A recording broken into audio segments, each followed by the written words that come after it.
welcome to the draft show. Would you use him at home? Let us know. If you don't have her, get her in the team. 5 million point squad. Where are they going to spend it? Simple cross and power shot. He made it look simple. Hello and welcome to week 3 of the FC Pro Open. It's a massive week. The group of death and big names will be taking part in today's tournament. And speaking of big names, I'm joined by my good friend, Tom Lees. He used to play in here, of course, on the biggest of stages, but you're joined with me now. I know, Ryan, you know what they say, if you're not good enough to play, you commentate, and that's what me and you are doing today, my friend. I mean, I'm looking forward to this one, though. Group of death, probably the hardest group we've got here. Yeah, absolutely. Some huge names, and of course, we'll take a look quickly and dissect Group C. And as you mentioned, massive, massive names. You'll see behind me, you can see we've got Obrun, amongst one of the best players in the world right now. We've got Tekkz as well, the pedigree he has throughout the years of competing. Yuval, Emre Yilmaz, Umut and Guibarros, some fantastic names in the scene. Where do we start with that, Ryan? 6 of them, all 6 of them have a shout to winning this group today. You cannot call this, but I think for me, I'm going to look at Obrun. Yeah. The man, yeah. I think a lot of players will agree with you as well, but of course their squad building requirements, a similar theme throughout every single week in the FC Pro Open.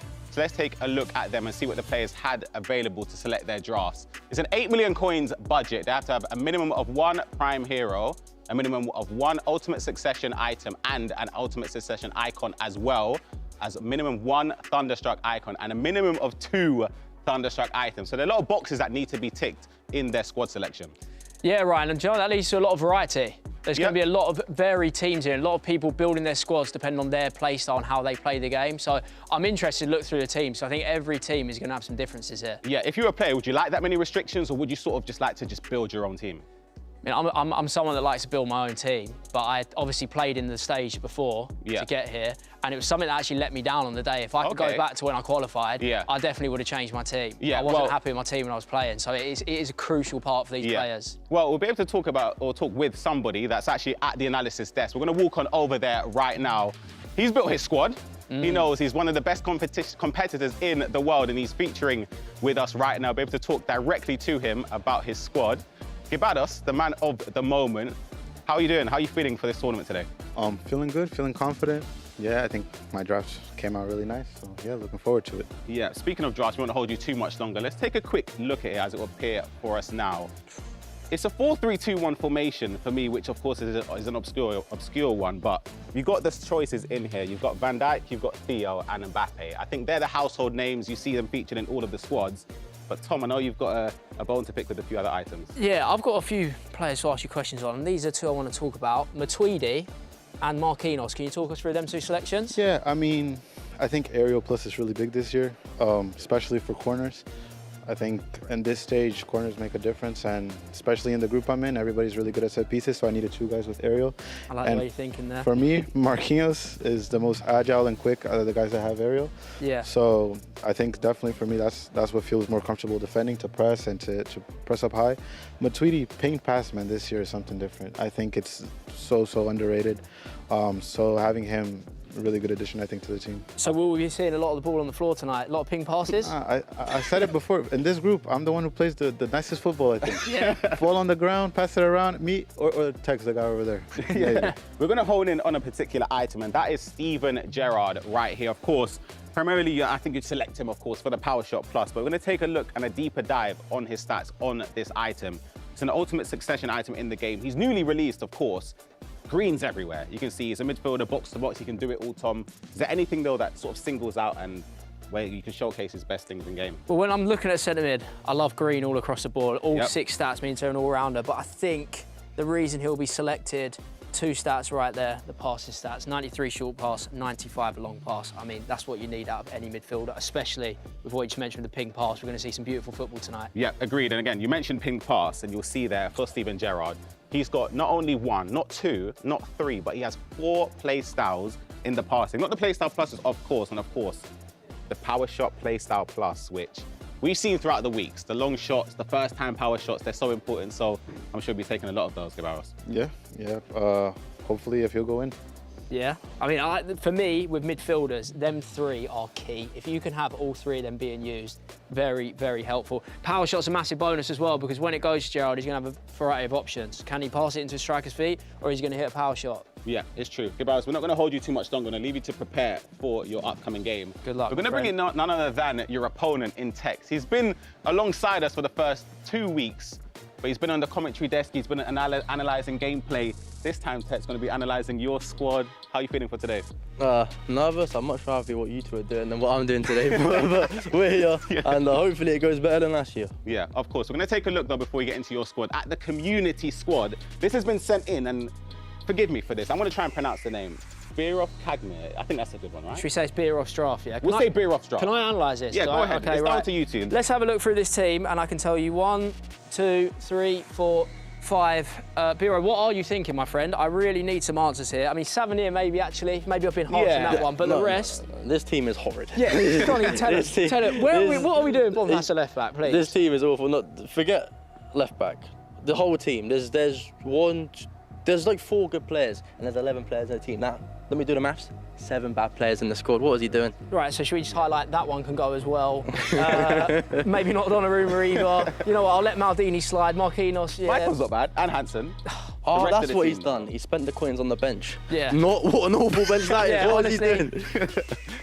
Birov, come back next week and give it a better shot, because that is horrendous. Yeah, these guys have been critical. We're going to see your squad, though, Tekkz. Again, we're being critical on the community squad. This is your team, and I think there's a theme. I'm not even going to mention it. I'm going to let you take it away. Yeah, there's a clear game plan today. It's just finesse. And if the finesse don't work, then I won't work today. so we're all in, all or nothing. But I'm here to score some goals. Yeah, I mean, if we get the highlighter out one more time, in case you weren't aware, all 4 of his attackers have finesse plus. So I think your game plan is pretty... No power shots, you know, it's beautiful stuff going to happen today. Can we talk about Gravenberch as well? We can talk about him. What do you think? Why is he in? Hopefully he gets no upgrades today, but he's in long ball pass, 6'3". Yeah. He's just a big unit in the midfield, and he complements De Bruyne very well. Yeah, you're the only player in the competition that isn't using either Mbappe or Drogba. Some are using them together, but the person that we want to hone in on again is Smith up top. The first player that we're going to be using, or first player we've seen using Smith up top. We're taking a look at her in-game attributes as well, because of course she's well-rounded offensively. She's got decent pace as well. Shooting is fantastic. The passing, the dribbling as well. She'll feel nimble on the ball. But what was the thought process? Was it strictly just because she had finesse shot play style plus? Yeah, she's also left-footed, and one of her play styles is dead ball. So I can do the entering corners, right and left foot. So yeah, but mainly finesse. I could afford Drogba.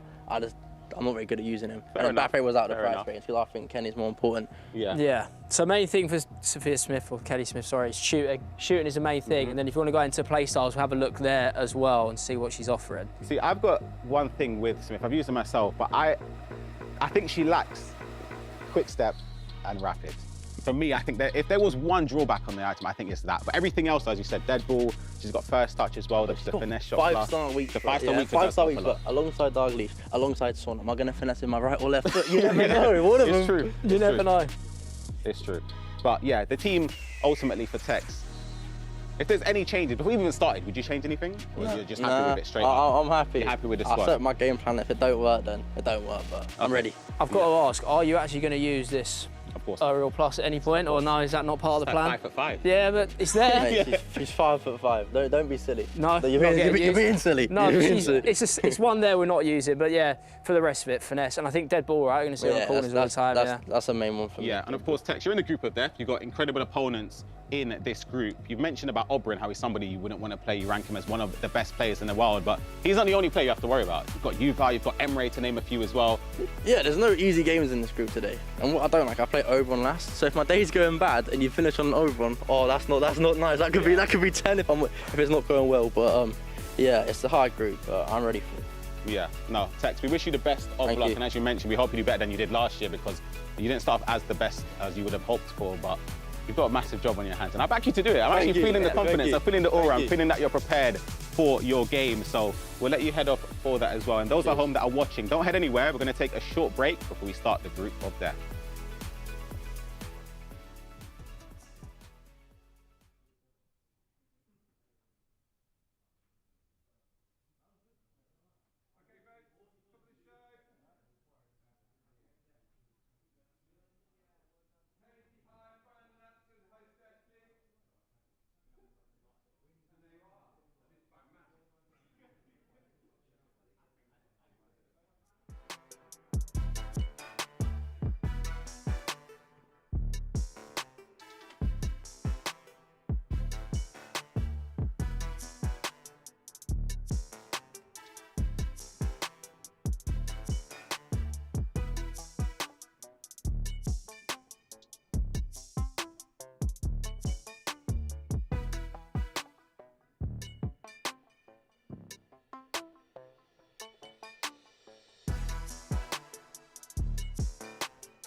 fighting for the right to sit on the throne at top of FC. That is magnificent! Ice cold! The confidence is oozing out of him. It's life-changing. It really is. Your FC Pro Open champion! Emre Yilmaz made it look so simple. Yuval! Unbelievable from Tekkz. Oh! Guibarros! Obrun! That is magnificent! Umut is back at the FC Pro Open!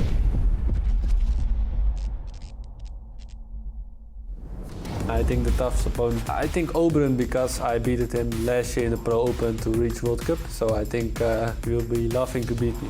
Could be game over! Everyone is a rival, I think. Obrun especially. I'm excited to play against him because last year he took me everything. It will be a great match. I'd love to beat Obrun. He's a bit of my kryptonite at the moment. However, Pro Open Week 1, it changes. Mark my words. FC Pro Open, Tekkz will be there. The hardest game. The Yuval one. A match with Tekkz every year in a group of different tournaments, so I really want to beat Tekkz again. Anyone can lose to anyone, so just keep my focus and it will be hard games for anyone who plays me. To be honest, I back myself against anybody. I think I'm the underdog in the group. It will take a lot for someone to beat me. Emre's beat me twice last year, so I probably want to get my get back against him. I wasn't happy at all to have to play my teammate, but just gotta do what we gotta do. That's life, that's the competition, so we just need to play. And this match we are just not friends.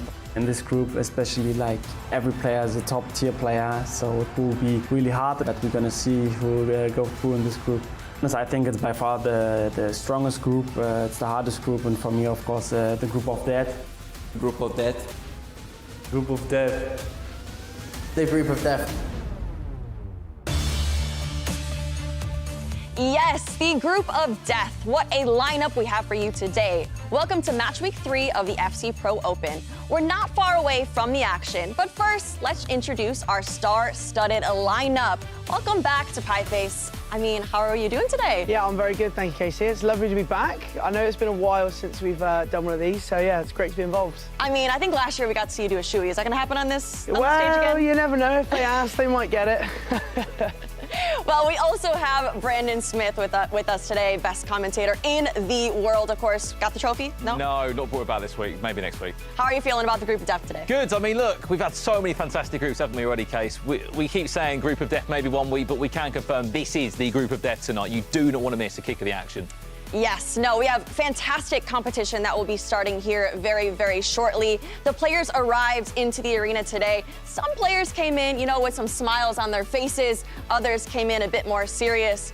Pieface, are you coming into a competition like this smiling, or are you game face going in? I think for me, cool, calm and collected is probably the way, but I think I'd be quite nervous, especially with the standard we've got tonight is just ridiculous. Absolutely. Well, we did see Tekkz there. He is all smiles. I don't know if it's maybe he's been on this stage so many times being on talent that he's coming into this feeling strong. But there will be some nerves as we look into Group C. Brandon, what are you thinking of this group? Yeah, I was going to say, Tekkz must be getting sick of this place. He's here every week, isn't he? Commentator, now he's playing tonight in the group of death. I think, for me, I mean, look, this group is full of world champions, Champions League winners, 5 times FUT Champs Cup winner in there as well. I mean, there's so many big names. I know I sit on the fence a lot here, Case, but I'm going to have to sit on the fence. Look, you've got 6 absolute juggernauts in this group. I don't know who I'm going to say. I mean, you're pulling to me. You're not making any type of prediction, so I cannot really give you anything for it. But as we look at this group, we call it the group of death for a reason because there are so many heavy hitters that we cannot predict. We're not going to predict at this point, but we are excited for the gameplay, which brings us also into those world rankings because they are all shaken up around the board. Brandon, Abu Maka in first place. What are we thinking? Yeah, so you're probably at home thinking, well, Jafonzo was world #1, Anders Vergang was #2. Again, if you follow the FC scene, we have ladders, we have cash cups that take place behind the scenes. Those give out all-important world ranking points. So you've probably seen a couple of movements there.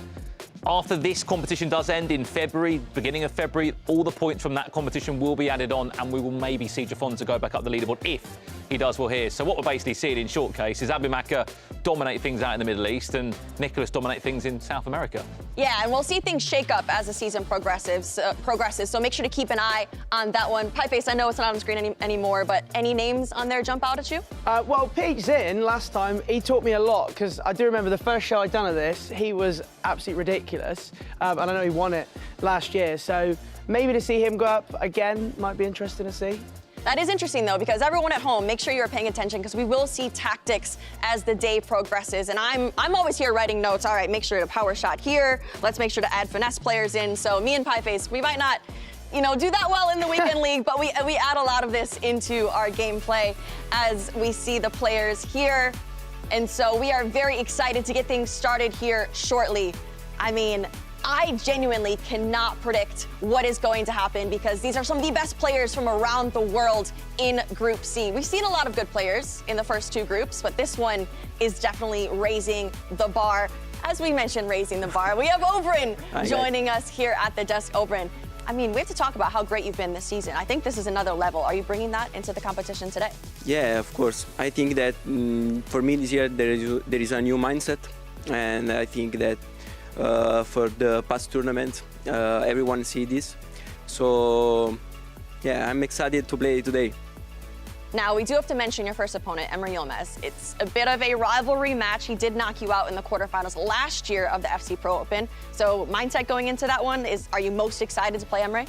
Yeah, because as I say in the clip, Emre taught me everything last year, so it's important for me to start with a win. Of course, you can win, you can lose. The group is there are a lot of games, so I just thinking game for game, and of course the first game is Emre, so now I'm thinking about him.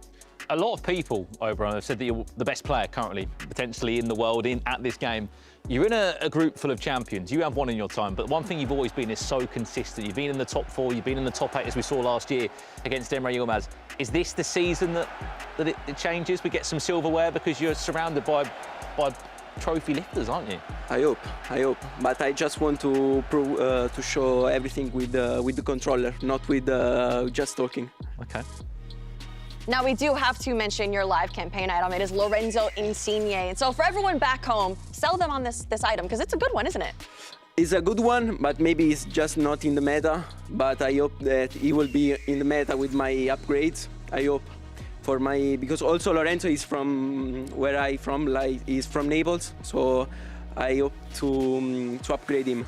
I've bought like 10. Casey gave me a spiel before. It's true. And yeah, she did recommend it, so I've bought about 10 of them. So hopefully he'll fly up. I hope to. I think you'll be lucky to make about 2K on each of them. No, We're backing really good investment, guys. But I have got a question for someone like me. If you haven't got too many coins and you're not great in the weekend league, who would you recommend buying? Is there any cheap beasts out there you think on the game? Just one player, Drogba, and then the other. He's not that cheap, though, is he? He's not that cheap. Just 10 cards that can be bronze. Okay, and then, just get Drogba. That's the tip. Yeah, just Drogba. Right. All right, well, Obrun, thank you so much. I wish you the best of luck today. Guys, stick around, because I'm going to send you over to Ryan and Tom. They're going to look at some more squads. Thank you, Casey. You heard that from Obrun, though. A cheap striker that he recommends for everyone at home, Didier Drogba.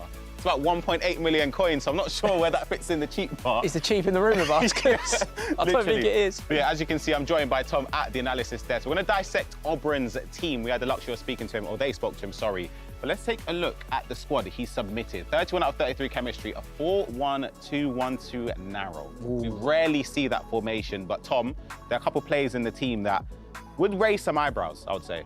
Yeah, I think the two inclusions I'm looking at, David Ginola and probably, I mean, to be fair, I haven't seen Bonmati either. It's a so rarity. I'll go Ginola and Bonmati, but what we did pick up on is all his midfielders actually very good at first-time passes, first-time through balls, which we're expecting to see. That's going to be something that's key for him. And in fairness to Obrun, Drogba and David Ginola up top were key aspects of his success in the global qualifiers. You'll see some of the clips as well. He scored so many goals, just the partnership of them two up top, whether it's first-time power shots, whether it's dink balls over the top. and headers from, again, right on cue here, Drogba, just a dink chip in behind. He scored so many goals with him. This in one game, 8-1 at that moment. He played Tekkz already. He was 5-0 up at half-time. Yeah. First time power shots, it was crazy. I think the main reason Obrun is seen as the best in the world is the variety in his play. Like, every goal is different. He can do Trevellas, he can do power shots, he can do passing moves. You can't really have a rest. Everything you defend, he's going to find the next solution. So, best of luck to anyone defending him, because we've just seen 5 goals. They're all varied in what they do. Yeah, he's one of the most dangerous players we've seen this year participate in the system. Again, that ball makes it different through. Gravy, by the way. That last goal is different. It's unbelievable. Gravy. Just the way he builds up his play, the way it's not even just his attacking. We haven't really got to dissect his defensive play as well, but I'm sure for Obrun, he's got a lot of expectation on his hands. And we're not going to stick around too long. We need to head into the action. It's a group of death, Tom. Group C is about to kick off. Let's get into it.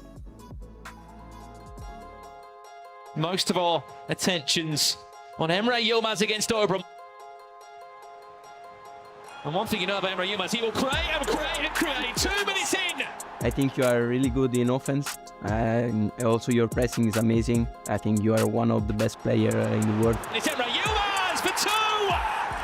I admire about you is the style of play, the way you win games, and the way of your own style of playing that no one has. And that's something special, I think. Have to remember, consistency from Obrun. He's a player that could pull himself out from this. Honestly, I don't know what tactics I will bring, but I have to find something. Here's a chance, Obrun, 4-3. I don't know what tactics yet, maybe copy his style, I don't know, it will be hard. Emre Yilmaz wins, commiserations to Obrun. He falls out of the tournament. Who is going to win? Draw. Maybe 2 draws, I don't know, maybe not. We'll see. I think it will be a great match. One of the best. Well, then let's not hang about here for too long, because this is where the group of death will start tonight here in week 3 of the FC Pro Open. The action doesn't stop week after week here in London, and the talent just keeps on rising. I mean, Tom Lees will join me across the call of this first game. This is our featured game, Emre Yilmaz Obrun, but you look everywhere here tonight. There are featured games everywhere in this group. Yeah, I mean, it's a great game to start on, Brandon, but all the games I'm keeping an eye on, because every game feels like you need to be watching it. But yeah, what a great place to start. Emre and Obrun, obviously a rematch of what happened last year, and I think if you spoke to any pros or anyone watching, 2 of the very, very best in the world.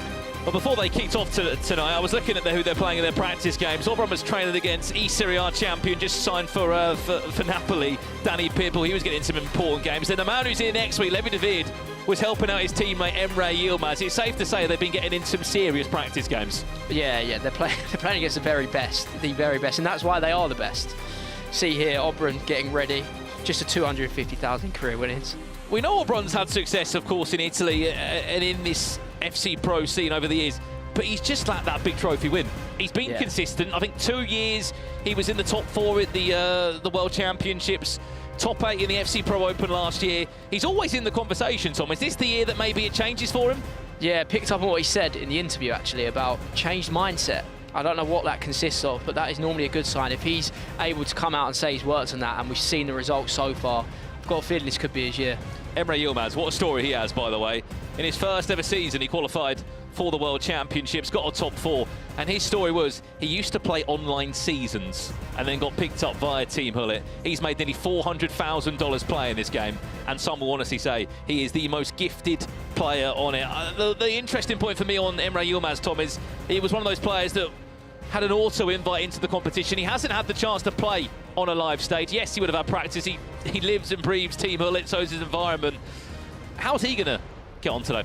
Yeah, I mean, I would normally say you need to play these tournaments and get that feel in, because obviously with Obrun, he's already played, he's already qualified, made his way here, whereas Emre hasn't. But Emre does have the cheat code of practicing with Team Hullet. He does. Guys, we are going to speak to you at home as well throughout the course of the action tonight on Twitch and YouTube. There is a poll live right now. Obrun or Emre Yilmaz, who will take the win in this first game? Also let us know, because we're interested, what FC Pro Live item you are invested in tonight, because there are 6 huge players. I think top of the chain, you've got Gravenberch, who is very expensive, 900k, I think he's coming to the market. And then you've got Frosberg, who's a lot cheaper, just over 10,000 coins. If there was a player of the 6 that you could buy 10 of, if you could, Tom, who would you be going for? I think I'll be going for Gravenberch as well for myself. Emre Yilmaz card. Shout out to Tom Stokes at home. I know he's invested heavily in that item. So he will be hoping for an Emre Yilmaz win as well. Early start here. Well, let's kick off then the action here in the FC Pro Open in the group of death. Didier Drogba, who has been the hero for Obrun on FC 25 so far this year. He was really the star of the show in the qualifier. Back in November, I think he scored 20+ goals for him across what was an incredible unbeaten streak. There's the poll coming in. Emre Yilmaz, 74% is going up with him. I mean, look, he's an 80 Champions League winner, but surprised by that. Obrun is really in form. Yeah, I thought that'd be a bit close to 50-50 there, Brandon. Well, updates around the grounds, because we have got 3 games taking place at the same time. Tekkz, he was on commentary last week, finds himself 1-0 down against Guibarros, qualified in his first ever FC Pro Open, and that wasn't the only goal that you saw go in. It was back turned to goal. Umut leads by 1-0 against the runner-up of the FC Pro World Championship last year. That's Yuval. Again, one of the players that had a direct invite into this competition based off his success last year, and what a season he had. Yeah, he's always one that's gone slightly under the radar, I think, but he's been playing very, very well. I'm looking forward to what he does tonight. We're seeing a lot of these balls early, Brandon. The chip through ball straight from the centre into the striker. Saw it on the first goal that we just watched, see it there, and I think it's going to be a real feature of people's gameplay tonight, especially when Drogba is on the receiving end of them. Well, speaking of Drogba, I was speaking to a handful of the pro players about that one player that just really annoys you in an Ultimate Team. They're all saying Drogba. What is it about him that is just relentless in front of goal? Well, he's good in the air. He's got a power shot of dreams, so anything that goes over the top, he can finish first time. You don't have time to recover, because this year I feel the centre-backs can recover pretty well, but if you power shot before they get there, you don't stand a chance. Right, update over here, there'll be a lot of people that have tuned in tonight wanting this man to do well. Tekkz. Can we get a Tekkz finesse counter tonight, you reckon? I feel like every single goal of his is going to be a finesse, and that's #1. He said at the draft show that he had four players with a finesse. Yeah. That was an offside goal, by the way, for those asking. You saw the reaction of Tekkz. It didn't count. He's still 1-0 down. A lot of people, as I was saying, though, would have invested in his FC Pro Live item, Nathan Ake, tonight. Comes as an 88 overall. Remember, just 1 win tonight, 3 points on the board, will be a direct +1 from the get-go. The more wins they pick up across this FC Pro Open will then lead to more upgrades. Skill move, player roles, weak foot upgrades, maybe even another +1 along the way. Speaking of Drogba, very nearly finds a way. And it's Gravenberch of Emre Yilmaz, his FC Pro Live item that does feature in the squad of Obrun. Oh, we've got counter-attack opportunity. Bonmati winning it early, but there, we see Verge do that a hell of a lot. But yeah, that Gravenberch is really, really useful, and with upgrades, he's only going to get better. See Emre on the attack here from Mbappe. See a lot of this recycling from here, and then there'll be a chance to create from now. Both have got a lot of appreciation for Gravenberch. There's Gerald in his brand new icon. See the power shot that we're going to expect to see a lot of the time tonight. Again, speaking of play styles, Tom, it's a massive factor in the FC Pro ecosystem. That power shot, would you say, is probably the most influential play style right now? Yeah, I think it's got to be that, really. I think there's only a couple of pros that aren't really using the power shots. I think in centre midfield, the reason you use it is because you can shoot straight away from it, but then if you don't want to take that, you can just pass it into striker, and it is actually impossible to mark 2 things at once. So, yeah, I think every pro, you'll see when they come out wide here, they'll look to recycle on the edge of the box, and if the power shot's not on, they're happy to play it into their striker's feet as well. Well, we have got the voice of Tom Lees with us tonight on the broadcast. If you have got any questions for the man of the hashtag house, who has competed for a number of years, did play in this qualifier. Cheeky chip over the top, there's Didier Drogba, and there's Obrun's favourite player on the game, adding another goal to his account and his ridiculous unbeaten record this year. What were his words? I'll have 1 Drogba and 10 bronze items. I think that's what he said before he starts, and that's all he needs. That is all he needs. Drogba, what I've noticed with Obrun straight away is how good he is with these player locks. Switches so quickly and makes the run, always times it to perfection. And that one was perfect. I mean, we're going to see a lot more of that. I noticed from Obrun's gameplay very early. Player lock is a key feature for him. I can't wait to see the price change on Didier Drogba tonight as well for you at home. That might have, I mean, we did say to Obrun, a cheap player that we get in our teams. He said Didier Drogba, he's over 1.5 million coins, nearly approaching 2 million coins. He's not really cheap, is he? But we're going to see his price probably go up tonight as he keeps on scoring goals. Yeah, that's my relatable king right there. 1.5 mil, yeah. I'm sure everyone at home has that budget. Update over here, Yuval barely has pulled a goal back for Gladiators Gaming. Also, people can ask me questions tonight, but no mentions of my #house weekend league record, please. Thank you. What was it? Don't ask Brandon. Was it a struggle? Every week I struggle, yeah. Blame the will. It's not me, it's the will. We'll get your questions in for Tom Lee, so I'm sure he'll be happy to answer most. If he doesn't, I'll make sure he still answers them. You can see every time Obrun starts there, by the way, it's a straight player lock Drogba because you have to switch to it. You have to switch to it, and then it opens up the play. Renders. Finds Savenir, by the way, who might be the cheap beast of the team. A few players were speaking about him as well. Very cheap, the Thunderstruck item. Offers you just that extra play style that you need. And I think you can get him in your squad for, what, 10, 15k? Yeah, maybe that should have been Obrun's answer earlier. He has a 10k Savenir behind his Drogba that's actually very good. It's about 12k at the moment, Savenir. Yeah, that might be a better cheap option for you guys at home. And he's got the all-important long ball pass, which if you can time it right, you've seen it a lot, and you will see it across the weeks. That first time through ball, if you've got an Mbappe or anyone with decent pace or a play start, you can cause some serious problems. Someone in the chat's already said, can you tell them about Shuri the cheater? Has he been cheating again, or? He did it once, and we punished him accordingly. Yeah, he won't be doing that again. Remember as well tonight, we have got a Mystery Nation. You always enjoy getting involved in it. Get your predictions in the chat. What is it going to be? Power shot comes in from Mbappe. Still is Obrun leading by a goal to 0 here against Emre Yilmaz. Quick corner comes in. Virgil van Dijk is up against the defensive Virgil van Dijk of Obrun. You know, it's always a 50-50 coin flip there. Towards the back post, it goes into Rafael Leao, and eventually Van der Sar able to get 2 hands on it. But yeah, Mystery Nation tonight. Tom, have you got any idea what it is? I don't. I'm going to have to let the people find out. I don't want to drop hints too early, Brandon. You can drop one if you've got one. Or are we going to make them wait? I believe there is just one single icon from this nation on the game. There's a little hint for you as that one flies into the back of the net for Obrun. That's what we talk about, Brandon. Variety. Variety in his goals. Everything is different. And that is exactly why Bon Matty's in the team, because whenever he doesn't fancy passing to Drogba, she's going to be on the edge of the box waiting, and she can do that. Finesse plus play style, time green. Bellissimo. Obrun leads by 2 goals to 0. And as it looks to be, Insigne might be on his way to a +1 upgrade tonight. He could be the first player to find himself that all-important upgrade. 2-0, he leads over here. Remember, we've still got 2 other games taking place. Tekkz, last time we saw, was trailing in his game. We can jump over there if possible.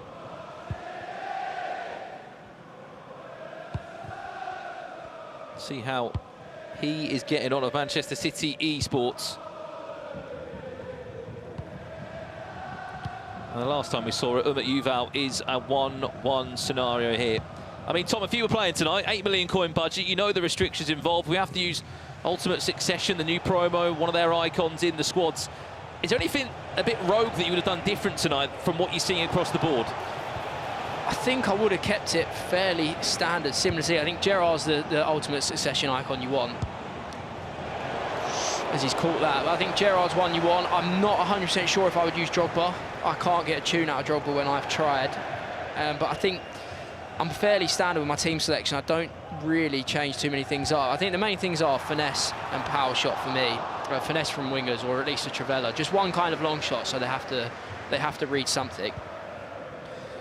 Lots of questions, Tom, coming about a certain London match that happened yesterday. I don't know what it's all about, but no idea. Just sort of breeze past those comments in the chat. Yeah, I only know FC. I don't know football. Sorry. You don't. Who do you support again? It wasn't Spurs, was it? No. I don't follow a football team. Oh, right, fair enough. Here's another chance now for Obrun. How good is Teo Hernandez, Tom? Because I swear he's in every single team. The best item on the game, hands down. I think a team starts with Theo Hernandez, and you work out what you can. Oh, it's unbelievable. He's got upgrades as well, so he's got his gold, his inform, and there's one more as well. There's 3 versions of it. Quick update over here. Umut finds himself 2-1 up, an important goal there for him. He was one of the first players to get the team of the week, wasn't he? And the price there was ridiculous. Here's Didier Drogba of Obrun. Fancies a finesse? Yes. That was an interesting angle. I think he knows, though, if he gets this off, he'll win a corner. Quick corner. He's going to get another one. And we know where that one's headed. Virgil van Dijk front post. Stopped this time by Maicon. Still in possession and just about onside. Trent Alexander-Arnold. Player lock was fake there into David Ginola, who we must say, David Ginola, the only person using him tonight is Obrun. He's sort of one of your starter squad icons, really, isn't he? If you're a pro player, maybe even got all the coins in the world, but you still need that decent, reliable forward. David Ginola's normally the shout. Yeah, I didn't expect him at this level. I think it's the first time we've seen Ginola. But I think Obrun can make anyone look good, really. I think it must be because of his good control. Speaking of Drogba, he's scoring everywhere, and I'm sure his price will keep on rising tonight. On the stroke of half-time, sorry, Emre Yilmaz able just to get one goal back. Perfect time to score. Yeah, he's going to be the star of the show tonight, Brandon, 100%. Just a nice goal, nice work from the right side, recycled in, one pass across, nice touch, and that is what the pros are best at, the touch and the shoot. The touches are always right, always where they should be. As we see here, I think this is an equaliser for Yuval. Theo into Mbappe, nice little turn, goes for that near post angle, which works so well. And that is 2-2 just before half-time. Question coming in from someone in the chat who said, what is your favourite item on the game this year? I mean, you've been able to use loads of different items with the various challenges you do. Yeah, you're right, actually. I think as a box-standard answer, I have to go Theo, just because when I got to this stage to qualify, obviously I didn't make it to Pro Open, but to get to the stage before this, he absolutely ran the show for me all weekend long, and he was genuinely my best attacker and best defender. And I think whenever you do well in a tournament, there's always a player you look back at, and Theo is the one for me. And I was speaking to Ryan and a couple of others. To me, Theo will be in teams all year long. Up there over here, this is live right now for you. What a chance, it's going to be around the goalkeeper! Teo Hernandez, surprise, surprise. Right on cue. We'll save the day there for Yuval. What a chance that was. Still could be alive at Umut. We're not in half-time yet. We should be there now. 4 goals, 2-2 all square. What a game that one is, by the way, between them two. Yeah, we're off to a good start. That's what we're here for tonight, Brandon. Goals and lots of them. I'm also here for Umut's beard. Look at that. I think it might take me a decade to get near that. I was going to say, I've been trying 2 or 3 years here. I can't get near that. Again, we can see you in the chat tonight. Please let us know your predictions on what you think the Mystery Nation is. Loads of you have been guessing in, and loads of you have not been getting it correct. Surprise, surprise. As I said, loads of questions for Tom Lees. Get them in. It's Ireland. Is it Ireland, Tom? It's I can confirm it is not Ireland. No, it isn't. It's not. Chile? No. Still not there, Nacho. Yeah, good guess, Nacho. Come back again, my friend. Has he made a new country? Denmark. Denmark is not it. Da Costa. Not Bulgaria. This could be a chance. Drogba. Power shot! Oh, my God, Obrun. That's what I mean. The players can't catch him up. 3-1 Obrun. An instant reply. But if it's not power shots, it's aerial pass, and it's Virgil van Dijk scoring corners. Harry Hesketh, I know you've got your notepad out at home because these corners are flying in, and Drogba, not the one this time, it's Van Dijk with the aerial plus. And Brandon, the main feature of these corners, one thing I want everyone to pay attention to is how quickly they're taking them. They can't set the goalkeeper up, so they take it as soon as the cutscene goes off, and it's so quick that you can't react to it, and then their player is in position to head it every time. That is why they're flying in the way they are. And in terms of, I know it's just a simple corner, but you must be, double tapping L1 still to get Virgil van Dijk on the ball. You're not even pressing that. It's just literally skip the replay, press square. I think some are varying it. Some are pressing L1, so Van Dijk is selected, and some are just going straight for it. Some are just jumping straight in, knowing they know it so well. They know that Van Dijk is going to be the one that guides it. This is hours of practice. You're just seeing the corner tonight. I promise you, these people are spending hours on hours. As Tekkz gets the equaliser, first finesse of the night for him. And speaking of first for the night, our first special guest of the night joins us on the commentary desk. Pieface, welcome back to commentary for FC25. How are you, mate? Yeah, thanks for having me, mate. I've come to, oh wow, I've come in and just seen is that green time Trivella that's flown in? I mean, I hope you bring in the goals. We're seeing Mbappe's first real involvement tonight, Tom, because it's normally the Mbappe show, but we haven't really seen much from him. Yeah, he feels like a bit of a side dish, but he's actually got a goal for Emre there, and it's just that ball roll into Trivella. The ball roll sets it up so nicely. He's probably looked to pass that and then realised it's opened up for a Trivella, but yeah, Pi, you join us right on time. Oh, no, thank you, mate. I've come in to talk to the chat. Look at this stuff. I've been handed the ceremonial chat. Get the questions into Pi about anything FC Pro related. He'll be in control of the chat as we jump back into the action now. 3 more games, as we said, currently taking place live right now. I'm sure someone will be asking if the Christmas shoey will be coming out. But yeah, maybe. Have you got the eggnog? You could try that. I don't know whether that's the best thing to put into a shoe, but yeah, potentially. I mean, I would say use your croc, but there's just holes in it, isn't yeah, there? I mean, I know, it's just pretty pointless. I'm actually wearing trainers for this. Oh, wow. It's just goals, goals, goals, look. Oh, at the moment, there's not been behind in that game. 3-2 he leads. Another update over here, Tekkz. Is that Dalot winning the header? Diogo Dalot at the back post. No, you'll have to see it. Someone asked me how tall I am. I'm 6'4". Thanks for asking. Thanks for asking there in the chat. And they keep asking about the Mystery Nation. Do you know it? I'm sure. Surely you've come on to let us know what it is. Yeah, I might do. I might know what it is. I can give you a hint. They've got green on the flag. There's a little bit of a. There's a little bit of green on the flag, is there? Oh, Ravenberch. Nice. Oh, that's really nice. Obrun. David Ginola taking his time. Oh, it's good defender. He's so good, as you said, isn't he, Tom Hernandez? He's just absolutely unbelievable. He's the man, Pi. He's the man. Who wants to take that question? So Just Paul 87 asked if we played Tom, who would win? I think it would be double figures before half time, but what for you, Pi? Well, I think if I scored 1 against Tom, I'd be really happy, like straight up. Pi, I love you too much to play you at the game. I'm not going to lie. I couldn't do that. I wouldn't mind doing it. No, they're asking. Hungary isn't. I am hungry. Yeah, but that isn't the Mystery Nation. If that's, yeah. Can I give them the continent? Is that too much? Maybe round 3. Okay, right. A little bit later on, I'll give you the continent chat. Can you give us one club that this player? For example, there's one icon on the game that's from this nationality. Yeah. What club did he play for? He played for quite a few clubs. The one that springs to mind would be FC Barcelona. FC Barcelona. Yeah, would be the one that he's pretty good there, wasn't he? Yeah. Yeah. If you know your icons well, you might have a short list made up of icons with just one, or nationality, sorry, with just one icon from that nation. Let us know as well in the chat what FC Pro Live item you have invested in tonight. That is the big one here. Remember, how our players play will impact your items, your teams, your players at home. Even, for example, who wins this first game could be getting you an upgrade, Pi, because I believe you've got Insigne. I have actually, yeah, I bought a lot.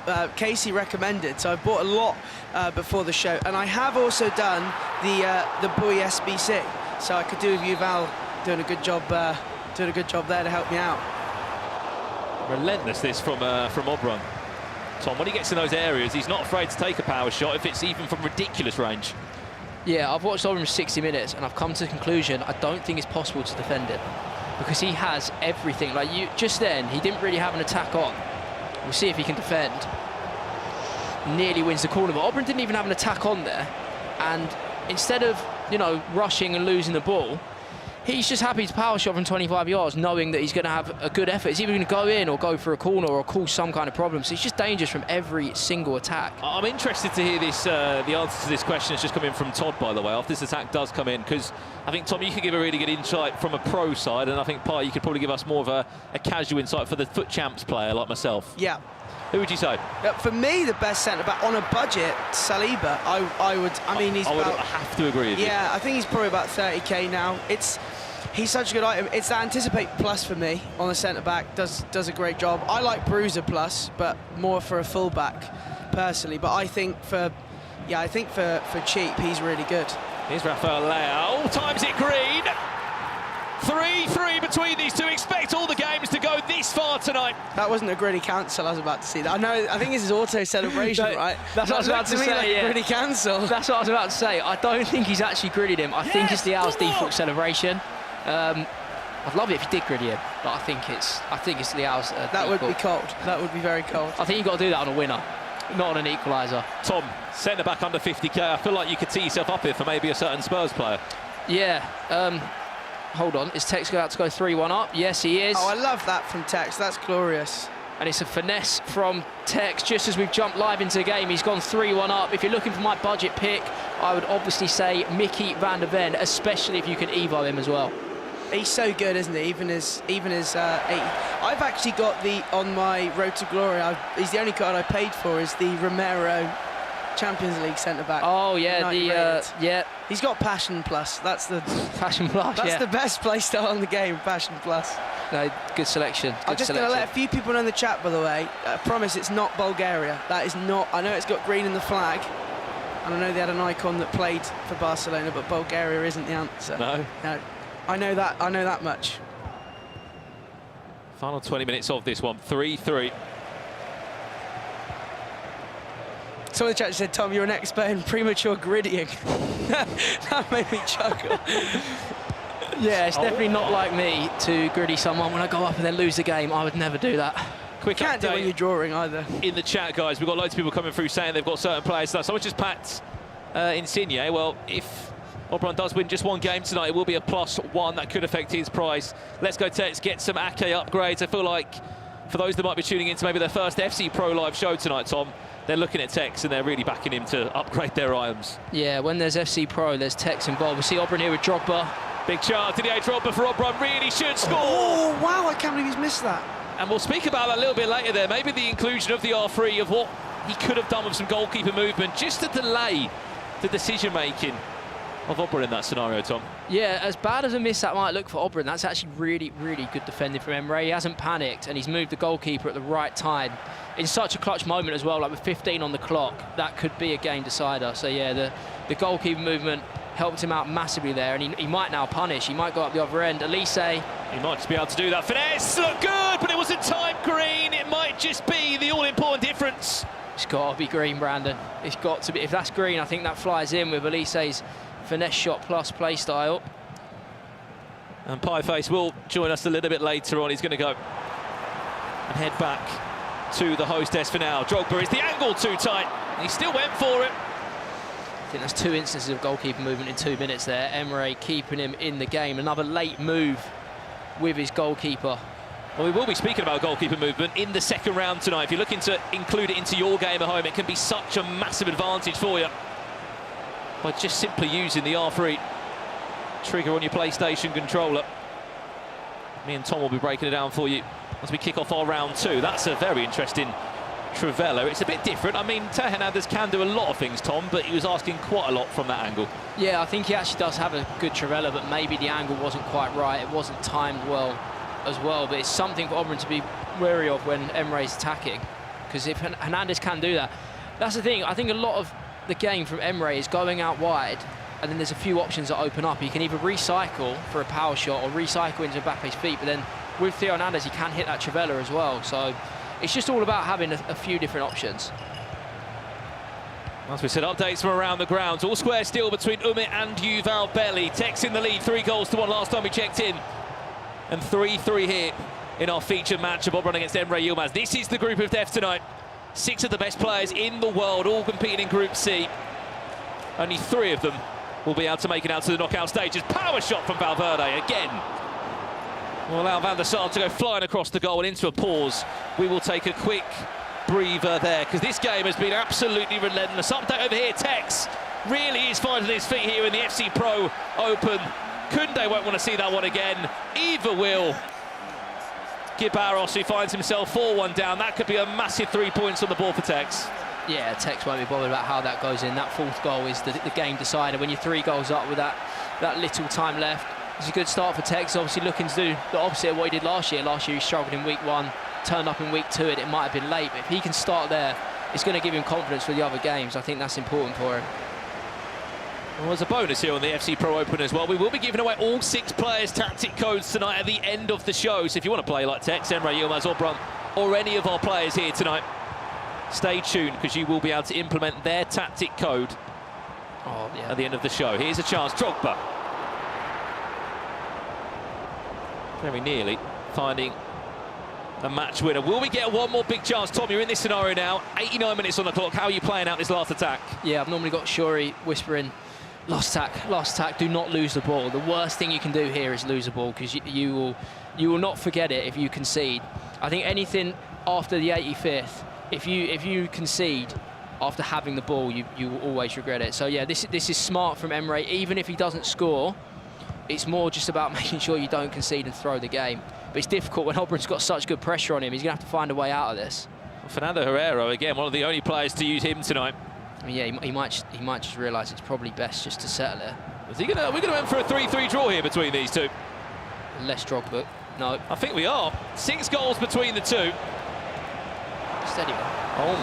Oh my God. Didier Drogba's done a lot of things, but I didn't expect that. Full-time result there in our first match in this group of death. 3-3 between the two. A 6-6 filler with nothing to separate them. They will match again next year. Big update over here. Umut was in the lead 3-2. It could be a red card maybe for that. Tactical foul there. William Saliba, 83 minutes on the clock. And then it's what happens from this moment onwards. He's down to 10 men. Bruno Fernandes is over it. 4-2. Umut leads. What a start for him he is having, the former world champion. Yeah, I can see why he's given the foul away, but I also think it's a really bad decision this year because free kicks, pros and other people, not just pros, majority of people that play will have an idea of how to take these free kicks, and I can see why he's given it away, but it also is a bad move. I think anything within 30 yards, you've got to be looking to not have a free kick and just gambling on either your centre-back recovering or a goalkeeper movement, because free kicks this year, similar to penalties at times. On the back end, say if you're up against a pro that's got a free kick in these scenarios, this could be a big chance. Fortunately, it's going to be wasted. Are you trying to do anything to stop that going in? You put the player on the line, or is it just impossible? No matter if they're there, it's still going to go over the red. Yeah, I'm willing to try anything. I move my goalkeeper back first. I move him back on the line so he covers more range of the goal. Then I move as many defenders, but then you can't take defenders out of the wall because it leaves too much space. So you try and just put as many defenders right in the way of the ball, move your goalkeeper back, but even then, there's just too many ways they can aim, and it's hard to stop them. Well, full-time result there, Umut. He starts very well tonight.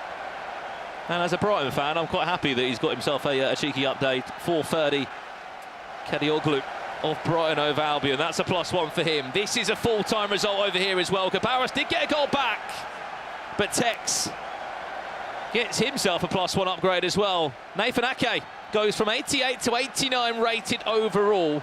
I think there'll be quite a few happy people watching the chat live right now, Tom. Yeah, that's a big upgrade to start the day, and Tekkz will be hoping for a lot more of that. I think from speaking to him, he wanted a good early start, get some confidence on, because he's got big games coming up. He's about to play Umut, and there's no better way to start than 3 points. Absolutely. There's so many more great games coming here live from London tonight in the group of death. Up next, Tekkz takes on Umut. Don't go anywhere. We're back after this.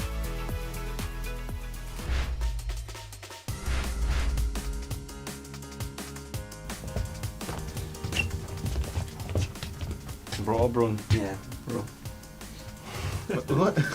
No, Didier Drogba for now. But every time, like Milinkovic Savic, goalkeeper, was my best player.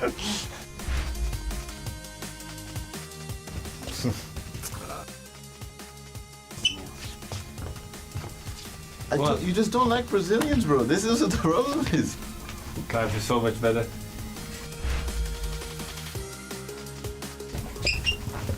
Haaland?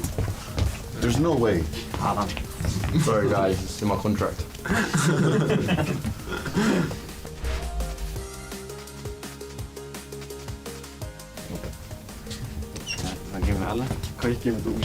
Humble. Stay humble, guys.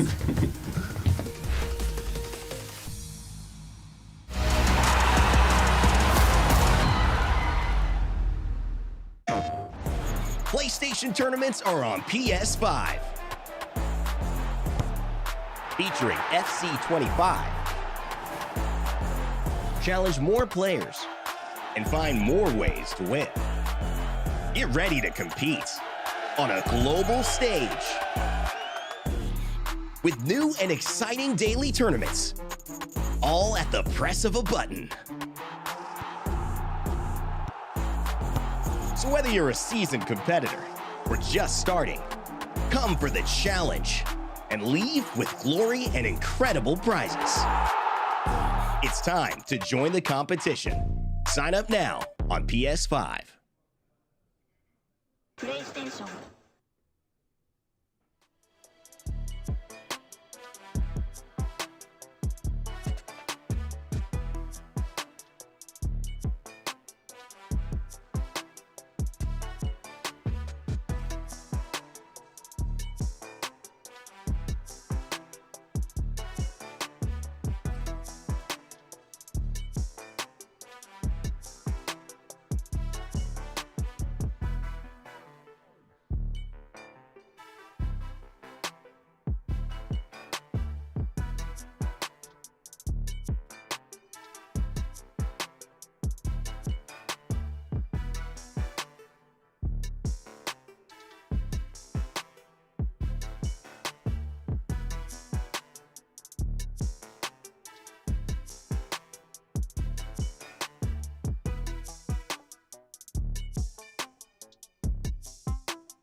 Right, play FC25 and win prizes on PlayStation tournaments. To sign up, look for the in-game PlayStation Tournaments button or head to the FC25 Game Hub.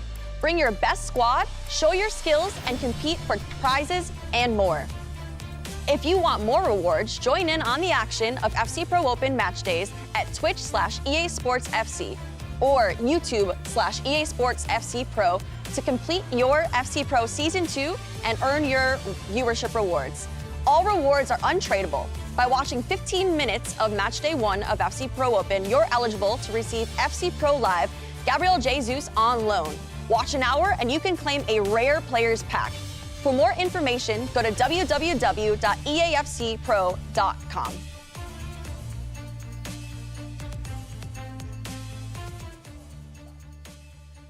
Welcome to the FC Pro World Championship. Yuval did go through here in planes. Here is Group B, which includes Nicholas 99. It's a really tough group, and yeah, let's see tomorrow what happens. Next 3 days could be a chance, could be an open goal. Well, well, well.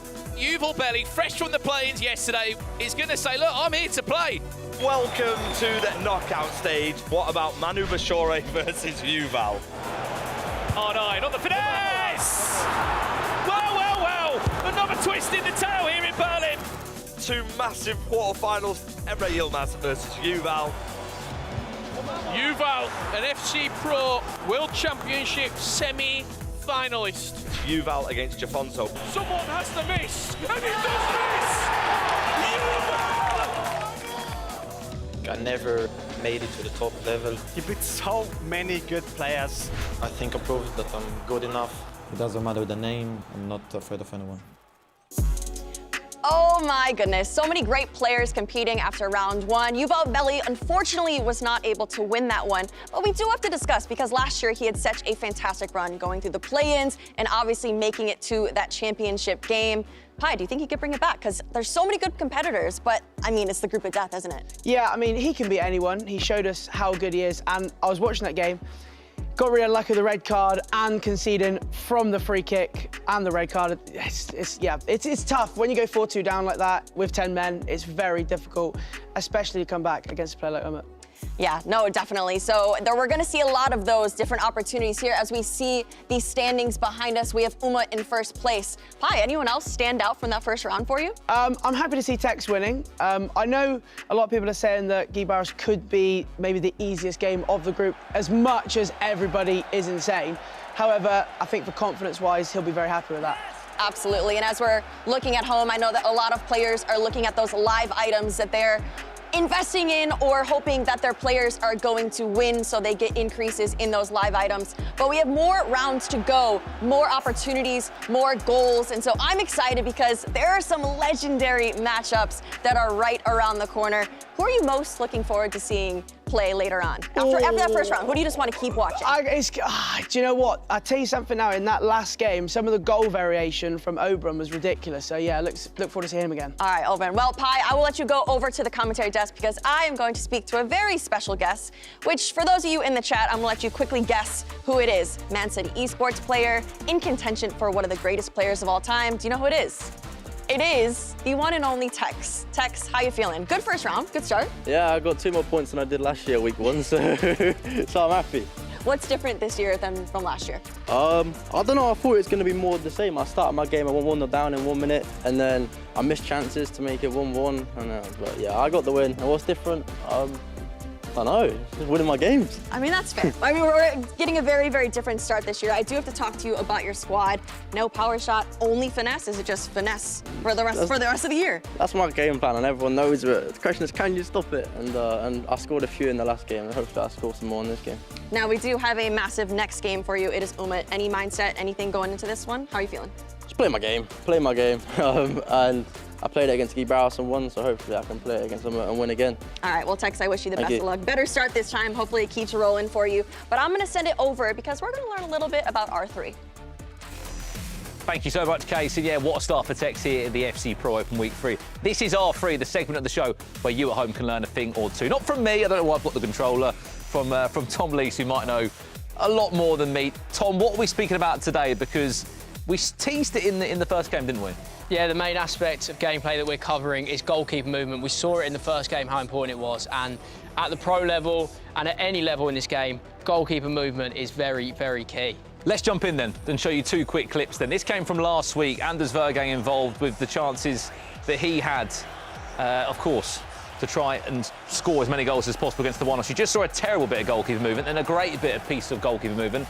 Let's go back again and re-watch those clips then from the start and slow-mo this down. This is the bad goalkeeper movement, Tom. Yeah. We know it's risky when you do it, but what went wrong here? Yeah, if we watch this one, it's obviously 90th minute, so it's a pressure situation, and he just goes way too early. Look, you can see as Leao's bearing down, he's waited for it. Here's Courtois in net here. I had to get my arrows out.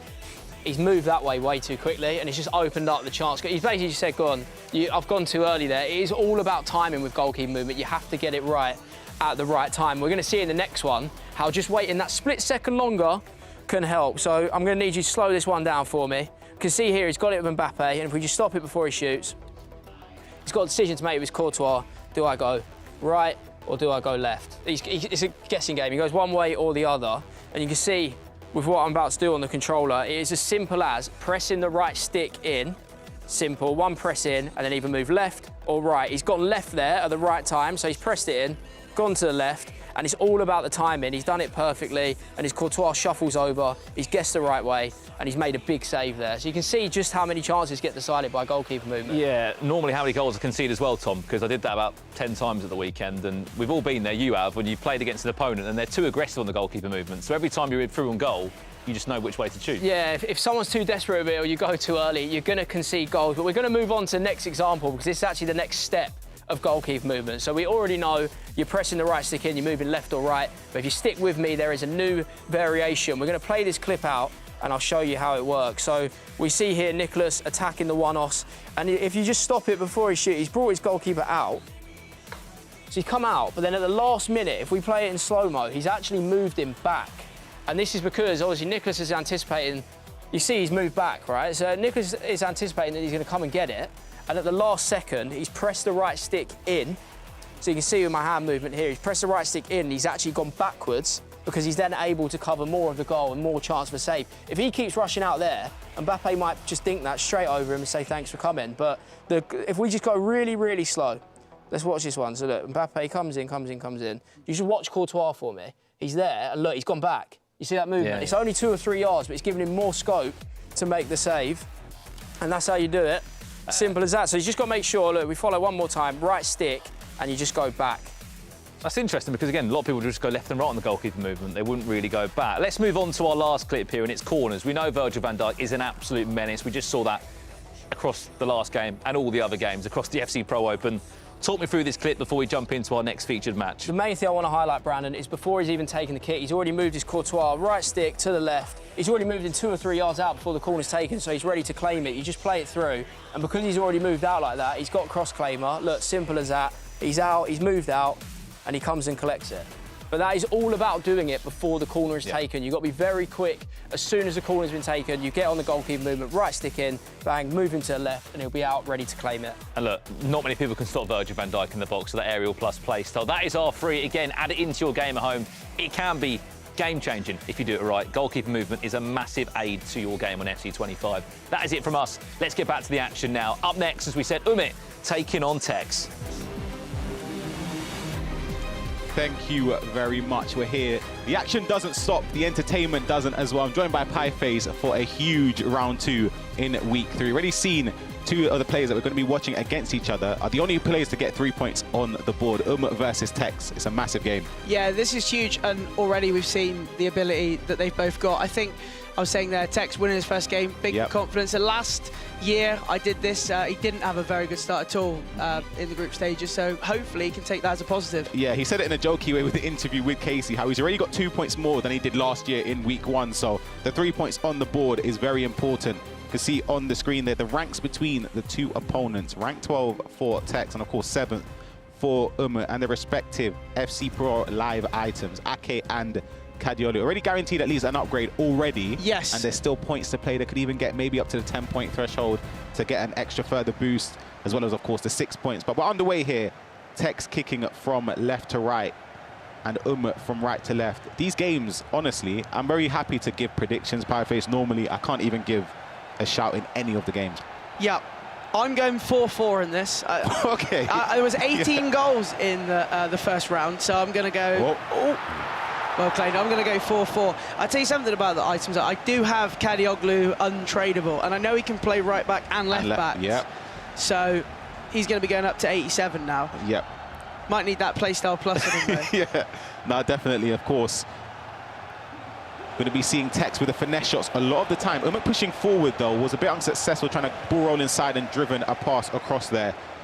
For tapping into what Brandon and Tom were talking about, goalkeeper movement, is it something that you do a lot? Do you play anyone that really does it? Does it frustrate you? Is it something that you want to improve at? See, do you know what? It's very, very rare that I move my goalkeeper. And I think unless you're at the level I play at, unless you're stupidly insane at it, I actually quite like it because I feel like most people will just move their keeper out the way. Yeah. I don't know what the chat think, but as a 7-8 win sort of weekend league player, most of the time they just muscle memory it and they keep moving it, so I don't mind it. But if you play against someone very rarely that's insane at it, it is quite frustrating. Yeah, we're still, of course, going to be keeping an eye on the Twitch chat, so let us know if goalkeeper movement is something that you want to improve at, as we saw at the R3 earlier on. Let me know as well if you're still trying to combat the objective for the Mystery Nation.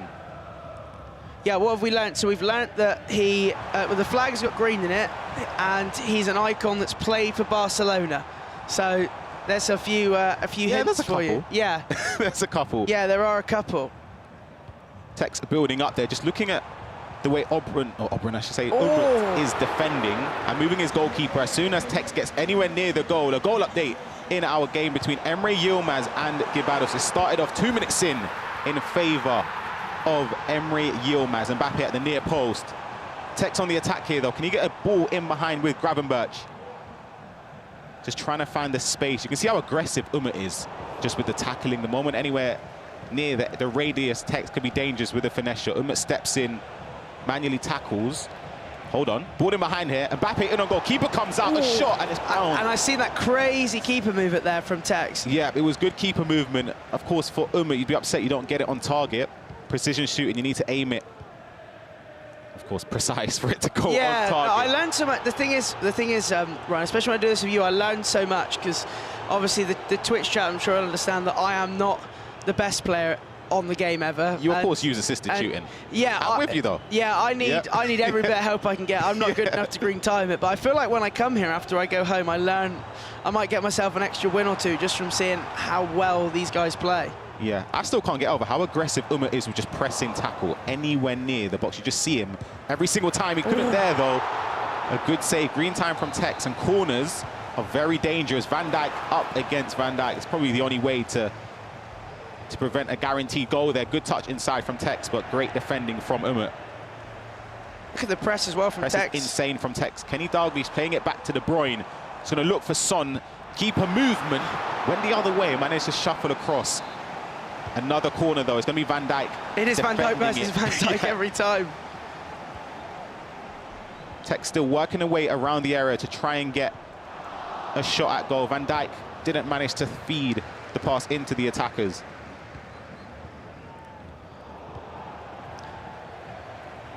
We've got in front of us the squads as well after this attack. Another finesse shot from Tekkz, blocked by Van Dijk. He's still just putting on the pressure against Umut. He hasn't really had enough time to bring it out of the back. Again, Tekkz winning the ball very high up. I've got another actual Mystery Nation hint for you, chat, and I don't think anybody here today is using a player from that nation, if that helps. I think you're correct as well. Yeah. Yeah, that's a good hint. Yeah. And I've got a nation hint for you, Ryan. Now, I'm gonna say he plays for a Premier League team from this nation, and he's doing very well in fantasy football. Not necessarily the big name you'd expect as well, but he's doing very well. If anyone in the chat plays FPL, he's doing very well for his club, and he plays for that nation. So there's another hint for you, okay? Yeah, we see a couple community comments on the screen there. The Mystery Nation is Japan from Enveloso. No, unfortunately, it doesn't have green in the flag, so it can't be Japan. Jackie CMO is saying the Mystery Nation is Ghana. I tell you what, right? Ghana is You're almost. If you touched it, you'd be warm. It's a good shout. Yeah, if you touched it, you'd be warm. It's Slovakia 100%. You know what, Profi? You seem so confident. You're right. Go on. Go into a game with a Slovakia. Yeah. Why not? Pick him up. Score your finesse goals. See if you get the objective done. Why not? And then you might have your coins. You might have your coins. Just look at the press. The press from Tekkz has been incredible these first 20 minutes. Vanessa's going to be there lining up. Keeper movement isn't enough there. Well worked. Incredibly well worked there from Tekkz. Yeah, great finish from Kelly Smith. He's been dominating this half so far. It felt as if it was coming. Yeah. The goal was on the way. He built up. He's just been swarmed.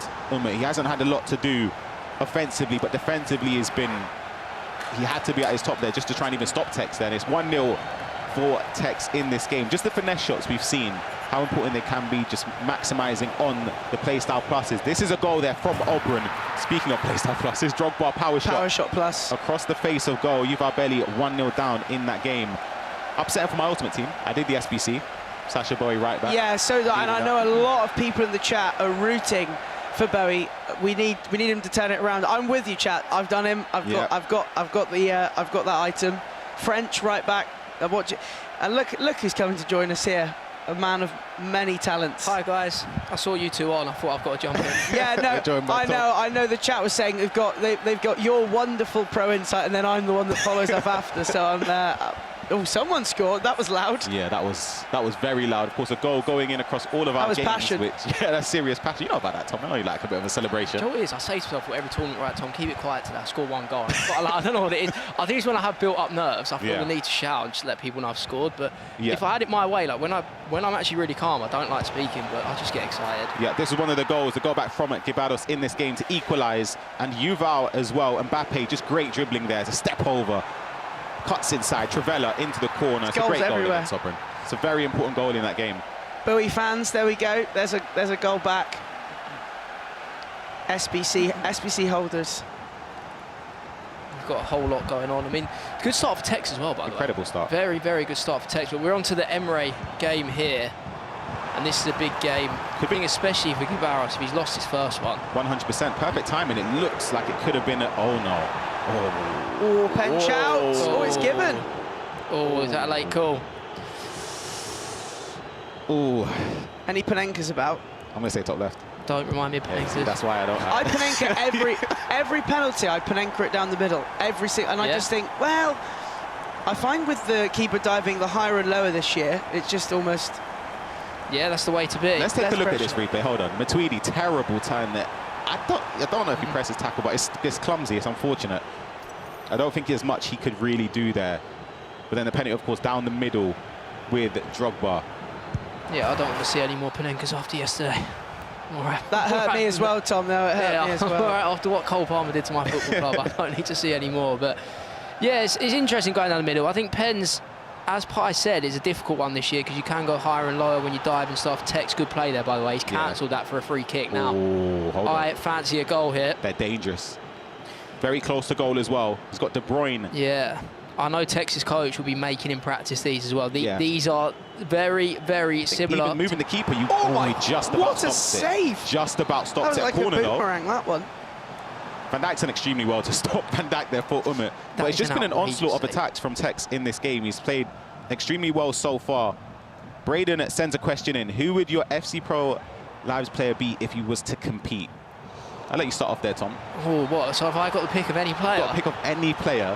Oh. No, actually, let's keep it in theme with the selection. A sort of realistic rating player. Yeah. Huh? What? No Mbappe's or anything like that. No. Yeah. Listen, mate, I play with relatable teams sometimes.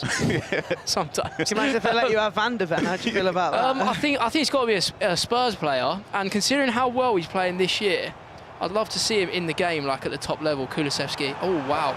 Oh, I think he wanted that back to Smith. Hold on, we'll hold that thought as this attack. Still builds on from Tekkz. Manages to find Salah. It's a great ball. I think that's just off. That's really unlucky. Just offside. So who did you say? Kulusevski, yeah? Yeah. Who would yours be? Okay, let me think of a... I mean, obviously, Royce isn't available anymore. Brandt's already got that UCL item quite high rated, so I'd have to think of a different... I guess if I could have a Plymouth player, I think that'd have to be the way. Get my mate Ryan Hardy. Honestly, the evolutions, I love it. I'm hooked on half my team is Argyle Evolution. What a goal there, by the way. Yeah. What a goal. From Tekkz. That was a bit biased of me, sorry. 2-0 to the good for Tekkz in this game. And it's been coming, as I said. He's been dominant in these first 40 minutes or so. Umut hasn't really had a sniff and barely managed to get out of his half. I think that was... Is that... Tom, you know this better than me. Is that L1R1 double tap square cross? I think that's just double tap square. Is it just double tap? Yeah, just double tap. It really, really good across the box. Like whenever the ball needs to go across the box like that, perfect decision from just peeling off Tekkz. there, beautifully played in. Smith, a tapping, never really going to miss from that position away from goal. Yeah, that movement from Kenny Smith there was mental. I also find it crazy. I'm assuming, just to ask you two boys, it's just a muscle memory thing, even to green time that from 3 yards. Yeah, it looks a bit keen, doesn't it? But I think it's just because all we practice is time finishing, so it's not like showing off or anything. Because I think most people watching me, why is he green that? Yeah. But you got to think how many hours or how many games he's played where everything has to be green. That it's just natural. Do you time finish, Pi, at all? No, mate. I lack the ability just to normally finish. So I feel like if I throw the timed element in there, it's no time finishing, no goalkeeper movement. Darren asked the question: what division are we talking about here, Patrick? What division were you? I was in Division 2 before the new season. That's not bad. Yeah, I was in Div 2. We've got a goal here in our game between Guibarros and Emre Yilmaz. A great power shot cancel there. 2-2 in that game. Guibarros still fighting back to get points on the board. Now game between Yuval and Obrun.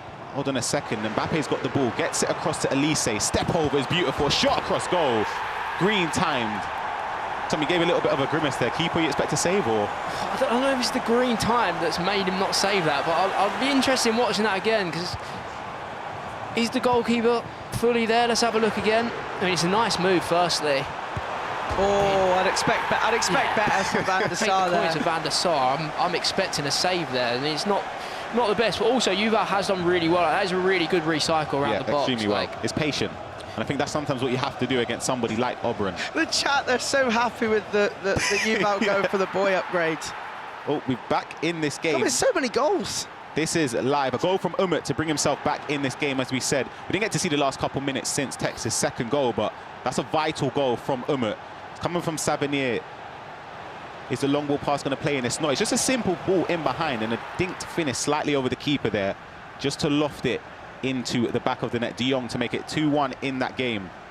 Joe, I think we've seen quite a lot of nice passing goals tonight. Quite a lot from the Yuval one there and the Umut one.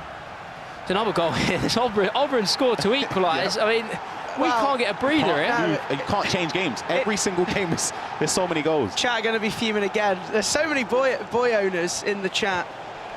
Oh, look at that. Space opens up. Bonmati, she's got finesse shot. She hits it to the near post that time. I think that's a precision shooting there. Yeah. You managed to aim that and move it pretty well. You'll know better than most as well, Tom. Near post shots with precision shooting is, dangerous. Yeah, it's really, really good. I think he was anticipating goalkeeper movement. Yeah. It didn't come, but because of how good precision shooting is and the way he's aimed it, it flew in. Have either of you two used the Gravenberch item? Because obviously people might be holding it very expensive. He is. I think he was extinct the last time I looked. I think it was close to about 950. Yeah, or so. million coins. Yeah, that budget isn't available a lot of the time. Not like Tom. I know he's got the choice of everyone. Of course, on the screen, this is as it stands with the score lines right now. Tekkz on 6 points. Umut on 3. Even though he's losing this game, he's still in second place.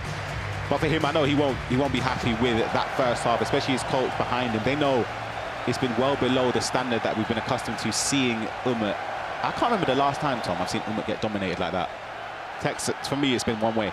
No, I think this is what Tekkz can do, though, when he's playing and when he's high on confidence and he's feeling himself. He will put you in a chokehold. You won't be able to get out of that. And I think Umut's going to be looking at half-time thinking, yeah, I need to sort this out. But it's not as easy as that. It's not as easy. You're playing the very best. And if Tekkz in the mood, I think you can go on and win. But I think next goal will be massive. 3-1, and you're chasing, equaliser, and suddenly the momentum's your way.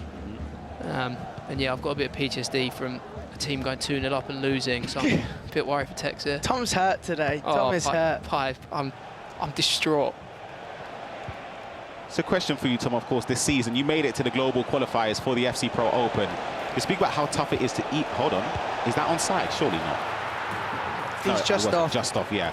Speak about how difficult it is to even get to this stage, to be amongst some of the best players in the world. What does that feature, not only just being at the event, but the hours you put into practice, the sacrifice as well? Yeah, I think that's one thing I'm picking up on. The more I play at the top level and the years that have gone by is like you need to put more time in than ever. I think maybe when I was younger, didn't have as many other commitments going on and other content opportunities.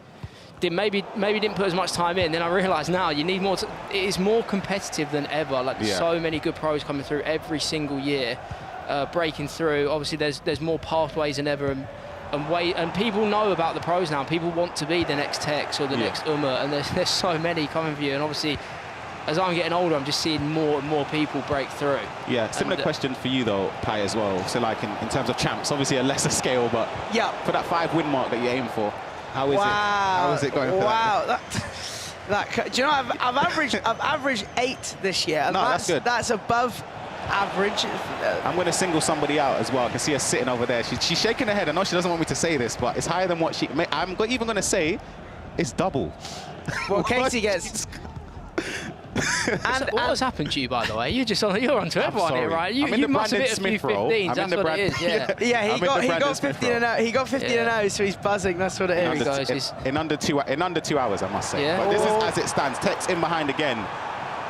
Could he get that another goal just to ease the nerves in this game? Great defending there. It's still in possession of Tekkz. Near post green. Just off the post there. Would have been an unlucky goal for Umut to concede, but we spoke about how tightly contested this group is. Look in the top right. There's so many draws going on. Tekkz is the only one right now who's flawless in terms of the victory as it stands. But 3 points, 2 points, 2 points, 1 point apiece between Yuval and Guibarros after 2 games as well. It's crazy, Tom. Yeah, that's why every win will feel so big, because a lot of the games tonight are going to be draws. We've called it the group of death, and it might just be games not being settled. But I think that to finish as a draw. Yeah, I think that shows the importance of, obviously, just getting those wins early on, just to ease the nerves. And just for Tekkz, it'll be the opposite from last year. Last year, the week 1, he was well below standard, and week 2, he was incredible. A question for Tom and Pai from official TJB93. Which formation do you believe to be the best this year? I'll aim this firstly at Pai Face. What formation do you enjoy using the most? Well, I like the standard 4-4-2. I used the 4-1-2 until my road to glory, but I'm using Mark 11's 4-4-2, which I quite like. I'm playing with 2 box-to-box, and it works for me. It's kind of don't want to overcomplicate things. So me personally, I like 4-4-2. Yep, and for you, Tom, as well. Favorite formation? Yeah, 4-4-2. 4-4-2. I may have potentially used the 5-back at the start of the game. Wow. Potentially. This is a safe space, Tom. It's a safe space to chat. Okay, right. I'll confess. I used the 5-back for about a month, and then I prefer 4-4-2. It's just at the start of the game. Yeah. Just further emphasising on what Pai Face said about using Mark 11's pro tactics. At the end of the stream today, we'll be giving away every player's tactics. Hold on. Tekkz in behind. He's going to go near post. Doesn't manage to angle it properly. Good save from the keeper. So yeah, make sure you stick around towards the end of the stream for every single player in this group's tactics. We'll dissect them. We'll go through it. We'll share the codes as well. Joy, I love to see there with Savanier on the ball as well is there is a level of variation in these games. As in, you've got Mbappe there, ridiculously expensive player, and Savanier, who's 12k. So it does show that even though these cards are cheaper, they're not necessarily unusable, or maybe a word to use, or they are super usable, and the price doesn't always dictate how good or bad they are. Yeah, I think that's one thing the pros have done really well at the Pro Open, just using these varied teams and getting the most, like getting a tune out of every kind of player. You know, for every Mbappe, yeah, there is a Savanier behind him, and it works. True. I think that, for me, it shows how important play styles are as well. Well, I learned, he's one of, I think there's only 3 centre attacking mids on the game that have got long ball plus. I think it's Bruno Fernandes, he's one of them. I'm not sure, I can't remember who the other one is, but I only think there's a few. So that might, obviously, the way they like to play, that might be why they're using his item, or I assume that's why they're using his item for the long ball plus. Pai's understanding, he knows how it goes. You get that long ball pass, they can. And there might, I think there is only 3. If anyone can tell us the third one, by the way. We've got 2 from Pai, and I can't think of the other. There is definitely one more cam in the game with long ball pass that isn't called Bruno or Savanier. Gotta be, who is it? I don't know. I genuinely have no idea. On the attack, though. Do you know where that come from? It's actually a Shuri thing, you know. Me and AJ3 doing Squad Builder Showdown. He said Shuri taught him. So it's the hashtag house. Yeah, well, we're all interlinked somewhere. yeah. Shuri's actually been giving AJ3 lessons, and I think he's actually playing well as a result. Oh, look at that. The chat coming through. Sissoko. I actually didn't even know he could play, Cam. I didn't know that. No, Wow. I've played against him quite a few times. That's the foundation item, I think. Yeah. Is it an SBC? Yeah. Go on, chat. Well played. Get one in the chat on broadcast. Not as high than out. Tekkz looking for a recycle here. Big moments in this game with 17 on the clock. Chat, let me know what you think. Are we going to see an Umut equaliser, or is Tekkz going to get his second win of the day, which would actually put him at 6 points and give him some breathing space? We'll This give is him really big for him. It's huge, huge. If he manages to win this game, he's going to push forward for the third as well. Oh, it's what a great ball. Great save, Oh. wow. It's deserved. I know some people will look at that and say rebound, but I think it's deserved for the pass. That is unbelievable vision. It's a great ball across the box. Again, a bit of unfortunate, the save to bounce back directly in to Smith again, but just this ball across there from De Bruyne. For me, I don't even think I would never even play that. Hits it to the near post. Oh, sorry, it's not Smith. It's Kenny Dalglish in. That's why you're watching behind there. Yeah, exactly. I would never play that pass. But yeah, Never. I think as angry as you may be at the save, when you give up a chance of that percentage, I'm not too angry at conceding, because it's like he probably could have scored Agreed. the first one, Yeah. and the pass is that good anyway that it deserved a goal. We've got a lot of people asking about the mystery nation. If you have missed the clues that we've given so far, so there's green in the flag, there's an icon in the game from this nation who played for FC Barcelona, and if there's any fantasy Premier League aficionados out there, there is a player doing very well from this nation, and he's not necessarily the massive superstar you'd expect, but he's smashing it in the Premier League at the moment. So there's some Mystery Nation clues for you if you've missed them so far. Yep, Irish Paddy is saying he believes it's Ivory Coast. Well, he believes are wrong. Yeah. I'll give you that, it's wrong. Matthew Joseph Chapman saying, is the secret country St. Kitts and Nevis? I'm afraid not. That is incorrect. If they have any players in FPL, let me know, please. Malaysia. I don't think there's a Malaysian icon on. Yeah, I don't think there's a Malaysian icon. I'm not sure if there's any Malaysian players that scoring points in FPL. You're going to have to think a bit better. I mean, Germany's probably a better guess than what we've seen. Yeah, I think Pavis said one of the first clues, though. Was it green in the flag? Yeah, unfortunately, no green in the German flag, so... Come on, guys, heads on. I think someone just asked in the chat as well, how did Tekkz do that pass? It is the double square cross. So if you're ever looking, goal for Umut. Oh, there we go. Game on. I mean, we'll carry on talking about what Tekkz did after. Let's lock in on this. This is a big 5 minutes here. 3-2 to Tekkz, and Umut has pulled one back. And now he's going to be getting his tactics ready, constant pressing. There's about 7 minutes on the clock. Again, another nice passing move from Umut. Yeah, just about managed to get through there to Mbappe. I heard a roar and it came in favour of Emre Yilmaz. 3-2 in that game against Guibarros. That will give Emre Yilmaz his first 3 points added onto his draw in that first game against Obrun. Just seen Stokes' knee slide across there, haven't we, somewhere? Yeah, no, he's absolutely caking it right now. A lot of investments. Gravenberch owners will be very happy. I actually didn't invest this week. Normally I invest. This week I stayed away from it. You've been I'll be honest. sensible. I've been sensible, but in fairness, the first week I probably made a bit too many coins. I just wanted to let everybody else have a bit of fun, you know. I've stepped away from the investments. A nice guy, Ryan, yeah. I'll be back next week, though. This week was just too tell tough. them you were scared to make a prediction, so you didn't do anything. No, I couldn't call it. I could not call this game. Again, another draw if it stays like this. Yuval against Obrun. Going to be focusing in the last moments of this game. Yuval on the attack here. There is a lot of Yuval fans in this chat, you know. Rightly so. I need that. I need the upgrade.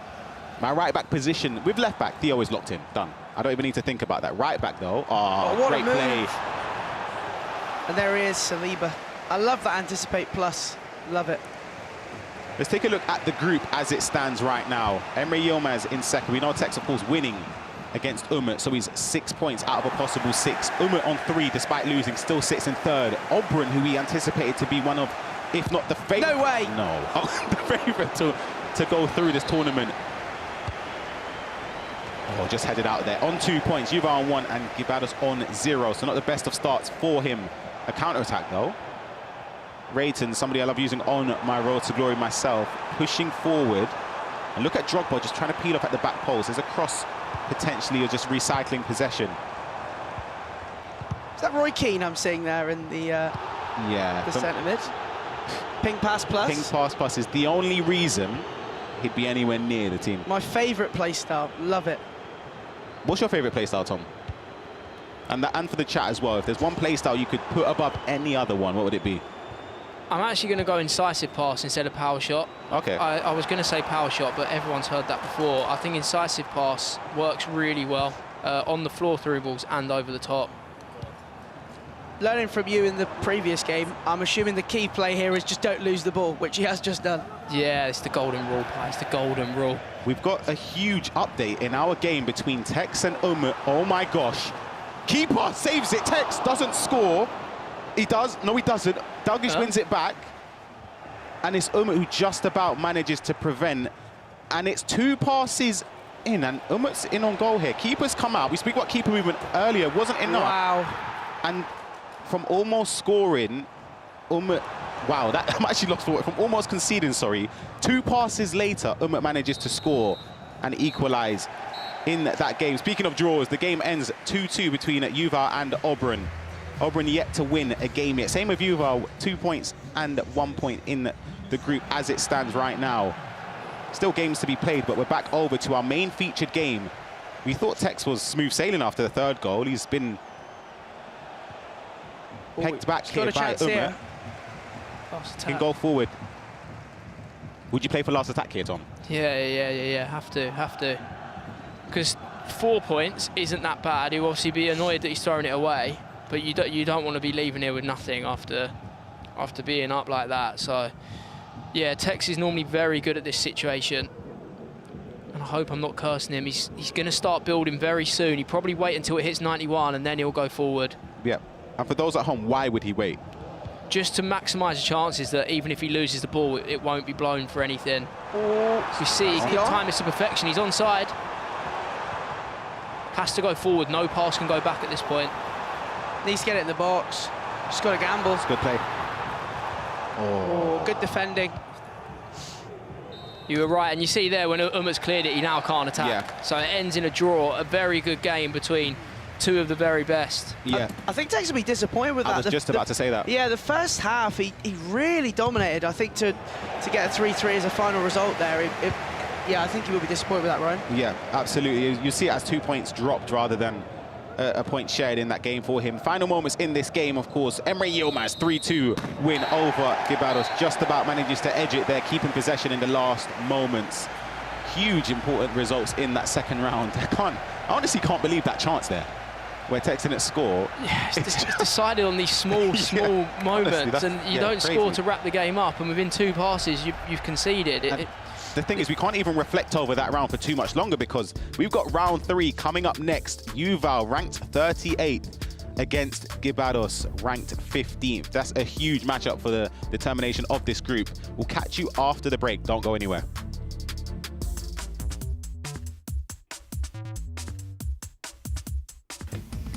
I think I'm angry sometimes. I'm angry in my head. So you're really angry? Yeah, when I have to play, yes. Pretty chill. I don't know if I'm the calmest, but yeah, I'm calm for sure.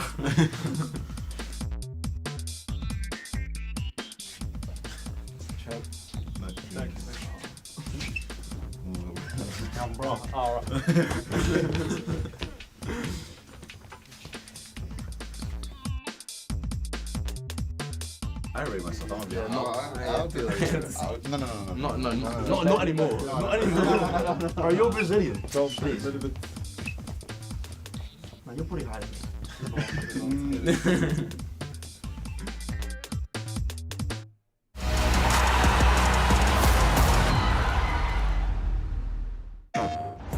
PlayStation tournaments are on PS5. Featuring FC 25. Challenge more players and find more ways to win. Get ready to compete on a global stage with new and exciting daily tournaments, all at the press of a button. So whether you're a seasoned competitor or just starting, come for the challenge and leave with glory and incredible prizes. It's time to join the competition. Sign up now on PS5. PlayStation.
Welcome back to the FC Pro Open. We've had some absolutely fantastic first 2 rounds of competition. Yuval has officially put points back on the board. Umut is cruising with a last-minute equalizer up against Tekkz.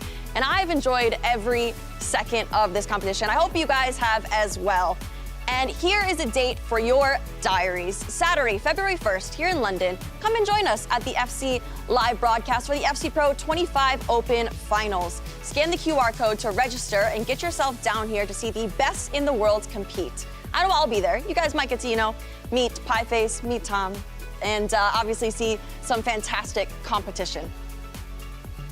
Now, there's a man on the screen here. I'm not really sure why he's on the screen. He's not on anyone's FC Pro drafts, but Pi, what do you think of Eto here? Yeah, unless I'm being silly, I haven't seen a single player use him tonight. Tom, am I just half asleep? Or? No, I don't think anyone's used him, to be fair. I think we're just analysing for a laugh here. Just have a look through him, yeah. Have you used him? Yeah, I've actually packed him. Have you? Yeah. Harry opened pack for me, and there he is, Samuel Eto'o. And yeah, the quick step's really good. He's actually worth his coins this year. I like him a lot. Well, we do have a mystery nation here today, and so this is how you do it. You go into objectives. Make sure you guys are putting in the correct nation, because if you do not put in the correct one, it will not work and you will not be able to get the rewards. But yeah, I'm not sure why Eto's on there, but make sure you guys are paying attention, because Pi's dropped many hints throughout all of the broadcasts so far. But I don't know about you guys, but I think that you guys need to be making sure to compete in those. And so we do need to chat about the most recent promo. It is Ultimate Succession. Have you packed anyone out of that promo, Pi? Not anyone of note, shall we say. All right. Not anything super exciting.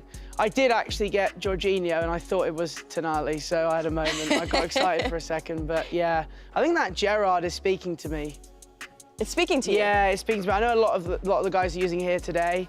It's that passion. I'm feeling the passion, Tom. Yeah, I actually had the same thing with the Jorginho and Tonali the other day. Devastated, got excited, jumped out my chair, shouted louder than I should have, and it was Jorginho. Absolutely devastated. But some of the icons are very, very nice. And Ronaldinho is the one up there you're looking at. Any version of Ronaldinho you can use. He is always the best in the game.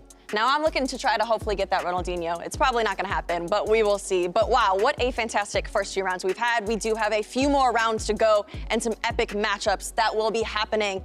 And I'm curious how this group table is turning out because there'll be some changes as we look into it. Umut is still on top. Yuval has finally put some points on the board. We do have to talk about that Umut versus Tekkz game because I know you were on comms for that one, Pi. It's a tough one to concede in that last second in the way that he did as well. He was looking like he was going to win, but Umut's still up top from there. Yeah, he was dominating the first half too. It was all over him. But I think it shows the real resolve of Umut too to come back in that game, especially from 3-1 down, scoring a late goal. I know as well, a lot of people in the chat, boy owners, they're really, really hoping for a result next game, I think. 1 point on the board. Now, Tom, I have to ask you, Obrun, I think we're not seeing the same player that we saw in the qualifiers because he hasn't won a game. He has a couple points there, but I didn't expect this out of him. What do you think? Yeah, I expect him to have at least 4 points by now. And to be sitting there on 2, he'll be disappointed. I think Tekkz will be disappointed in not having 6 after what he's done. But yeah, I think we are looking for more out of Obrun in the next couple of games because I was expecting him to dominate the group and be top. Now, we do have to discuss, if you do have a tough start to the competition, it's kind of putting you in a rough situation to go into that second week. If we think about Tekkz last year or a couple other players, if you're a player like Yuval in this situation and it continues to go, I mean, is it even possible, you think, Tom, to bring it back in that second week?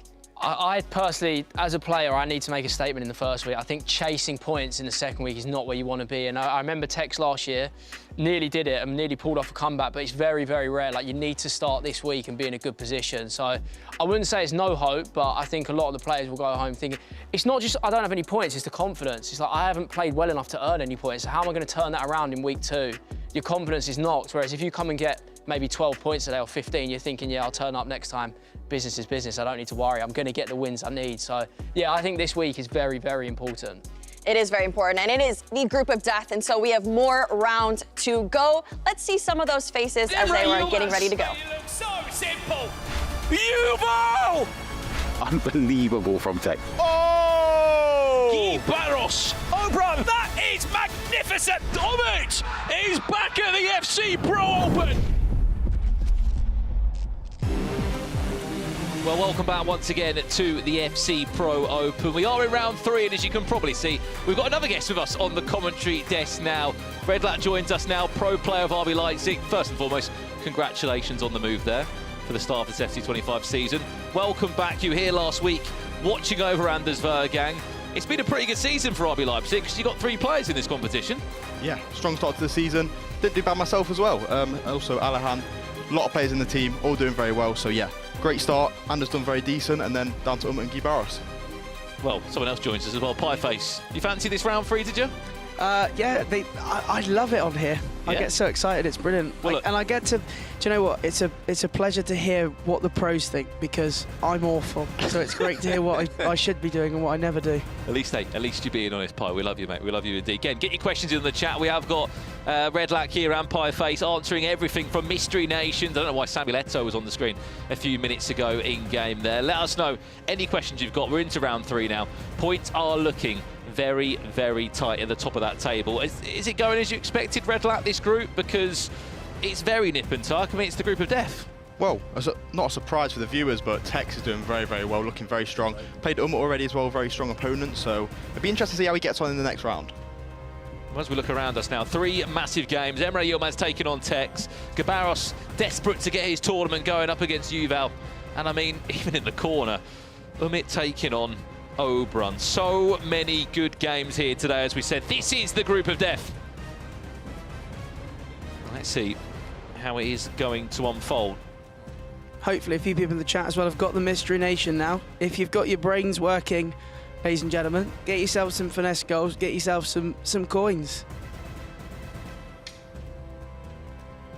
Trying to see if there's any more predictions there coming into the chat live right now. Oh, Anastasia Bowie's one. So he's on 1 point, Mr. Yuval. So I'm in it with you, chat. I've done the SBC. I've got the card, and I'm a neutral, but we need him to win for the upgrade. Absolutely. I'm with you. Well, ranking 15th in the world at the moment. Let's speak about Guibarros, Redlac, a teammate of yours. He also signed in the summer for your team. What a season he had last year. I would have said maybe he's one of the rookies of the year. He did so well to get himself into this competition too. Yeah, well, like you said, he had a very strong end to the last season, making a name for himself. And then this season, he's really kicked on. He's played even better than before. And by qualifying for the FC Pro Open, it's a huge achievement. How does he pick himself up from this scenario now? We know how important it is to get points on the board in the first match day in the groups across the 4. He's on 0 points as it currently stands. How does he pick himself up going into these next 3 rounds? Well, you want to try and get some points somewhere. Now, it sounds silly, but remember last season, there was a few players that got maybe 1 point or 0 points on week 1, and it was a mountain to climb coming into week 2. So any points he can grab in this week will be perfect. Speaking of Tekkz, again, he's going to feel hard done by that he's not on 6 points, Pi, because he should have had the perfect start, really. Yeah, we watched that game in the first half. It was pure sort of domination, but as I just said on the desk, I think you've got to give credit to Umut for the resolve there to come back and get a result after being 3-1 down. But I think Tekkz... Oh, my God. Wow. That was nearly an absolute screamer. We'll be gutted that he didn't get all 3 points, but still, I think 4 after 2 he'd be happy with. I think... I mean, I don't know about you, Mr. Redlack, but if you've got 4 after your first 2, you've got to be pretty confident, right? Yeah, I think the main point from that is that you're not giving away 3 points to someone else in the group. Good Travella effort there. Maybe a corner. But yeah, if you're giving away 3 points to, you know, your competitors, your rivals in the group, it's going to be hard to climb and catch them back up. Quick corner comes in. Virgil van Dijk there, gets 2 hands on it. Again, any questions you have for Redlack, get him in. From a pro player's eyes, how you see this game. Our feature matchup, we're jumping over to it live now. Yuval against Guibarros. Someone has just asked in the chat as well, is there a star in the Mystery Nation flag? I can tell you that there is. So there's another little hint for you. And last time I heard you give a hint, now you said there was green in the flag, and now you're giving us there's a star in the flag. Yeah, I'm trying to help the chat out, you know. Steven Gerrard into Mbappe, early doors. It's Guibarros knocking on the door. Surprising, that one doesn't go into Virgil van Dijk. Mbappe has a shot, that one deflected away. Got to speak about Drogba for a second, Redlack. Is he in your team? Have you used him? Do you like him? Do you not like playing against him? He is in my team, and he's one of the best players. If you use that first time over the top, using someone like Bruno Fernandes, maybe Savigny, in behind in that number 10 role, Drogba can be so effective, because when the ball comes over his head, he has the ability to hit it first time with the power shot, and especially if it's green timed, it can really trouble the keeper. Yeah, I watched the goal earlier, actually, and it was a first-time power shot, insane level of skill. I don't know how you guys managed to do that. But it's all about timing, it's all about instinct. Once, you know, when you're a pro player, you get so many of these chances that eventually you're going to green time him, you're going to aim him in the right direction, despite the manual shooting. And it's really weird, because you can look at all types of players in this tournament. Look at Tekkz, he's got finesse, he's using that finesse playstyle plus more often than not. Whereas someone like Guy Barros, he's got Oxlade-Chamberlain, he's got Gerrard, he's looking for the power shot instead of that finesse. What do you prefer, if I ask you? Are you more of a power shot or I'm more of a power shot, yeah, because I feel like you can lay it off and then, oh, here we go, player lock. Yeah, you can lay it off and hit it first time. There's more like quick instinct involved in that, whereas Tekkz, he'll be setting up that finesse shot, whether it's on, you know, the player's weak foot. That gold playstyle plus is really going to help finish it. Well, we asked for a few questions to come in for Redlack. I was thinking more on the angle of pro tips and tricks. Tonka comes in and says, have you been learning German since signing for RB Leipzig? I have not, and I probably should, because, you know, the rest of the team, they're all speaking in German, and I'm just there, stood there listening. But yeah, I don't really get what they're saying, but I'm trying. And Ola has asked you in the chat, what is your favourite play style and formation? Favourite play style right now, it's got to be power shot. Like I said, I've got that Drogba item, and his power shots, they're so good, because even if it doesn't go in, you get a corner, you have another chance to recycle that attack, make another chance, even if the initial power shot doesn't go in. The FPL champ as well coming in. Which FC Pro Love items have you backed, if any, Redlack? Well, I have got a lone Gravenberch, so I'm keeping my eye on Emre Yilmaz today. If he gets a few results, I might be slightly happy. And if I can ask you another question, does, for example, with the power shot, what sort of difference does the grey playstyle make as opposed to the plus playstyle? Is there a real difference in it? Yeah, there is a big difference. I have got Pele untradeable, as a lot of people will know and aren't very happy about. But he has the silver or grey playstyle for power shot, and he can hit it just as effectively. Now, it's not as quick, the animation's not as sharp, but there's definitely power behind the shot, and it beats the keeper, yeah. And is it more, is it more of the speed of the animation that you prefer with the plus, as opposed to the accuracy? Yeah, I think there's just less of a window for the opponent to tackle you. That's the main difference, I'd say, between, you know, the gold playstyle and the silver. Well, Tia Hernandez has been a popular choice in every single player's teams across the FC Pro Open, and to be honest, if you've got the coins, in every single person's ultimate team. If you can't afford Tia Hernandez Red Lac, who is the alternative? And Pi, if you've got one as well, I'd love to hear it. A lot of people are using DeMarco, maybe a Mendy evolution. The sad thing is there's not a real out-and-out swap for Theo Hernandez. He's the best item by far, as Tom Lees was saying on the broadcast, in the game, even for any position, not just left back. Yeah, I love him. I use him on I packed him really early on my road to glory from an advanced SBC. I was buzzing with that, and yeah, so he's never, I made him red, he's never going to go to that team. But my actual, my main left back, I use my Bali Mumba Argyle Evolution. So honestly, I absolutely love Evos. Four or five of my starting Champs 11 are Argyle players that I've been working on. So yeah, unfortunately, I can't drop him. Even if I get a big left back, he can't go. I was waiting for a bit of Plymouth Argyle to feature in the broadcast tonight. He has come in. I've got a midfield of 86 Adam Randall Evo, as we score a goal there. Well, just offside, I believe, there for Guibarros. That one won't stand. There is updates in our other games, though. As we said, 3 games underway. You deserve some goals, some updates of what's going on. If we can head to Obrun against Umit, what's going on over there? Is it Didier Drogba involved in the goal? Yep, surprise, surprise. Didier Drogba giving Obrun an all-important lead. He simply loves that striker. Well, that's the thing. Obrun is using Didier Drogba to his max potential. He knows how to loop it up to him. He knows how to take shots with him. There's no one that will use... For example, Anders last week, he had Drogba in there. Not as effective with that original player. Like, Obrun is using him. He's scoring headers. He's scoring power shots. Anders more using him naturally, you know? Just like you would in foot champs, Brandon. Oh, I think we've got a goal somewhere. There's passion all over the room. I love it. I can hear some screams coming from elsewhere. This is 0-0 still in our featured match up here. As we said, we're in round 3 of Group C tonight, the Group of Death. You know, you missed it earlier, actually. Like, I asked Obrun for a cheap beast, and he said, use 10 bronze players in Drogba. It's genuinely a good idea. Like, look at all the highlights coming in. Emre Yilmaz, goal, Drogba. Obrun, goal, Drogba. Well, it's the Drogba show so far tonight. Another goal got in there. He leads Tekkz by a goal to 0. Quick corner. Still nothing to celebrate here. I've got another question in the chat there. I think it's from Tarek. He wanted to know, who would you recommend is the best cam without long ball plus? It's a great question. Without long... What budget are we talking about? Well, would you say a cheap and expensive? I like Phil Foden personally because of the technical plus, but I know he's got that new Thunderstrike item. I didn't pack him. I was very sad. Well, I think if you're not going for that long ball pass play style, I think you're looking at power shot.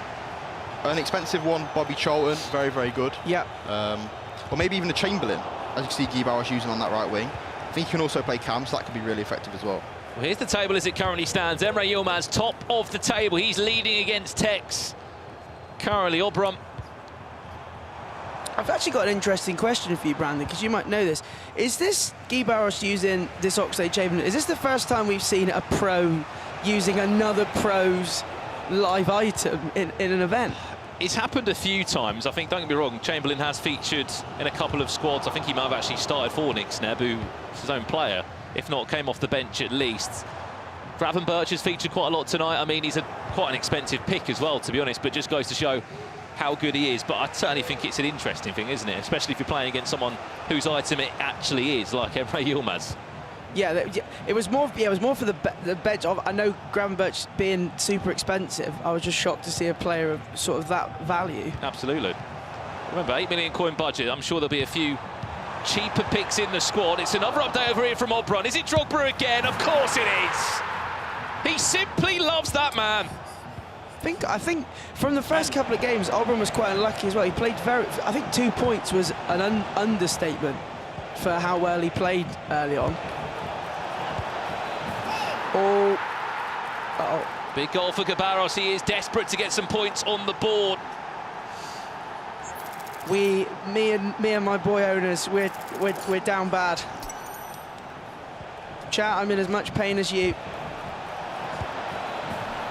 Bit of fortune at the end there, but as you see, he's teed up the Gerrard power shot, he's then cancelled it with L2R2, and then passed it on to Oxlade Chamberlain. Update over here as well. We can see Emre Yilmaz finding a 2-goal lead. It's like Mbappe's just decided to start scoring goals and turn up. And then another update over here. Umit finally getting the rub of the green. Mbappe, 3 goals in 3 different games. It's carnage. It is goals everywhere. That's been the theme of the night, really. There's a lot of people as well tuning in tonight asking about Bowie, potentially his upgrade. Obviously an SPC item that a lot of people have done, and there's a lot of people in the chat that aren't very happy at the moment that Yuval has not been able to get towards those first 3 points. Power shot comes in. Don't get me wrong, there is still 2 more games to be played today, and it's only 3 points, only 1 win. It'll be a +1 upgrade. You know, you say that, only 1 win. I feel like in this group, the group of death, only 1 win is not an easy feat, Brandon. With I just feel like not everyone's going to go and beat them, are they? You know what I mean? Like, in my opinion, people are going to drop points everywhere. It's just such a tightly contested group. Yeah, you'd expect a player of Yuval's quality to, I thought it would be nailed on for at least a +1. How's that goal? Sparked some life back into Umut now. Here's Drogba. Is he on for a hat-trick maybe in the first 14 game? And it's Drogba still. Power shot if he can tee up. Drogba tries to become the playmaker. Offside, I love the idea, and it's Savanier who's just offside. I mean, if you're looking for a number 10 Redlac who is cheap and very good with a long ball pass, that Savanier item is like 12k and massively popular. Well, yeah, as well as Savanier, I'm actually using gold Bruno Fernandes. Now, it sounds silly, he's playing over Pele. That's what this long ball playstyle plus is doing for people. It changes the way everyone plays. Like, look at Obrun there, just running forward before with Drogba. And Umut's scared, and as he should be, because that playstyle plus, it changes everything, and it's all you need to watch out for. So Bruno Fernandes features over Pele, does he?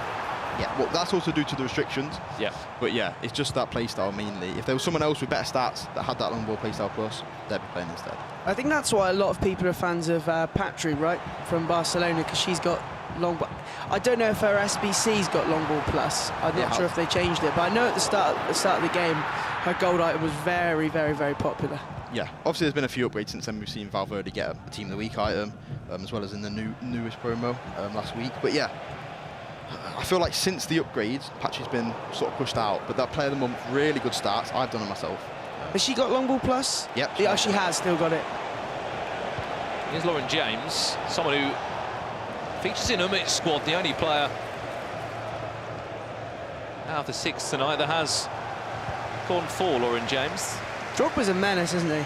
He's everywhere. I think for Obrun, he plays a little bit better. We used to joke about Fuma's Mbappe being the best Mbappe, but I think Obrun's Drogba might just be the best. Let's keep you up to date then with what's going on in the other games. A lot of you asking about Tekkz, a lot of you asking about Yuval. Clearly, I believe, because you've all invested in their FC Pro live items. This is the scenario here. Tekkz was on 4 points. He was unbeaten coming into this game. A win and the draw tonight for him. And we might be joining a dangerous time here for Emre, who is currently top of this group. He'll be on 7 points as it currently stands. He's also had an unbeaten start to his FC Pro Open group here. A 3-3 in his opening game against Obrun after being down on 3 different occasions. The Champions League winner was able to come back. Massive chance, Mohamed Salah, big goal for Tekkz. That passing was wonderful. I was about to say, if you're a Gravenberch owner, you're going to be loving life, but there's a chance now for Tekkz. Well, he's just scored against the Gravenberch owner, yeah, hasn't he? I know. In Emre Yilmaz. A question just coming in the chat as well for you, Pi. Yeah. If you could Evo one Spurs player, yeah, who would it be? Okay, why don't we mix up and go? I should have asked Tom Lees that question. But... Yeah, so not Van der Beek. I think everyone would want that. And obviously, Joe, Romero is probably my favourite, but he's already got a 90. So I'm trying to think of something a little bit different. Maybe like a Sarr or a Basuma, just to send them. Yeah, you probably can already get them quite high. Funnily enough, actually, Sarr and Basuma both play from the same continent as the player from the Mystery Nation, or the Mystery Nation. There's a few more hints for you. There's his chances. Bouncing around the box. Wayne Rooney went for a time green shot, as we said. Guibarros looking to try and get his first points on the board. Oh, the chat suggested Madison. I put Team of the Week Madison in to get Ping Pass Plus. That's my favourite playstyle, so I've done that one. And yeah, a lot of people liking Udogi. Mystery Nation coming in. It's not Aubameyang's nation. It's not Gabon. It isn't, but it does have green in the flag, and it is an African nation. So there's a good Good guess.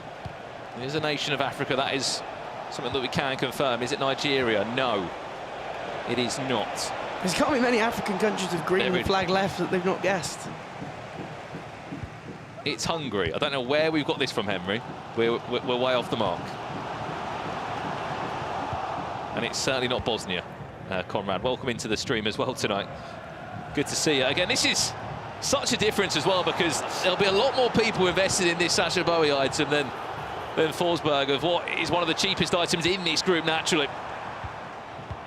Back over to this one. Power shots from David Ginola. Wasn't even time green, that one. The only player to use him in the 6 here tonight. I was going to ask Red, is that big skill to hit that like that? Yeah, I think so. Obviously, the meta with that is people will be thinking, oh, it's easy, but aiming that, if you see the way he let it come across his body before he took the shot, it's actually quite a lot of skill in that. And Ginola does have the silver playstyle plus. He hasn't just hit that with anyone. You know, that is part of having the item in game. And yeah, I just think one of the biggest shocks in this FC Pro season is the fact that Drogba's getting started over Mbappe when they're the same sort of similar budget. The way Drogba is changing everyone's teams is just crazy. Well, we saw him for a period of time, didn't we? The Champions League last year, where the aerial plus was deadly.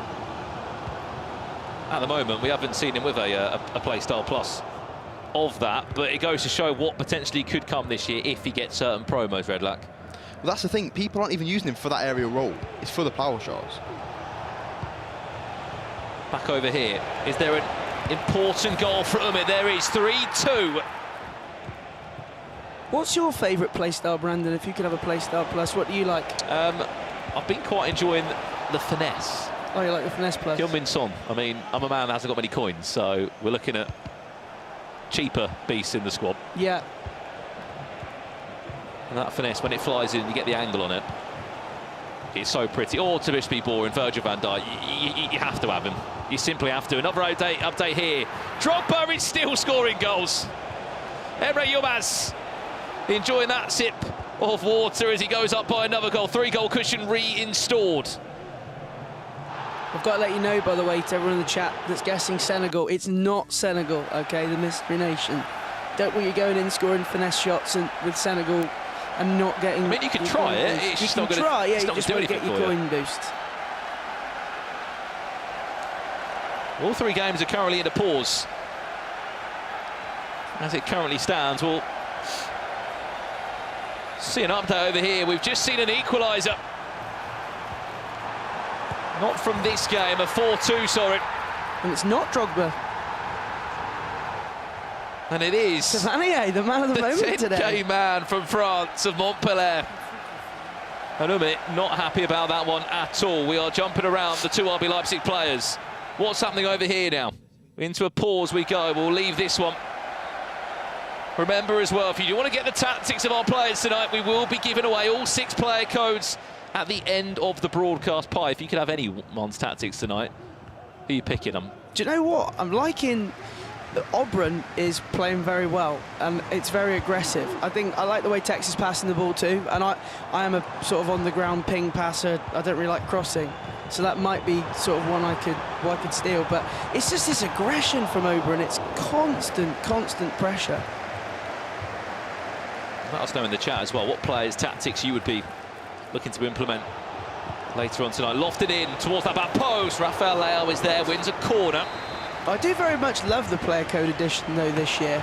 It's great for a player like myself, and I'm sure a lot of people on my level can agree, because it's so easy to try out different things and see what works. You can try one pros. If it doesn't work for you, you can try another. It's nice and simple. I like it. That's why I just got onto Mark 11's 4-4-2, tried it, liked it, and now I can't get away from it. As a pro, Red, are you looking around at the player tactics? Are you taking maybe a little bit of this from one player, or is it about having your own complete custom style? I think results make statements. So when the first cup finished, we had 2 winners, Manu Bashir and Obrun. You're sort of looking at what they're using. Obrun, Drogba, 4-4-1-1. Playing in the final against Umut, another player who's playing tonight. He was also in 4-4-1-1. So at that point, I'm sort of thinking, well, I've not done very good in this tournament, so I'm going to switch, try the 4-4-1-1, and now I really, really like it. Interesting question coming in from Benji Boy. If you could create your own play style on FC 25, what would it be? It's a great question. Great question. I mean, I'm actually going to turn this back on the chat as well, and I'd love to know your suggestions on this as well, because you've really put me on the spot. Surely a goal for Obrun. Power shot, you know where it's going. He is an absolute beast. I think he might have he's already quite expensive. He might have doubled in price from tonight's showing. It really is the Didier Drogba show tonight. He is scoring everywhere and everything that falls in his path.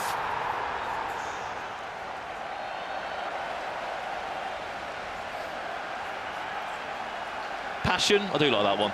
You said about that. Yeah. However, though, I like it as a hidden play style. Passion plus is the play style that's some players have got it and some don't. Massive news to those Sacha Boey owners. Yuval has just pulled an all-important goal back. He will be very happy to know.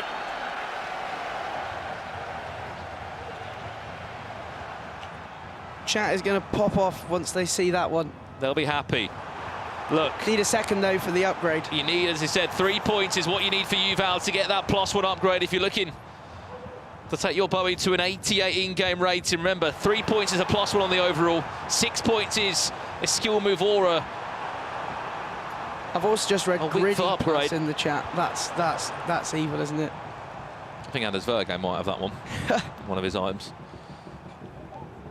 Keep these suggestions coming through. As it stands here, 6 minutes away, Emre Yilmaz will be 7 points unbeaten tonight. Drogba ensuring that might be the case. As another goal goes in our featured matchup, the question is, which way has it gone? Is it potentially an upgrade for Bowie, or is it gone the other way and we'll be seeing Frosberg of New York Red Bulls going in? Unfortunately, it's not going to be the way of Yuval. 2-1 he leads. It's a power shot that's taken so well, Redlac, and it's Steven Gerrard that's made that one fly into the back of the net. Well, Pi, we talked about the setup, and if you see there, he's used an R1 square to manually drop the ball at Gerrard's feet on the edge of the box. First time power shot, green time finish, bounced off the floor, straight back up into the top corner. It's unsavable. Yeah, the keeper's getting nowhere near that. I mean, I'd love to be a world where I could do anything close to that. That goal looked ridiculous. Well, here come the suggestions for the play style pluses that could be added maybe into the game. Space finder plus. I like that. Do you like it? Yeah. Because imagine your players just roaming about, looking for space, asking for the ball. That's all you want. That one's awesome, by the way, from ITHA. Pen Saver Plus. Can you imagine if you chose your goalkeeper purely for penalties? That would be... Imagine if you subbed on Emi Martinez. You've won the shootout before it's even started. Passion plus, we love that one as well. Drogba, another goal? Yeah, go on then. Deserved, I think, for him. He's played very well in this game. How many goals has that man scored with Didier Drogba? I think he's got like 23 in the qualifier. It's just based Didier Drogba, by the way. And his price is just rising and rising. He might have been right. I know the word cheap wasn't really a fair one to use, but he might have been right when he said get 10 players and 10 bronze players in Drogba. Could have been a good shout from him. Well, full-time results about to come up across the games. You know, someone out there in the chat who's got their rare players pack for watching, you know they've probably packed Drogba. Someone lucky out there's probably picked maybe a Gerrard. Well, just tonight, guys, Drogba's price has gone up by 10% just from these last 2 hours. There's people watching and there's people that are investing and giving him a go. And this just goes to show the impact of these pro players. Red Light Emre Yilmaz, top of the table so far, unbeaten. He's looking good. He's one of the most consistent players in the scene. He picks up results in every tournament. But one result we're not looking at as much as we should, in my opinion, is the featured game. If Guibarros gets a win here, he's staying amongst the pack. If he drops points, he might just fall behind, as we seen last week, Abu Farsi and the 1OS, sort of falling behind that initial pack at the top. Well, speaking of Guibarros, let's jump into the game live now. This is 85 minutes on the clock. What do you do here, Redlac, if you're Guibarros in this situation? Do you try and find one more chance, or do you look to just pass it around the middle?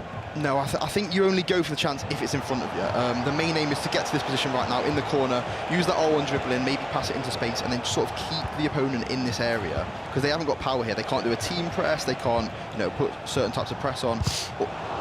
That was wayward, but yeah, if he keeps it in the corner, it's the most optimal way to keep the ball, because the time's ticking. Here we are.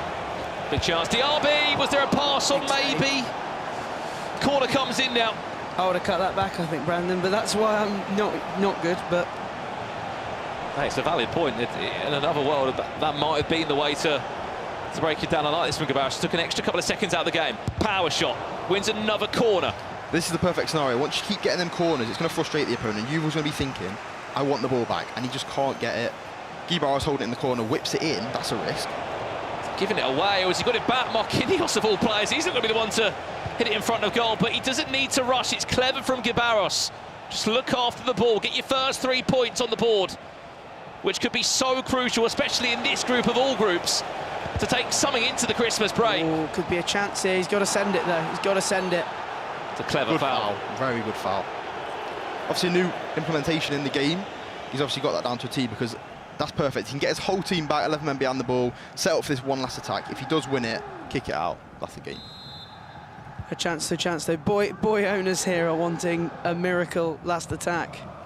13 game seconds still as they wait for that Bowie upgrade. Is there potentially going to be an equaliser?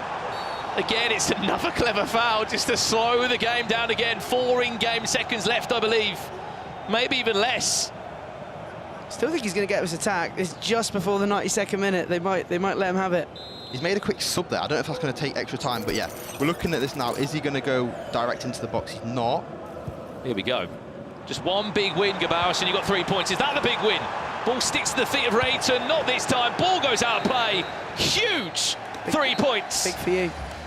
Well, that's my teammate. He's done very, very well. And like I said, he wants to stay with the pack who are leading the group, because if he falls behind, it might be too much going into week 2. And so important as well, Redlack, after what was a slow start.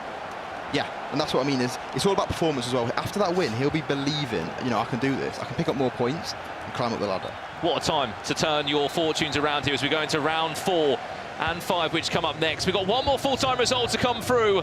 Obrun also piling on the pressure towards the top of the table. What we haven't got to remember as well is, even though us Bowie owners are not too happy, if you have got Forsberg, then you've got yourself an upgrade there if you're using that man. Here's a +1 on the Swedish attacking midfielder. This is the update here then.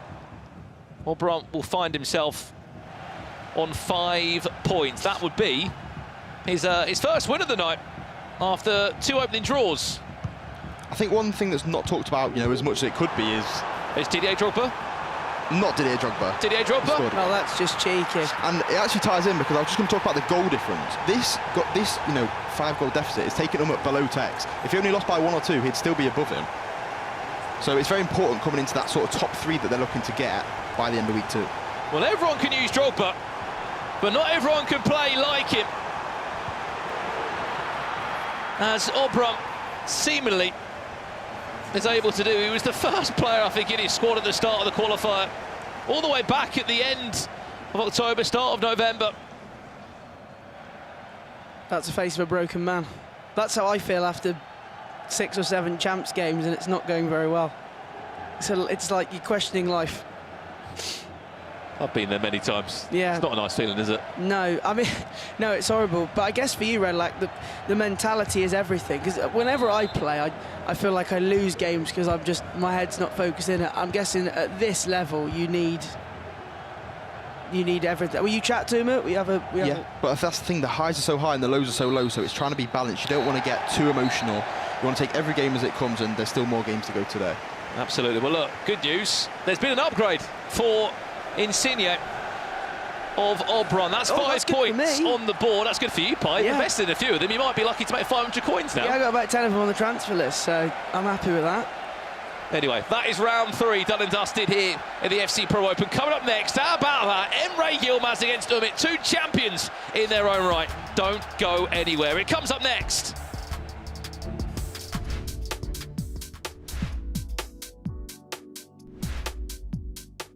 Pace, Vinny, he's really quick in the game. Shooting, R9, best finishing, I think, all time in FC.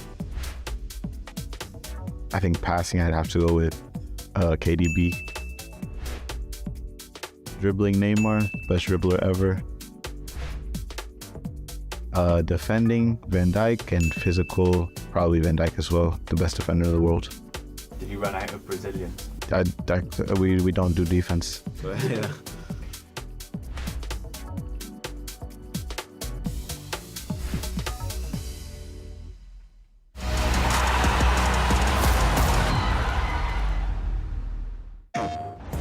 PlayStation tournaments are on PS5. Featuring FC 25. Challenge more players and find more ways to win. Get ready to compete on a global stage with new and exciting daily tournaments, all at the press of a button. So whether you're a seasoned competitor or just starting, come for the challenge and leave with glory and incredible prizes. It's time to join the competition. Sign up now on PS5. PlayStation.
Well, welcome back to the FC Pro Open. You are seeing just a little snippet of what's been going down tonight in the group of death. 3 rounds of action already concluded. Emre Yilmaz currently top of the table. But as expected, no one is safe and no one is certainly clear yet as it currently stands. 2 more rounds of action to come very shortly indeed. But before we do that, we are happy to bring back to you FC Pro IQ. Unfortunately, Tekkz is playing today, so we've swapped him in for someone just as good in Tom Lees to break us down some of the action we've seen tonight. Tom, what game are we looking at and what we're breaking down? Yeah, we're going to be looking at Emre Yilmaz, a man that started on fire today. We all know how good he is, and he's the one that's starting to pull away. We can see he's got 7 points already, top of the group. And I think this goal here just personifies how he plays. This is Emre in a nutshell here. Yeah. Well, let's play the clip through. As we know, 7 points as it currently stands for Emre Yilmaz tonight. He's looked really convincing. Such a gifted player, Emre Yilmaz, so consistent. You'll watch this goal, and you'll just think, yeah, it's brilliant tiki-taka, it's lovely build-up, and as we see with the time, eventually there is a goal at the end of it. But there's so much more in this, Tom, isn't it, as we will break down after we've seen it through. Yeah, that's why I want to watch it in full speed once. I think it's such a nice goal. Like there's just pass and move, simple play to get him in. It looks really basic, but it's not easy to do this. But there is a lot of moving parts that we want to actually break down when we go back again. So you can see here he has a long throw out to the left midfielder straight away, which starts the play. And then if we stop it already, you can see If I highlight Drogba, that's the first run. He's already got someone going. And subconsciously, Tekkz is thinking, OK, I need to mark that run. You have to mark that run in this game. How is he making these runs? L1. Easy as that, just triggering, using L1, the way he wants them to run. So he'll have his analog stick facing where Drogba is. But them triggers are what he has to mark. And what he does as a result is just build up space for him to walk up the pitch. You can see now, Tekkz can't press the way he wants. And that's a big feature of Tekksz's game, pressing. He can't do it because Emre is constantly pressing and probing and being patient. You see here, we stop it again. Elise, next one, on his bike, he's been triggered. And this defensive line is getting deeper and deeper every time. And Emre is just building up, obviously waiting and being as patient as he can be. So we keep playing it out. You'll see one of these runs in the end is going to be what he wants. It's coming very soon. So he's built him up. If we stop it already, Tekkz does not want to be here. You do not want to defend in this area of the pitch. Any part of here is not where you want to be. And we'll highlight Theo Hernandez, the run. You see this run constantly of him getting in here. He will be down there and one of them has to go. Tekkz has had to bite in the end, and this is a result of 2 or 3 minutes of impatience. He's been waiting for that ball, can't get it, and now he's had a bite with his right back, and Theo's got the space, so we'll play it out. Theo's now in, and Emre has 2 or 3 options, plays it well, and then it's the touch and shoot at the end that I really like as well, because we see that at the top level, and I think it's so important in everyone's game. When you get in the box, can you make the right decision? Can you go left or right? And the top pros, they get it right every time. Amazing stuff. FC Pro IQ with the help of Tom Elise. Quick one, will he top the group? No, Obrun will. Okay, yeah. Okay. Well, let's see maybe what he has to say about that, because Case is catching up with Emre Yilmaz right now. Yes, I'm here with Emre Yilmaz. And Emre, top of the group, 7 points. Fantastic performance, undefeated. How are you feeling with such a great start to the day? Yeah, I'm feeling good, of course, but it's not, I don't feel like playing very good. But top of the group for now, I still have to play Umut and Yuval, so it's going to be tough to stay at first. It is tough, as it is the group of death. Now, I have to talk to you about quite a lot of people's MVP of the day, Drogba. How imperative is he for your team? Yeah, he's one of the best strikers in the game. Very strong and very glitchy, so I like him. Now, next matchup is up against Umut. You mentioned he's going to be very difficult. He is coming off of a tough loss. Do you think that affects the game at all going into the next one? Now, Umut is very strong world champion, so he's mentally, he knows how to play a game, even if he's frustrated. So. All right, well, I will let you get ready for that next game. But first up, we're going to go back in time a little bit. You guys have faced off a few times. Let's see some of those moments. I want to attack more than my opponent. Emre Yilmaz. I don't care what Emre is doing. I just want to go out of group. Goals. Incredible matchup between 2 household names. Didn't take you long, did it? Just 8 minutes for Umut to open up his scoring. Alex Mateles, this is nice. Hopkinson, Emre Yilmaz. 8-goal thriller between 2 absolute juggernauts. Let's do it all again. Goals galore in Group A. Ball, big chance. Cool, dodged that one well when Mbappe steal. It's a tap in, it's easy. And that will do us Umut. It will be always goals if I play against Umut. The games are coming in thick and fast. Emre Yilmaz up against Umut, rank 5 up against rank 7. As Brandon said there, a battle of the juggernauts. I'm joined by Tom Elise for this huge game. Umut, I think for his standards, he would expect to have potentially more points on the board, but for Emre Yilmaz, 7 points from a possible 9. It's been a very, very strong start from him. Yeah, I think this game's really going to separate the two. If Emre can win this, Umut's chasing from there. Yep. You don't want to be in that position. So Umut will know the importance of this one. I think over the line of the groups, you'd say, oh, it's only just one more game, but it's got the feeling that it's not. If you go that far behind psychologically for Umut and for Emre, look, he's already 3 points ahead. If Emre goes 6 points ahead of him, you're chasing. Exactly. You can see the table. Emre Yilmaz #1. Obrun is second with 5 points. The group is tightly contested. Tekkz and Umut on 4 points. Guibarros on 3. Yuval on 1.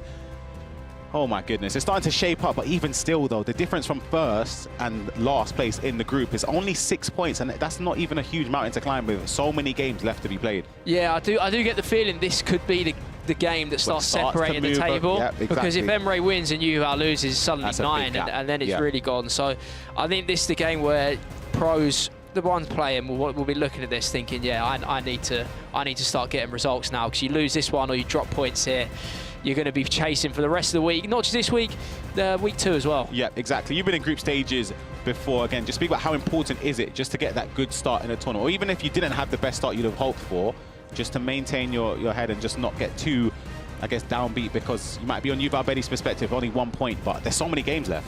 Yeah, I think you've got to be really strong mentally to chase. I think you want to be the one that's setting the tone, because you're like, all right, well, if I draw this one, I'm miles ahead still. So and then you play 3, and then you're more likely to win. But when every game starts feeling like a must-win, and you're thinking, oh no, like, you know, don't get this one, still further behind. I think it's funny watching how it works out in the head, because you can just say, oh, you're playing for 3 points at a time, but you're looking at that group table. They're all looking at the table as soon as it's done, checking where they are every time. Yeah. Do you ever feel like, for a player in that perspective, you start to look at maybe points where you could expect to get the points from? Do you start to think, okay, maybe this game I'm not favourite, I could sort of chalk it off? Or is it something where you still have to back yourself, even if you might not be playing as well as you'd have hoped? Yeah, but I think in this group, I would normally do that. I'm not going to lie. If I play in a group, you would start looking and thinking, all right, well, you know, I need to win that one. Yeah. Maybe that one I can get away with. You know, if I get a point there, he's the best player in the group. I don't even know how you rank these 6, because they're all at the same level. So I don't think there is one where you say, oh, I want 3 points against him, and I wouldn't mind drawing against Obrun, because it just doesn't work like that. When they're all at such a high level, it's difficult. And yeah, this is going to be a good one, right? Emre and Umut. Joe, I like with these two how consistent the pair of them are. They are at every single event, every single time you tune in, you're going to see these two playing. And the thing is, what I always find difficult, whenever they're playing bad, they're still in the game. So in my opinion, Umut against Tekkz, I feel like Tekkz, in my opinion, should have won that game based on what we saw. Umut didn't perform extremely well, but he's maintained his defensive structure, stayed in the game, and all it took was 2 chances, quick succession, boom, he ends up getting a point on the board from a game where it could easily have gone the completely other way. Yeah, I think you know, Ryan, me and you competing, and I've definitely felt this in my career. Like, when I was playing really, really well, and being at the top, it was like my ability to win when I wasn't playing that well was actually pulling me through, because we can all turn it on and we can all have a good day, as we see Umut start well here. It's good defending as well, just to maintain there with the second man press with Virgil van Dijk there. But I agree with you, but we can all have a good day, Ryan. We can all play well. But it's just how, a bad day. Yeah, how low good is your are you level? on your bad day? Yeah. Can you nick some points and finish on maybe 9 tonight without playing your best? That's what the best players will do. And I think that is a real feature of, as you say, Umut. I think 95 or even 99% of pros in that situation against Tekkz go and lose that game. Yeah, it's not even close. Yeah, and he pulls it out of the bag.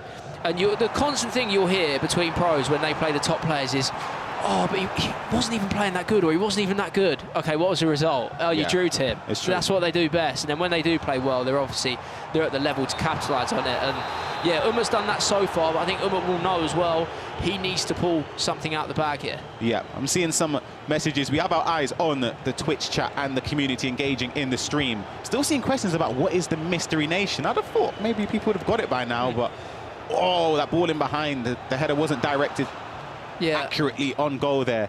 And I've been, in my little break, I was sort of analysing the market, sort of seeing the fluctuations in prices. Has anyone in the chat invested their coins in any players? Umut, of course, linked to Kadiolu, and Emre Yilmaz with Gravenberch, the most expensive player in this group. Umut in behind, though. Lauren James, a shot at the near post. I think he waited to see, or thought there would have been goalkeeper movement.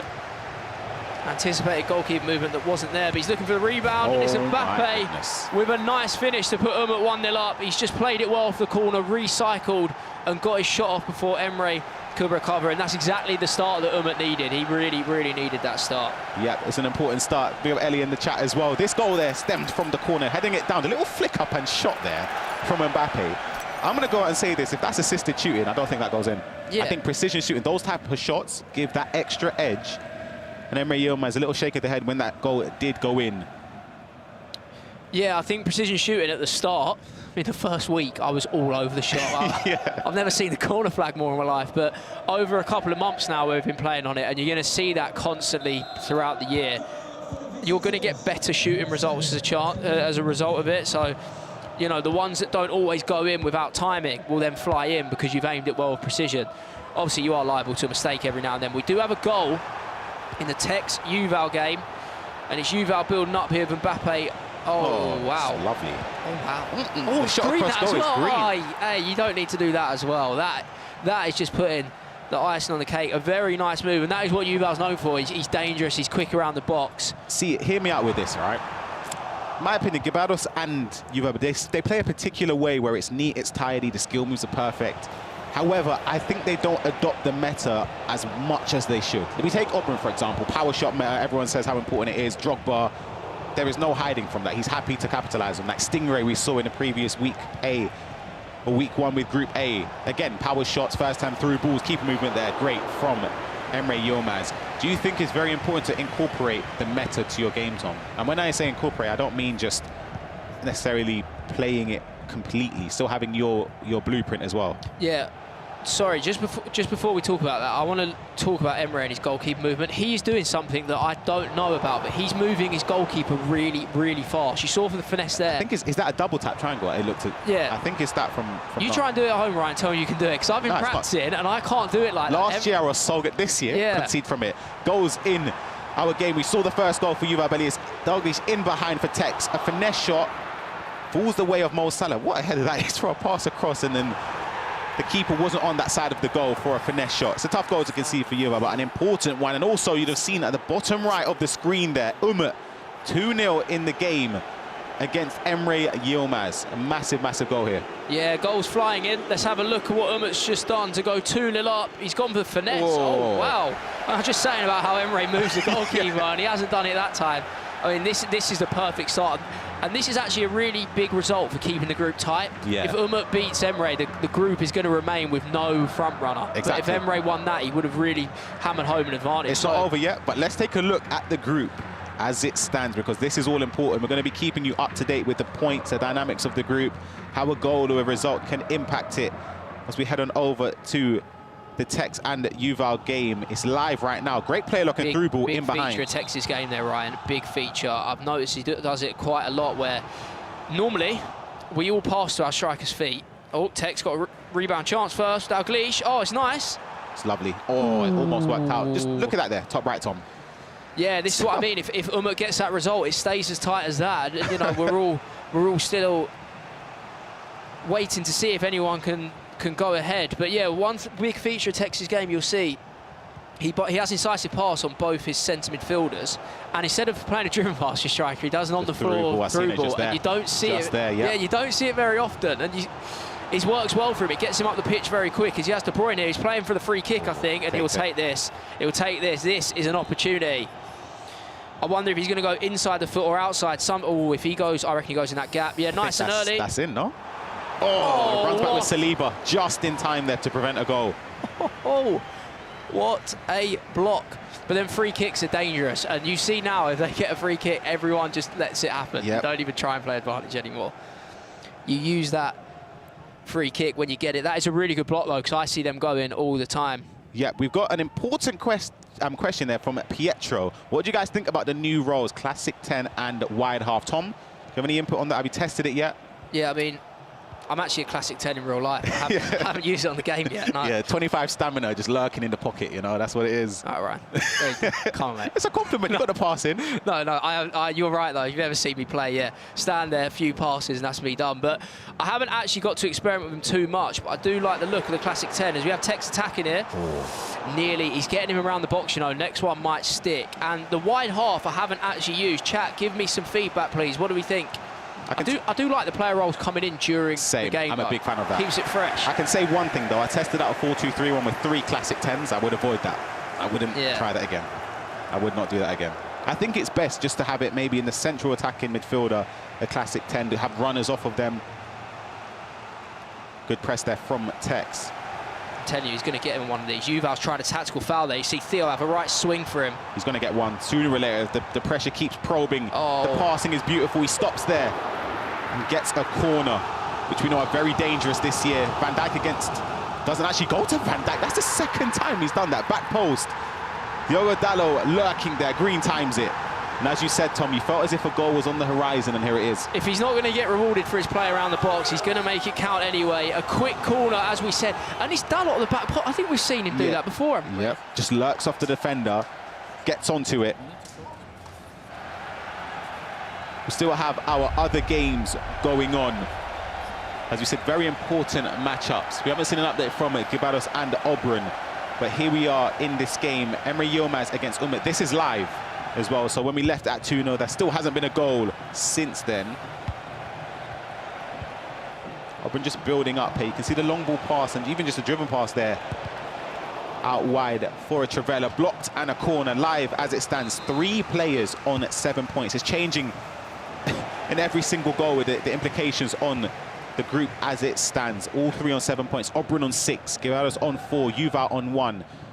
Even again, Yuval barely on, if he's on 1 point, it's still not, the 6 points is retrievable. But for him, I think out of all the games, his game against Tekkz is very, very important. And we have a goal in, no.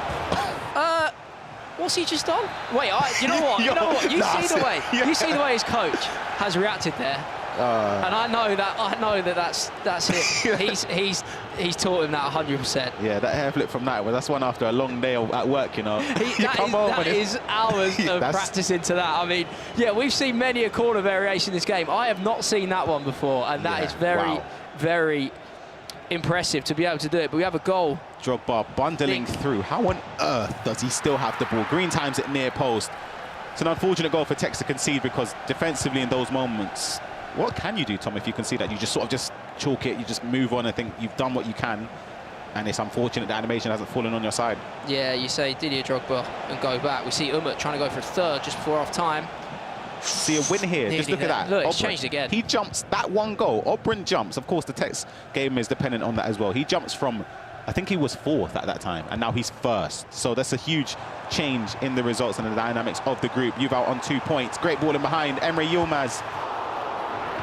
I do apologise, Ryan. I actually got it wrong. I thought it was Guibarros that scored and Nightwatch reacting like that, but he was actually... No, he was. That's what I mean. He's had a long day at work. Yeah, that's what I mean. He's conceded it. Yeah, my apologies. I got confused, but either way, the corner routine still stands. that is one that I haven't seen before, and Obrun's the one that scored it, and that tells you about the variety he's got. The thing is, if you don't know it's coming, what can you do to stop it? I don't think you can. You can't move the keeper really, because he could go either side, left or right, down the middle, the power shot. Obviously, if you know it's coming, maybe before then you run out a defender, but then you can't because of the Van Dijk in the area. That's the thing. You can't mark all of them at once. Yeah. You have to make a decision, but yeah.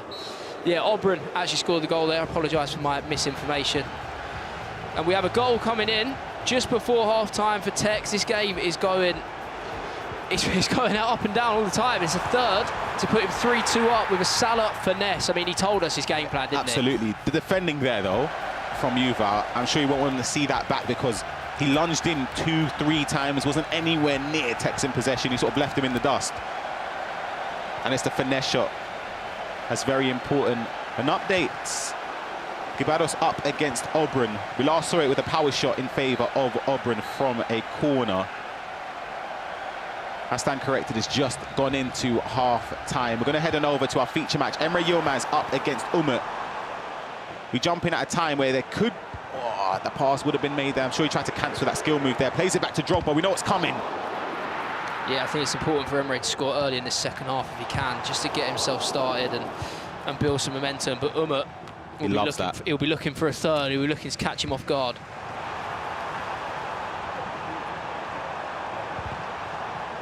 It's good defending there from Umut. The way he transitions, though, Tom, from defence to attack is incredible. Just through balls like this, you can just see it. He's in on a goal already, just from defending moments earlier, and he shoots to the near post.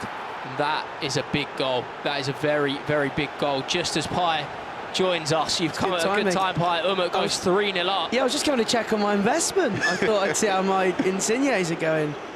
Look at that, near post. Doesn't really times it, but it's White timed and it goes in at the near post. Umut 3-0 up against Emre Yilmaz. This just makes the group even more tight, because I believe even if Obrun wins, the most points in the group would be 8 points, which is... For the people that love that kind of thing, the tight group, you're here for this. Yeah. This is going to be turning every single round. It's brilliant. The group of death has truly been... It's delivered. The group, it has, I think it's more than delivered. I've come in to have a chat because apparently a few members of the Twitch chat are not too happy because, well, the boy upgrades are not going. Yeah, I'm with them. Yeah, you're with them, are you? Yeah. Give me one, and I won't say anything. Yeah. I just need one. That's it. I was going to say, you just need 3 points from Yuval, don't you? Just to get that card See, I'm torn here, Tom, because I've got Boy, but I do want to see Tekkz win. So neutral is always me, but they said I'm allowed to say that, so at least I got to back my mate. Yeah, Kez Elite Gaming says he needs the Insigne upgrades. Come on, so he's a firm fan of Obrun. Don't worry, you're going to get it. You're going to get it. I promise you. I can't see Obrun not getting some more points by the end of the night. He's going to put them on the board. Loki about to make bank on Ake. Yeah, Tekkz continues this form. David, you're going to be a happy man. I'll be interested to see what Ake's at now. He was about 350k at the start of the... Wow. Yeah, at the start of the stream, he's about 350k. CZ Fnatic. He's got Bowie, Kadiolu, and Ake. So he's trying to cover all bases there. He's triple parked it. I all defenders as well. You might as well have brought Insigne and Gravenberch whilst you're at literally. it. Just cover yourself. Is it worth investing in Weghorst for next week? Yes, it is, my friend. Advice from me, I think. Yeah, same. I'll be there. Can we say this is not financial advice? Or yeah, there is disclaimer. Yeah. I'll be there. If you lose all your coins, don't talk to me. I'm not involved. We've got goal updates in our other games. Emre Yilmaz was 3-0 down. A great speed boost into space with Mbappe. A dink chip over the keeper to make it 3-1. Gives him a lifeline. Cold goal. So a long way in that game to go as well. Everybody's got his coffee there. Everyone else has gone for...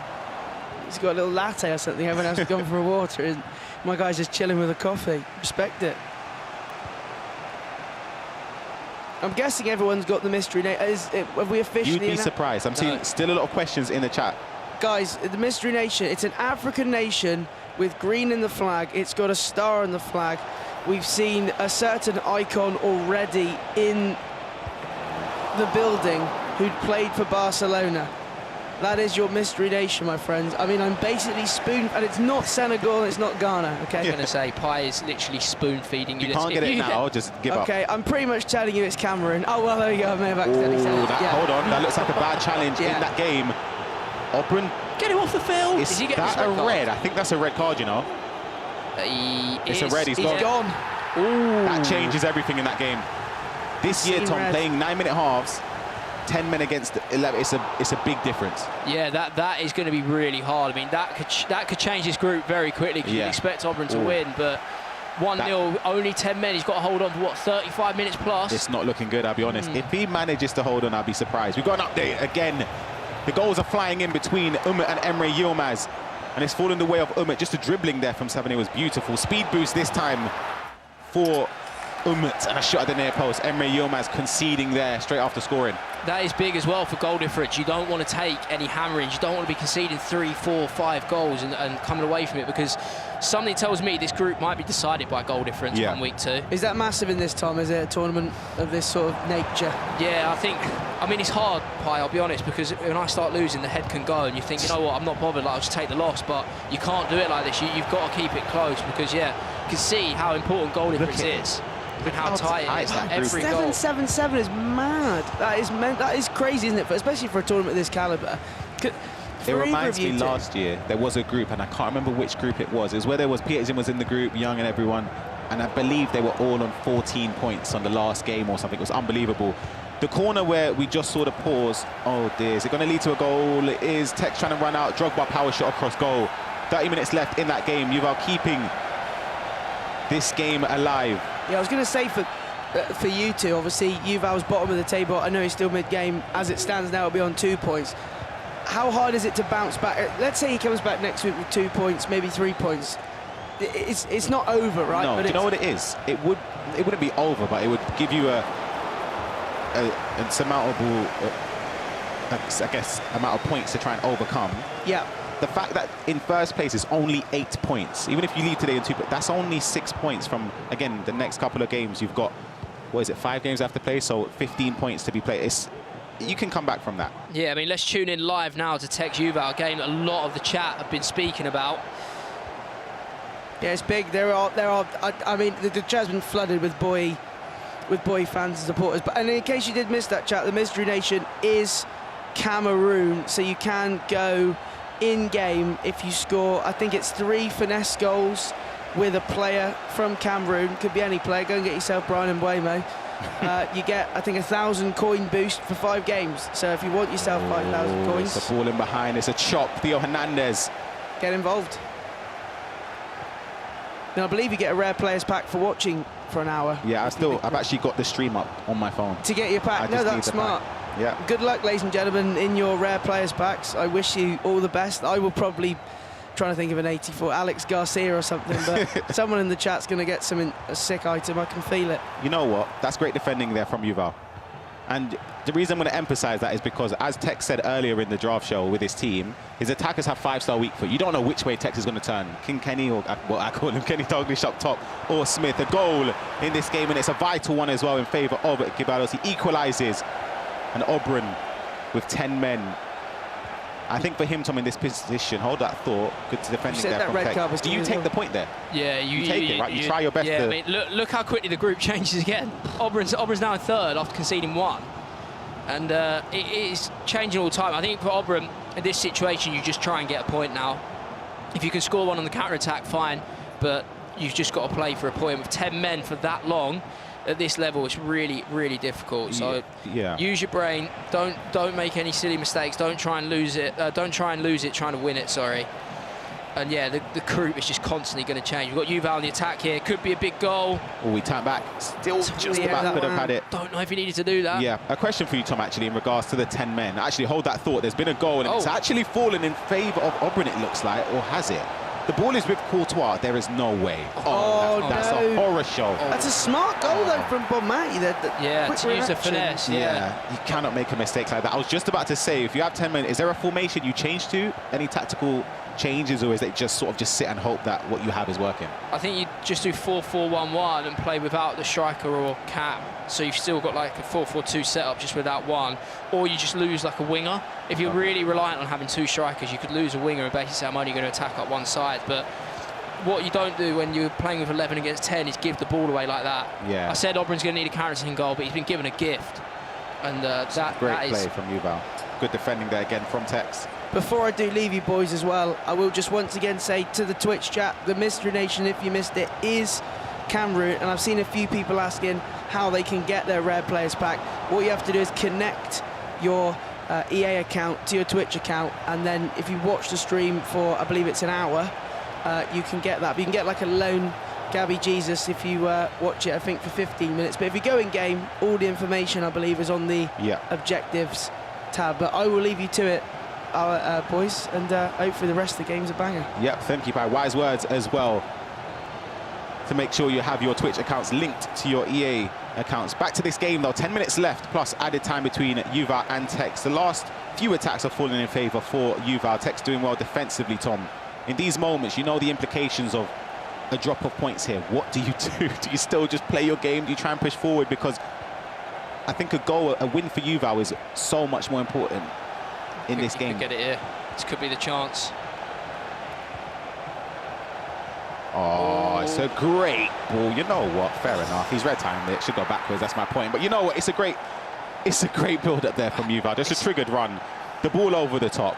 The red-timed finish isn't what you want to see, but I mean, it was coming. You knew it was coming. Do you not think it was coming? Like, he had a lot of pressure, and that timing of the through ball is what matters here. I mean, obviously it's a red for the open goal. Gosh. But when you give, again, as frustrated as you can be, in my mind, you've given him an open goal. Yeah. So if he reds it, if he greens it, if he yellows it, you does whatever. really... Like, you don't want to be giving up open goals anyway. So yeah, as frustrating as it will be for Tekkz, I think he'll understand. He don't want to be giving away a chance of that high quality. And the chat has exploded. The boy owners are absolutely... Look at the amount of support, it's unbelievable. Yuval's got a whole community on his back. Yeah. I mean, they are going absolutely crazy. Oh my goodness. I'm actually shocked. I didn't think there were that many fans of Sacha Boey and Yuval for this tournament. Wow. This Tekkz equaliser is going to hit differently. Yeah, literally. This chat is about to go the complete other way. Some people are saying Tekkz actually owns Boey himself, and that's why he's giving the goal. Right. I don't think that's the case, guys, but... This is the live table as it stands. Obrun top if he manages to hold out in his game versus Guibarros on 8 points. Emre Yilmaz in second with 7. Umut in third with 7 points. Tekkz and Yuval joint. Same amount of goal difference. Of course, Tekkz higher up because of the goal score, but that is very, very, very tightly compact. And Guibarros, of course, on 3 points, but if Guibarros manages to get a goal here, that would be incredibly important. Tekkz on the attack, though, in this game. 10 minutes or so left to be played. Ooh, what have we got? We've had a roar. I've heard a shout. Gets me going usually. Good you know defending. something's happened. It's either been a big miss or an equaliser, I think. We'll soon see what Guibarros has got.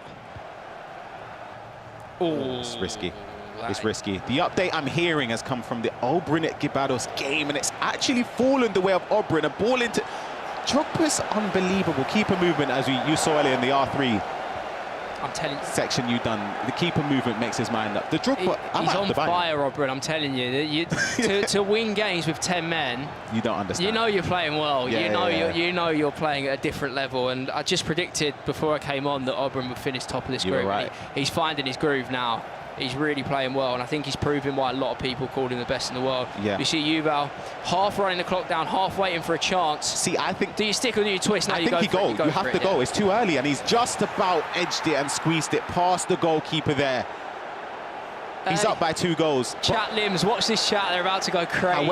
However, we saw Tekkz versus Umut. We saw how quick Umut scored 2 goals in quick succession. There is still time, but the odds are firmly in favour of Yuval. Keeper comes out, he green times it again. The Javella in the box. Very, very important. They have gone absolutely crazy in here. Honestly, are you seeing that? The chat has just exploded. I mean, to be fair to Yuval, he's played that really well. He has. He's baited Tekkz into making him chase, and then when the space is free, he's used it well to get the goal and finish it off. Yeah, we speak and I think about... we are getting a table coming again, right? Right on cue, exactly. Here it is, top right. You think we're inputting it, but Tekkz actually drops down based on goal difference, so he's now in 5th, and he's, you know, his last game against Obrun, which is got to be a tough game in itself, regardless, because it's one of his bogey opponents. Umut, though, in this game is pretty much secured a huge win against Emre Yilmaz, but one thing I'm looking at, despite the points being very, very tight, the goal difference in favour for Obrun is... It speaks volumes, just to how well he's been playing. A chance there that didn't find the attacker in the box there for Umut. Yeah, goal difference is usually a representative of how well someone's playing. Yeah. And Obrun is on fire right now. I think Tekkz, he struggled in the last couple of games, and the opponent you don't want to see load into your screen when you're having a bad time is Obrun. So it's going to take a big effort to stop Obrun, especially the confidence. You can win with 10 men like that. You feel like you can take on anyone. Do you know what? It sort of brings back my thought on his game against Umut. Hold that thought, actually. There's a goal in favour of Tekkz. He manages to score here. He's losing 5-4. I don't know if there's enough time unless Yuval capitulates and gives the ball away, but that brings him up, though, to 4th based on goal difference, so he still moves up a place in the group there. Shot at the near post for Emre Yilmaz. Nothing other than a consolation. The game will end 4-2. But again, goal difference is very, very important in group stages. Yeah, all these goals you might be thinking not really relevant. Like Emre's just scored to make it 4-2. What's the point? But when the goal difference comes and there's only 1 or 2 goals in it, that's what you're going to look back on. You're going to look back on it. Because Umut nearly scored a 5th, and then it's 5-1 for. Now it's only 2 goal difference. You're not getting too far behind on that regard. The points are all close as well, and this is just twisting and turning right, and I think we will be giving updates every 5 minutes here. Yeah, of course, that's the closing to that game between Tekkz and Yuval. Yuval just about edging it in a very, very closely contested game. And that also means Bowie's getting the upgrade now. Yeah, that's so for the community, I know they'll be happy. As the Twitch chat, you can see the uproar and the positive messages in support of Bowie and Yuval. And of course, final results in our other games as well. Obrun against Guibarros was one that was going on. We did have another goal in this one, though. It came last minute. And it's Marquinhos, the person we questioned in the team. 3 minutes added on. He's got about 2 minutes or so, Tom. I don't think that's enough time. No. But unless Obrun just passes the ball away, which you'd expect him to be disciplined and keep possession, you'd expect him to see out this game. No, I think you're not going to... you know what? The way Obrun's playing, I'll be very, very, very surprised if he pulls this and loses the ball here. Yeah. When you're playing the way he's playing, it just... I remember this has happened to me before, and when you've got the level of confidence, you think, all right, you can score. Yeah, you're not going to get the ball back. Yeah. So I'm not, so if you're low on confidence, right now you're thinking, oh, I've got to hold the ball for 2 minutes. Yeah. How am I going to do that? I can't. But when you're confident in the way Obrun's playing, he's probably just looked at his coach, gone, no worries, I'll look after this. I think the time it takes for you to transition into maybe an offensive variation in your tactics to chase the game, to push bodies forward, I don't think there's enough time for Guibarros to try and get into it. Now watch behind him, trying to give him words of wisdom to see if they can get something from this kickoff. What do you think? There's a little whiteboard there in his hands as well. Just a bit of tactical variation. We're seeing the development of coaches in the scene, Tom. Oh, yeah. Oh, yeah. If you're a coach, you don't just watch these days. There's a whole lot going on. Yeah. Here we go. He's got to chase this and chase it and try and get the ball back. Obviously, Obrun's only can keep it with 10 men. You know what? They're up. Body swarming forward quicker than I thought. You know what? He's in it. Oh, it's, you know what? That's why he's one of the best. Maybe if not the best. Look at the way he plays out of there. Just calm and composed, waiting for the area. Precision pass, because he knows now there's not enough time. No way.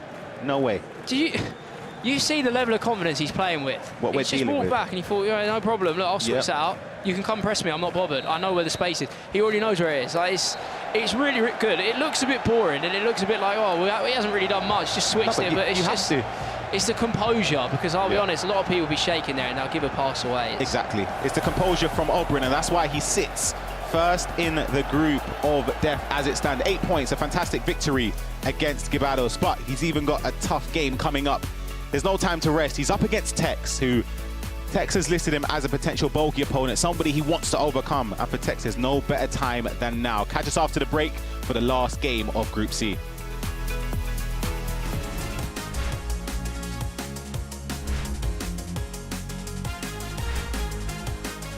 Rush team, goalkeeper, Courtois, I love it. Defender, Maldini. Two center mid like De Bruyne and Snyder, because of course I'm an Inter fan. And striker, R9, easy.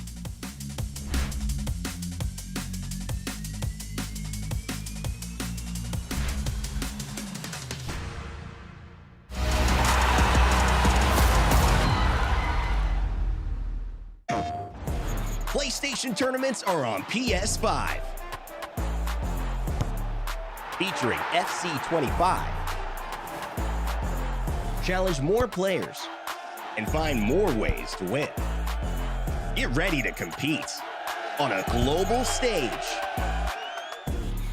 with new and exciting daily tournaments, all at the press of a button. So whether you're a seasoned competitor or just starting, come for the challenge and leave with glory and incredible prizes. It's time to join the competition. Sign up now on PS5. PlayStation.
Welcome back to the FC Pro Open. Lots of things have been happening.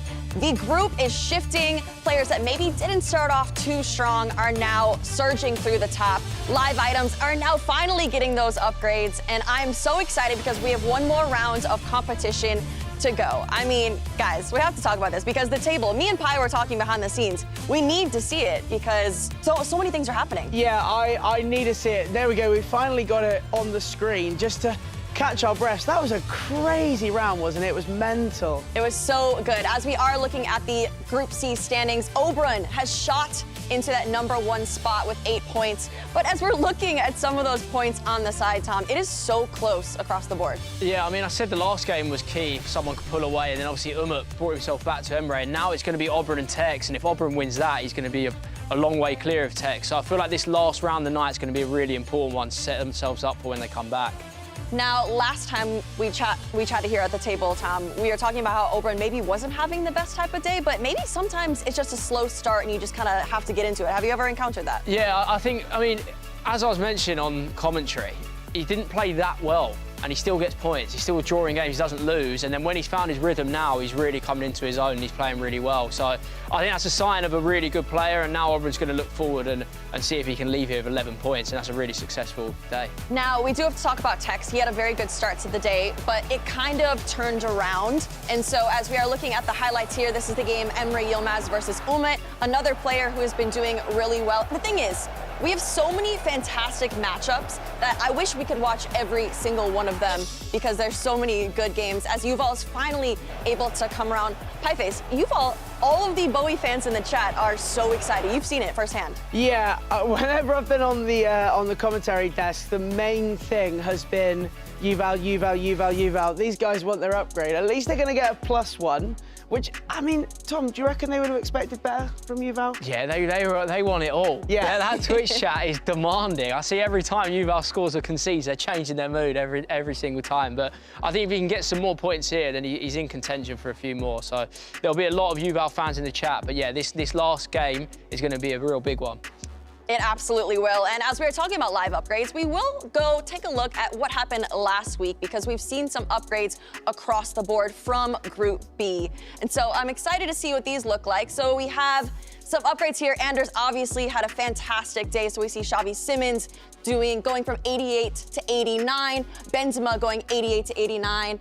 I mean, upgrades across the board. Pieface, any of these going into your ultimate team? I actually tried that Benzema item, and he was really good. He's really strong. I feel like the physical doesn't do him justice. I did the Hendrix SBC, so I'll take anything going in that direction. Unfortunately, I didn't pack Xavi Simons, so... But already 89, he's going to be insane. Yeah, I mean, if you're 89 and Anders is reliant on him for success, you're probably going to back him. Like, we've watched Anders time and time again. Beast. He's one of the very best world champion. And yeah, I think you're silly if you don't have a Simmons card ready for Anders because he's going to get him another upgrade. Well, it's funny because we were talking to Manu last week and he actually didn't do his SBC. And so hopefully all of the players are having their own items so they're able to root for their own items to complete. But I'm trying to get as many as possible. I'm a little frustrated because I bought 20 Insignes and they have gone down immensely. But hopefully we'll see how this last round keeps up and we'll see how it all shapes out. But guys, we have a very, very special interview right around the corner. Ryan is going to chat with Obrun. Thanks, KC. I am joined by none other than Obrun. Top of the group stage in 8 points. You performed extremely well. Do you think there's even a further gear you could go? Because Tom said you haven't even been at your peak yet and you've still got 8 points. Yeah, the start was not at my best.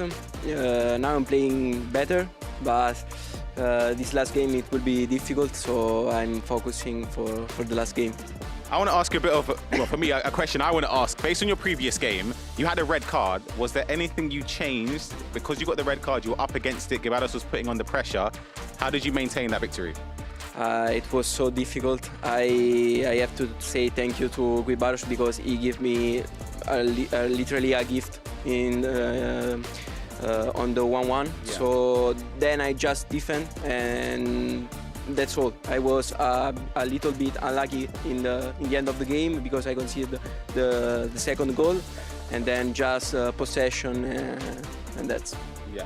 I'll leave you to head off. You've got a huge game. These two have played each other many times before, and Tekkz sees this game and this opponent as a bogey opponent. Let's get ready for it. It's Obrun against Tekkz, two players that have matched up a few times in past years. Back across, Obrun! He's a bit of my kryptonite at the moment, and he did smoke me in Swiss. Obrun, arguably the best player in the world right now. In this group, there is no easy games at all.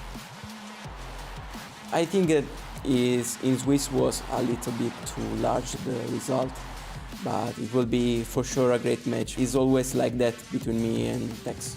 Pro Open week 1, it changes.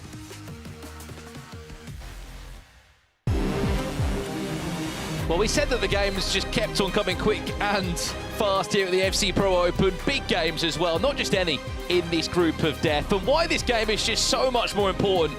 Tekkz is right, it is a bogey match. They've played 6 times in competitive games, and 4 of those 6 times, Obrun has won the game. They drew once and Tekkz beat him a few years ago in a qualifier, but in the last 3 times they've matched, Tom, it's been an Obrun win, it's been a draw, and it's been another Obrun win, but you have to mainly look at the 2 things.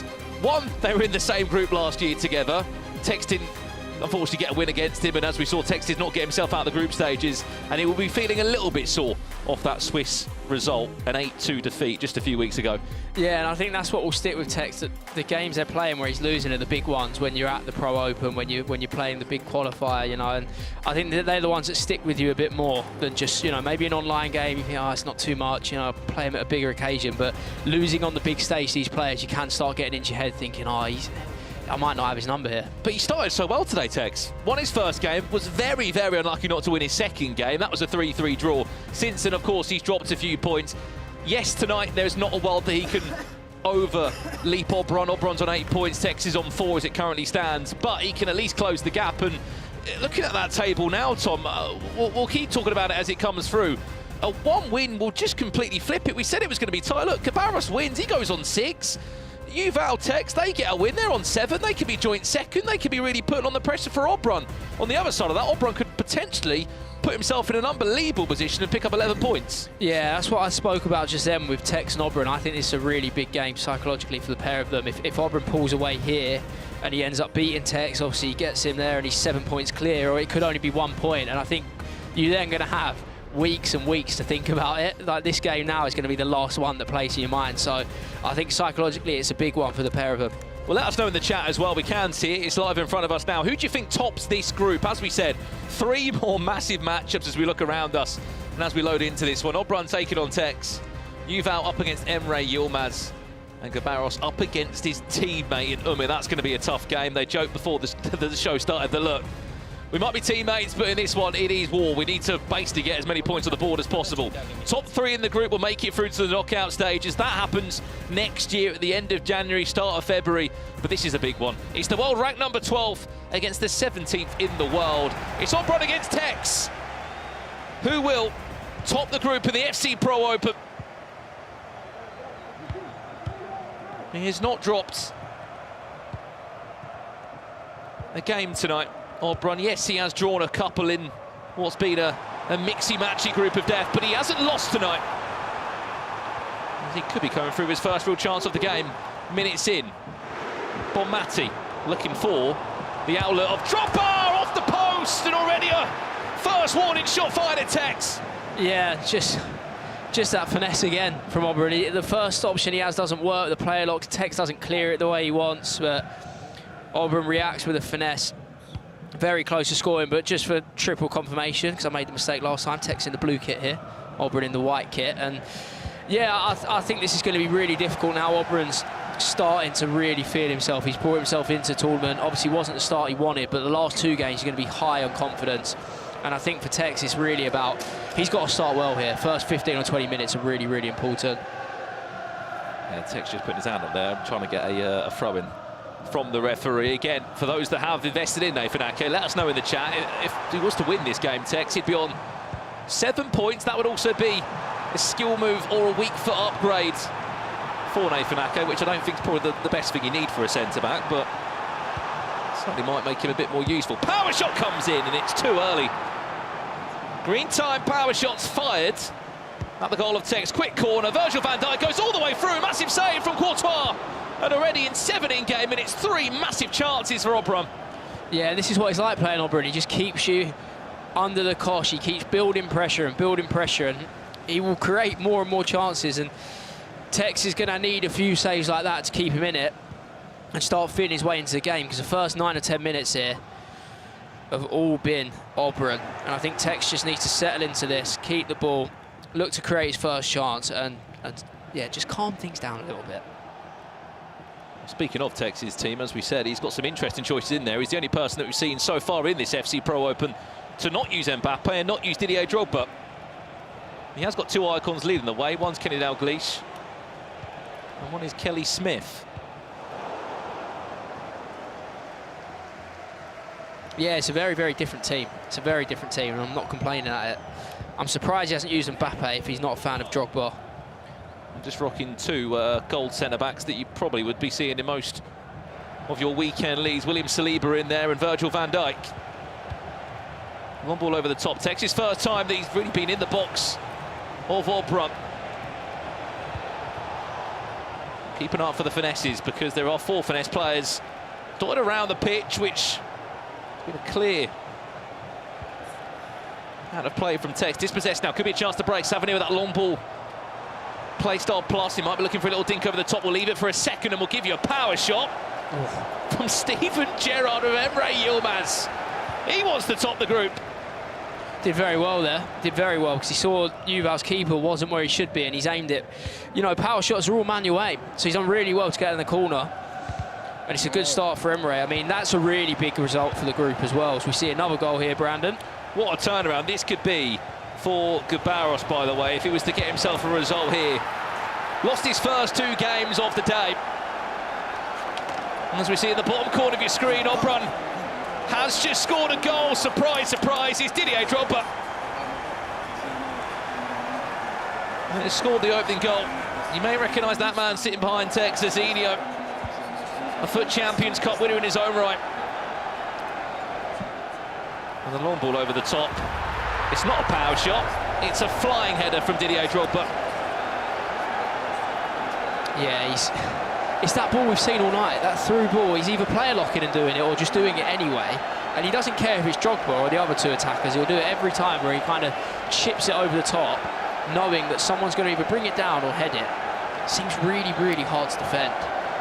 But I think it's a result of the pressure, Brandon. When Tekkz is out to mark as many runs he's out to mark, and he's been defending in his own box, one of them balls is going to go through. It's impossible to just keep marking and defending. And Tekkz really needs to just start playing Obrun's half a bit more. You're not going to be able to defend him. Update over here, Emre Yilmaz finding his second. With a handful of the brand new esports kits, which are now in the game of Ultimate Team, which I believe you can pick up at home as well. A handful of them. All available from tonight. Updated table, this is how it stands, of course. Because Obrun is winning, he would still be topping the group tonight. Emre Yilmaz wanting to have his say about that. Keep in mind that these players will be back to play again of the 3rd week of February. Every player will play a rematch against their opponent. Remember, top 3 is that go straight through. Update over here, Guibarros is looking to make it hell for his teammate Umut. 14 minutes in, 2-0 he leads. Great example again, Tom. Really slow start, found his feet after round 2, and then since then he's not looked back. Yeah, he's been really, really good. It's a really impressive turnaround, actually. He's now got to hold on to it, though. You want to make sure you see that off at 2-0. I mean, it's a bit early, if you ask me. I think 2-0 going up 2-0 that early gives me a flashback to yesterday, but he's going to look, hopefully, to attack and go and get a 3rd or 4th if he can, because, yeah, I wouldn't be sitting on that yet. But that will be a huge result if he can win that, because it keeps the group very, very close. Trent Alexander-Arnold here. Feeding it back to Drogba, lifts it back into Drogba's path. It's blocked there by Diego Dalot, who gets across. Update again, another goal here. Big one back for Yuval. Oh, nice patience around the box there, just waiting for that final pass. Seen the run open up. All about timing on that one, Brandon. And in this game, coming to Obrun Tekkz, we need a bit more from Tekkz in Obrun's half, because every time we're onto it, Obrun's in situations like this. Oh my, power shot was tees. Speaking of bogey players, Tom, in your career, was there one player? I had a look at one player. We'll see Umut get one back, just with Mbappe. I think one player, I think at the very, very top stage. Was he a bogey opponent? I mean, I've got to give credit to Levy for when we played. There was a lot of times in 21 where he stopped me winning in a semi-final or final. I mean, I did get some results against him, but, you know, someone probably where I didn't get all the results that I wanted, especially on the very top. I don't know if there's anyone else sticks out like that. Oh, you cannot make mistakes like that. Yuval, very fortunate not to go 3-1 down. Was expecting maybe Virgil van Dijk to get on that corner there. Steven Gerrard scored some ridiculous power shots tonight. Not going to be the angle to make that one count. I'll tell you another, actually. Umut, 20 beat me in a final, scored last minute. 21, he knocked me out of the playoffs, I think. And there was a couple of times where that happened. Yeah, I think between Umut and Levy, they're probably the two I didn't enjoy playing. And you start feeling it after you played them one or twice. Start thinking, oh, this is hard work. You know, they might have my number here, and you have to really like change your mindset and try different things, especially when it's the top players, because you end up playing them a lot in the big games, and you kind of feel each other out and know how you're going to play. It's about switching the mindset and not letting them become a bogey opponent, which is easier said than done. As it currently stands, Obrun will be topping the group. He leads against Tekkz. Emre Yilmaz in second place, though, a point behind. 10 points from 15 tonight. He's looked fantastic also. Many Gravenberch owners, you will be happy with the mixture of upgrades that he has been able to deliver today. The E-Champions League winner of 2023.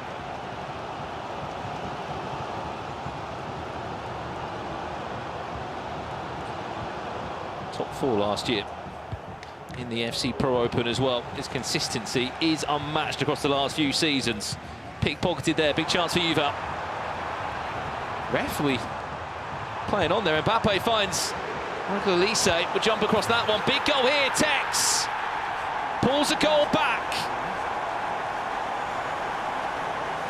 A nod of approval as well, so important in a match where Obrun has been doing so much. What a ball that one is. Finds Wayne Rooney, just about chips it past the goalkeeper. 2-goal lead extended there for Guibarros. Two very good goals there, Brandon. Especially, I like that player lock one, running around the outside and threading the through ball through the middle. I think there was a goal here. We were at this game.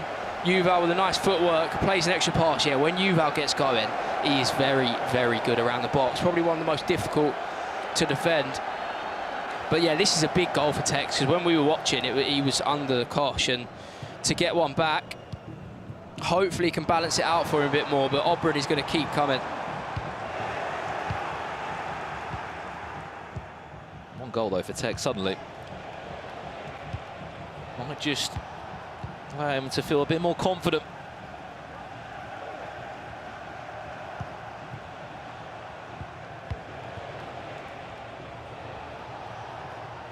Surprised that Gravenberch does feature in both of these two players' squads. Came in at 900k tonight at the start of play. That's the table. Tekkz probing. Can he create a chance? He can't this time. I have heard a shout as well, Brandon. There might have been a goal going in. This group just keeps changing. That draw currently keeps Obrun there still. We'll of course have to find out if Emre Yilmaz has gone back in front or not. We heard a roar from somewhere. Big win from Teo Hernandez, just keeping the pressure in the corner. Where was that roar? It was Emre Yilmaz scoring a corner, I believe. Yep, it was Virgil van Dijk. That would put Emre Yilmaz on 10 points, which would then put him top of the table as it currently stands. Obrun would be on 9. There it is for you. Tekkz feeling his way into this game now as well. He's having a lot more of the territory where he wants it. This is where you need to keep Obrun, sorry. This is where you need to keep him. Even if you don't create a chance, just building these attacks like this, forcing him back, not letting him have it the way he wants. I think if Tekkz carries on with his patience, he's going to give himself a good chance. Obrun looks counter-attack. Is he off? Is he onside or not? Yeah, he's off. We're approaching half-time now. Ryan joins us. I mean, this table is moving. Yeah, I can't get over how close the points are. Yuval on 4 points, Emre on 10. From first to sixth, that's a huge disparity in terms of ranking, but the points say otherwise. If Tekkz was to win this game, and with the goal differences we're currently looking at here for Umut, if Guibarros was to go and win that match as well, it's really going to shake this table up.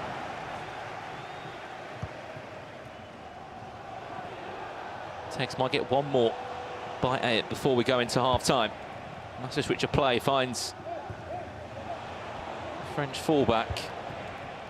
Only time of 1 minute to play. He's not going to rush this one. Maybe just wait for Obrun to fall into a trap. Tekkz will be looking for one of his 4 finesse play style plus players to try and get into the right area. Whether it's Heung-min Son or 2 of the icons forward. Brilliant cutback. Is there an angle there? Oh, that was beautiful build-up. The build-up was perfect there from Tekkz, just until that final turn.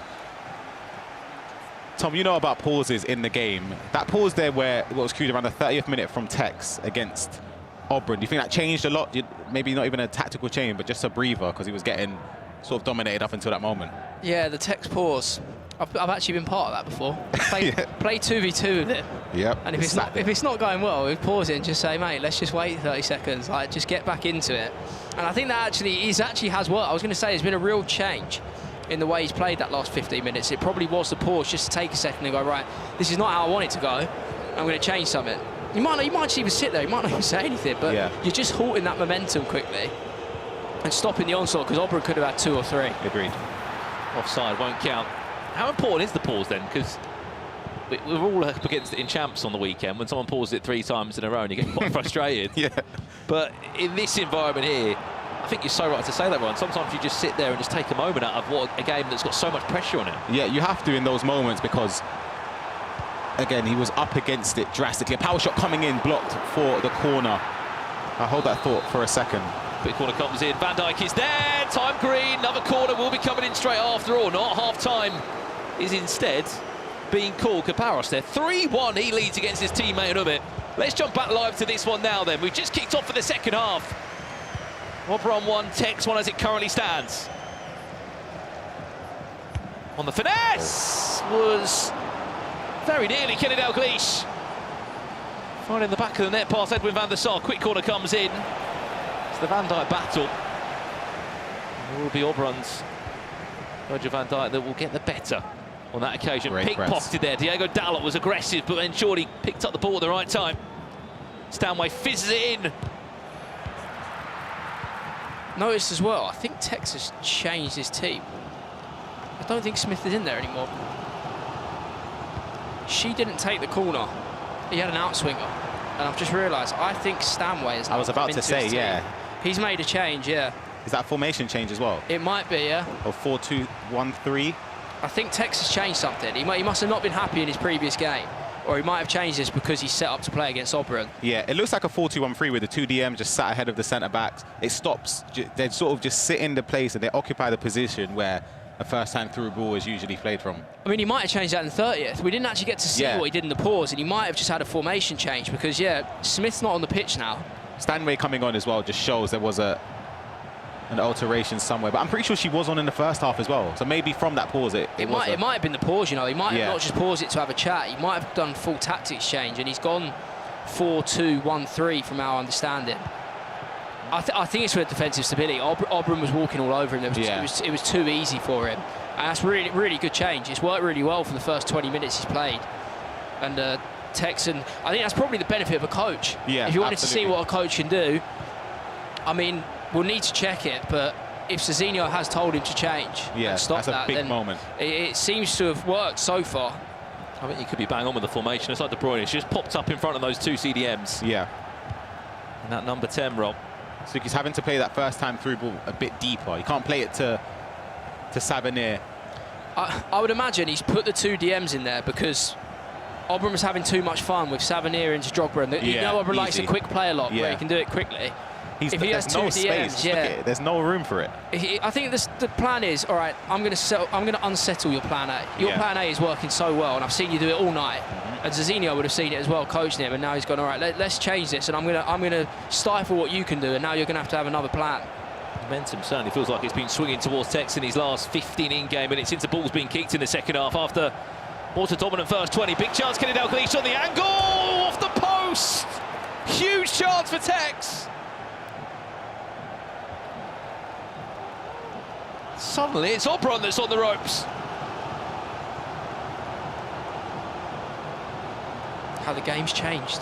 I thought this was going to be 2 or 3. Yeah, the first 30 minutes in, was comprehensive from Obrun, but since then it's been all Tekkz. Remember what we said about Obrun, Ryan. He can get results when he's not playing that well. He's and he will keep himself in it. He might score here. Quick corner. Virgil van Dijk goes all the way through to Hernandez. Pressured. Able just to keep calm and maybe not keep calm. Give possession back to Obrun. Where is the angle? Didier Drogba's far too wide by his liking at the moment, as he'll just wait patiently, probably just to reset the position. And there it is. Went for a triggered run, just offside. And a chance for Tekkz to break it. Here it Big goes. goal. Mohamed Salah. Left on his own out there, looking to bring 1 or 2 more players into this attack. Dalglish on that finesse. There it is. Woo. Time green, time to perfection. Woo. And he's flipped the game on his head. 2-1, Tekkz will lead. I'd love to know if it's a tactical change. I think it has to be. Yeah, it is. 100%. He's completely changed the way this game's played. He's stopped Obrun's plan A, and now he's dominating the way he wants. And yeah, it's what he's used. He's told everyone, he's come on camera and said, I'm going to finesse tonight, and what are you going to do about it? You can't stop it. And you can't stop it because the way he builds, and he'll always find it. His whole game style is about how can I take a touch and hit the finesse. But it's the 5-star weak foot that's really important, because that's Dalglish's left foot. Yeah. He said that at the start. I've got 5-star weak foot, so you don't know. You have no idea. Well, if you are a Bowie owner, there is one man that's trying to do his best to get you some more upgrades tonight. Yuval 3-3 there. And over here, Guibarros still 3-1 upwards, about to be 3-2. Here's Lauren James. This is brilliant from Umut. What a goal. Wow. Oh, hello. Wow. I think we joined that at the right time. Yeah, that shot cancel. Even the through ball there in behind to Lauren James. What a pass. Very, very smooth. I like them goals. I like them goals. It's about composure. A lot of people shoot there, probably myself included. Just you pull the trigger straight away. Look at this. Watch it again. He goes for a shot, so he has to commit. Shot cancel. See you later. And that trusty near post finish. Let's jump back to our feature game if we can. I believe it's just kicked off. From a pause, 3-3 here, as it currently stands. This is Emre Yilmaz against Yuval. Just offside. I've got the sense it's a big 30 minutes here. Big 30 minutes. Obrun looking to attack. It's broken down the left. Is it going to be an instant reply? Bruno Fernandes, power shot! Good keeper movement. Good matched up well there by Courtois. Quick corner comes in. You know where that one's headed. Defensive side has won it that time. Non-stop pressure. Time to bring this one down. Virgil van Dijk's not the man then. Oh, penalty! No, chance still there! And David Ginola will be the quickest to react to make this all square in 2-2. I think there was a shout for a pen before. I thought it was going to be a pen. I thought it was going to be given, but the advantage is played, or maybe it wasn't given, and he's managed to find a way through. It's bounced back. Keeper stranded because Tekkz has already moved his keeper the other way. I'll be honest, my whole vision there, I was focused in on Drogba. I thought that's where he was going to play the pass, and then I even think Tekkz thought that with the goalkeeper movement, but then a simple finish. But Obrun finds a way back in. Oh, could have been a costly error. Corner for Guibarros. Seen a couple of them from him at this game, losing the ball a bit uncharacteristically around his own box. He's in there at the back post. Space opened up. Ooh. It's off as well, just off. Yeah, goals are gonna swing here. There's going to be an interesting 25 minutes to set us up for the next week. We'll try and get a live table for you as soon as we can to give you the lowdown of how it currently stands. Look at that. Oh my God. Even in this drawing position that Obrun finds himself in, he still would be top tonight. Even 5 points for Tekkz is certainly a lot better than what he provided last time out. We saw him in the FC Pro Open. He got 1 point last time before the Christmas break, which he already alluded to and joked about earlier. But look how tight that group is. Remember, 15 points on the line each match-up when they all come into London to play. It's beautiful dribbling. don't want to sound like a bit of a loser mentality or not thinking about winning every game, but I think Tekkz will be okay with a draw against Obrun. Same. Considering how he's been playing, I don't think you'd mind it at all. I mean, because he'll be looking at the other points saying, where have I gone wrong? Yeah, 100%. This wouldn't be the game where he'll go back and think, oh my gosh, this is the one where it cost me a position in the grid. He'll be looking at the other games. The game against Umut was a big one. Van Dijk does enough to track back, still pressing high up from Obrun. He's just relentless. I mean, he's swung the other way here again, hasn't it? It looks like Obrun's now looking for the winner. Out of the two, we've got Theo down the left-hand side. There's the comeback, corner. Switch on. This is coming in straight away. Oh, he's actually delayed this one. Oh, he's looking for that. No way. Oh, we've seen him do it. We've seen him do it. Is he going to go for it, or is he looking for Drogba? I think it's Drogba near or back post. I don't know if it looks like it was going to the back. It's gone near post. Doesn't do enough. Keeper gets there. God, a lot of mind games. A lot of mind games, especially now Obrun's on that edge of the box. That's what I'm saying. There's so many things you have to keep notice of now from corners. Oh, big goal over here, by the way. Yuval has just scored a fourth. Oh my goodness. He is finding his form late on here in London.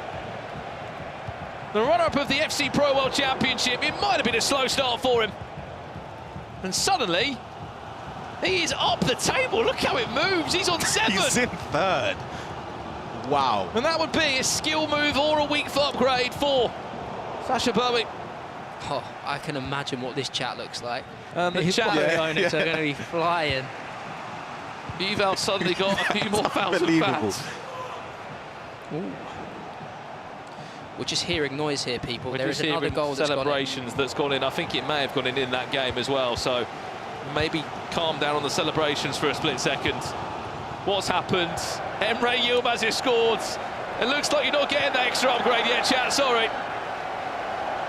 Because Emre Yilmaz has got something to say about it. Emre Yilmaz hasn't celebrated once, by the way. Every time I hear the yelling, I think, is it? It's like it's effort for him, isn't it? Yeah, it's from the coach.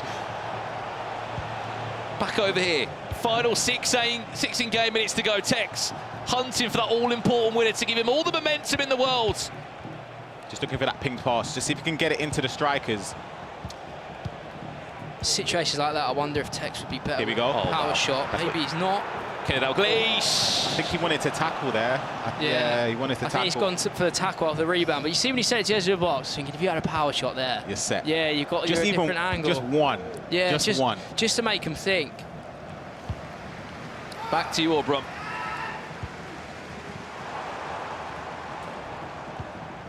Last 4 in-game minutes. There's another goal's gone in. Yeah, I've just heard the roar from the side of Umut as he's just conceded this one. He is not happy at all. Wow. We have just seen a massive goal on the bottom side of your screen. We started with Didier Drogba, and we might be ending with a Didier Drogba goal as well. Umut, unfortunately, will be ending play with another defeat, but this is the goal here. Didier Drogba makes it 3 goals to 2. We don't get to see the full sequence of attack there, but I'm going to guess it's the first time through ball song. I want to see the whole thing again. Yeah, it was bouncing. I was looking at this game. I didn't want to look away. I would imagine it's something that's come over the top because the way the ball's bouncing, and then the chip finish, and for Tekkz to bring his goalkeeper out. But when Obrun's in this mood, there really is no stopping him. Tekkz has pulled out every tactic he can. There's still time. There's time for Tekkz and Zizinho to find a way back in the game. What's happening over here? Is this live now? It's live. Drogba. Yuval, chance. Drogba off the woodwork. Back to Michaelisa. 5-4 over there. And Yuval jumps back up the table. Every time you look away, this group will just continue to move and shake. It is the group of death for a reason. That finish there as well. And everyone is just trying to stay alive. He's chose the right corner, hasn't he? Yeah. Just right when he's needed. Now, could be a chance. Oh. Back to this one then. Not long left as it currently stands, Obrun. That's so uncharacteristic there. Last attack is... does he realise there was about 30 seconds left? He's given Tekkz a chance here. Mid-time of 2 in-game minutes. As it stands, Obrun will be ending. He's done it again. Group C, top of the table. That has to be my Aubameyang coaching him. I thought it was, you know, when that came. I swear to you, I thought it was. I thought he was here to support Umut. I think that will do us unless the ref is going to play that one any longer. Top of the table for Obrun, as it currently stands by the looks of it. He has delivered. With all the hype around him, saying he is the man to watch, and Didier Drogba was certainly the player to watch across everything tonight. This is an update over here. Umut, by the looks of it, has been able to pull himself another goal back through the goalkeeper's legs. That's 4-3. 7 minutes left. Again, we'll give you an updated table as soon as we've got it, just to show you how it's moving.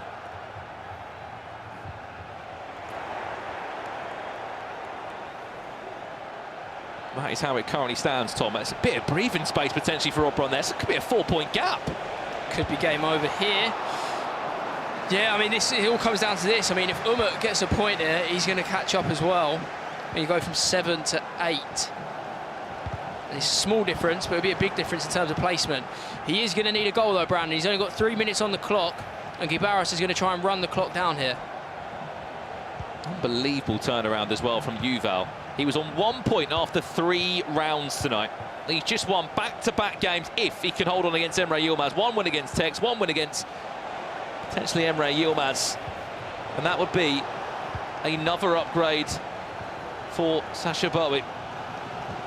It's got to be his last throw it, isn't it, Umut? He's giving it away. I think he's going to do well. But yeah, there's a lot of Bowie owners earlier. I saw doubting Yuval. There's a lot of love in the chat for him. I mean, after round 3, I think they were a bit worried about what upgrades could have been coming or how Yuval was playing. Maybe his coach told him there's a lot of people backing you tonight. And this could be game over.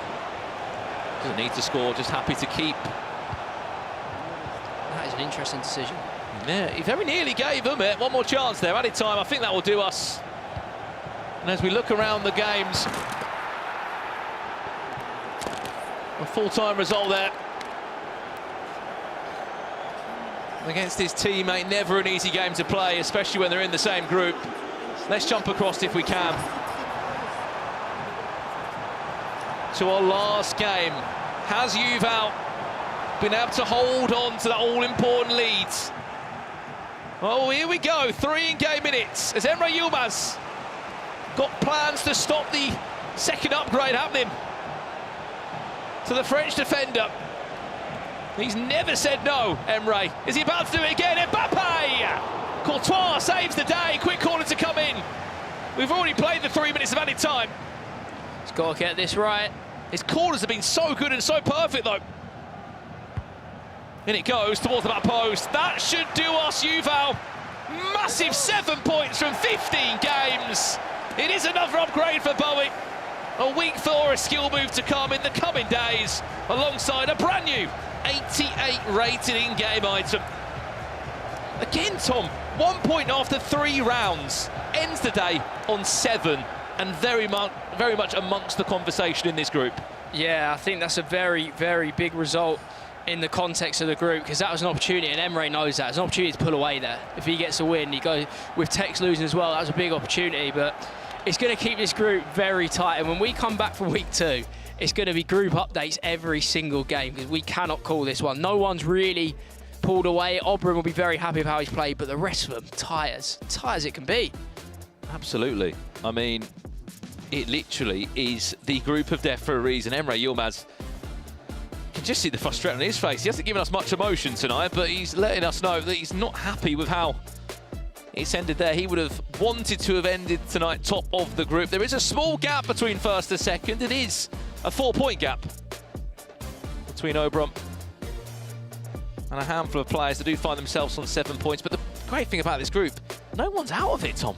Yeah, everyone will come back with something to play for, especially Yuval, because Yuval was probably the one we thinking he's not getting it here. He's had 1 point, you know, a lot of doubt, thinking, why am I playing well? To turn that round against a caliber opponent as well. This is not an easy game. There's no easy games, but to go and beat Emre in a big game like that, it's a massive confidence boost for him.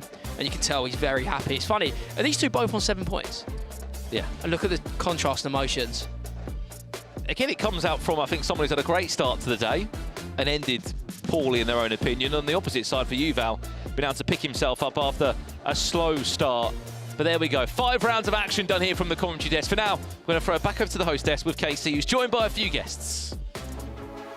Yes, we are back, and oh my goodness, what a fantastic day for the group of death. Pieface, you guys couldn't see us behind backstage, but me and Pie were sitting next to each other trying to calculate every little move, every single goal, because every goal mattered in that last round, didn't it? Yeah, and I'll be honest with you, I still don't know what's going on. It was absolute madness. One minute, Guy was at the bottom, and now he's flown up. 1 minute, Tekkz is there. The next minute at the top, it is carnage, absolute carnage. It's insane though, because you could start off the day so strong, and by the end of it, you're at a completely different spot. Let's talk about Tekkz, for example. Yeah. He started off really, really well, but in that last game, didn't do it. It kind of went downhill from there. Yeah, and I was really shocked because last time we were here, he sort of started poorly and kept that throughout the day, whereas today, he started great, and I really thought that momentum would carry him, but no, I mean, I'm gutted for him, really. You know, he's a friend of mine, and obviously I want to see him do well, but here he is, look, the main man. How you doing? Congratulations, my friend. Thank you. Well played, well played. All right, so we are joined by Obrun, which we are proud to tell you are the PlayStation Tournament's Player of the Day. So massive congratulations. Thank you. Applause all around. But Obrun, first top of the group, how are you feeling? Really good, because I wanted to show my level another time. It was hard today because I started with 2 draws. Maybe the first match I deserved the win, so it was like a little bit difficult to restart, but I did. So I'm really happy for the mindset. Now talk to me about that mindset, because 2 draws in your first 2 games can be pretty frustrating, right? And so how do you come back from that and then obviously end up the PlayStation Player of the Day? I just thought there are 10 games. All my opponents are good, so everyone can rob points to other one. So I say, okay, I am undefeated also, so I just think to win the next game, and I did. So I think that was good, because there are some matches like the game against Umut, after 2 draws, it was like with 4 points. So it was difficult to approach, but it was it went good, no? Well, yeah, you did smash it, and you did say about Drogba, and well, he was unbelievable for you today, wasn't he? He was so good. Yeah, he's my man, honestly. I told you, Drogba and other 10 players. Yeah, I think it's the same for me. It's the same for me. Yeah. Yeah, no, I think apparently his price has already been going up since you've been here. So, yeah, I think that's your effect on it. Speaking of prices going up, thank you very, very much, because I did invest in 20 Lorenzo Insignes. Yeah, I've got Insigne as well. And now how much does it cost? Before the last game, he was like 35,000. Okay. But I feel since then, you might have pushed him up a bit. I hope so. Now, Obrun, we do have to chat. We're running this back again in the new year, all over again, which is kind of insane to believe. But what does that process look like from now to then? What do preparations look like for the next month? Now I just want to think about the next tournament. There is the online qualifier, so I just want to play at my best also in that tournament. Then a little bit of relax, because it was like 3 months when every day I was thinking about this tournament. I am a little bit tired now, so I just want to relax with my family that I didn't see in these 3 months. So I just want to relax with them, and then I will think another time to my opponents, because I have to find other ways to beat them. Yeah, no, nice. Was it just a question as well? Obviously, you mentioned Drogba. Was there anyone else in your team that sort of surprised you today, did well for you, that you enjoyed? I think that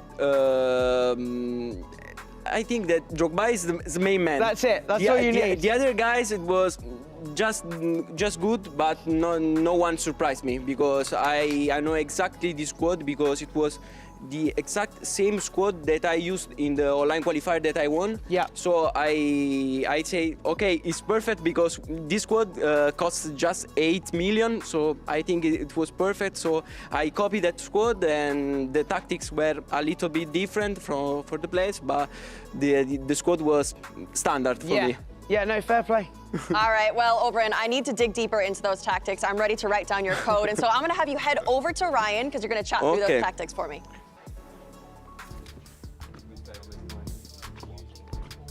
Yep, come on over and we're waiting. I'm waiting. I need to see the tactical breakdown of the squad.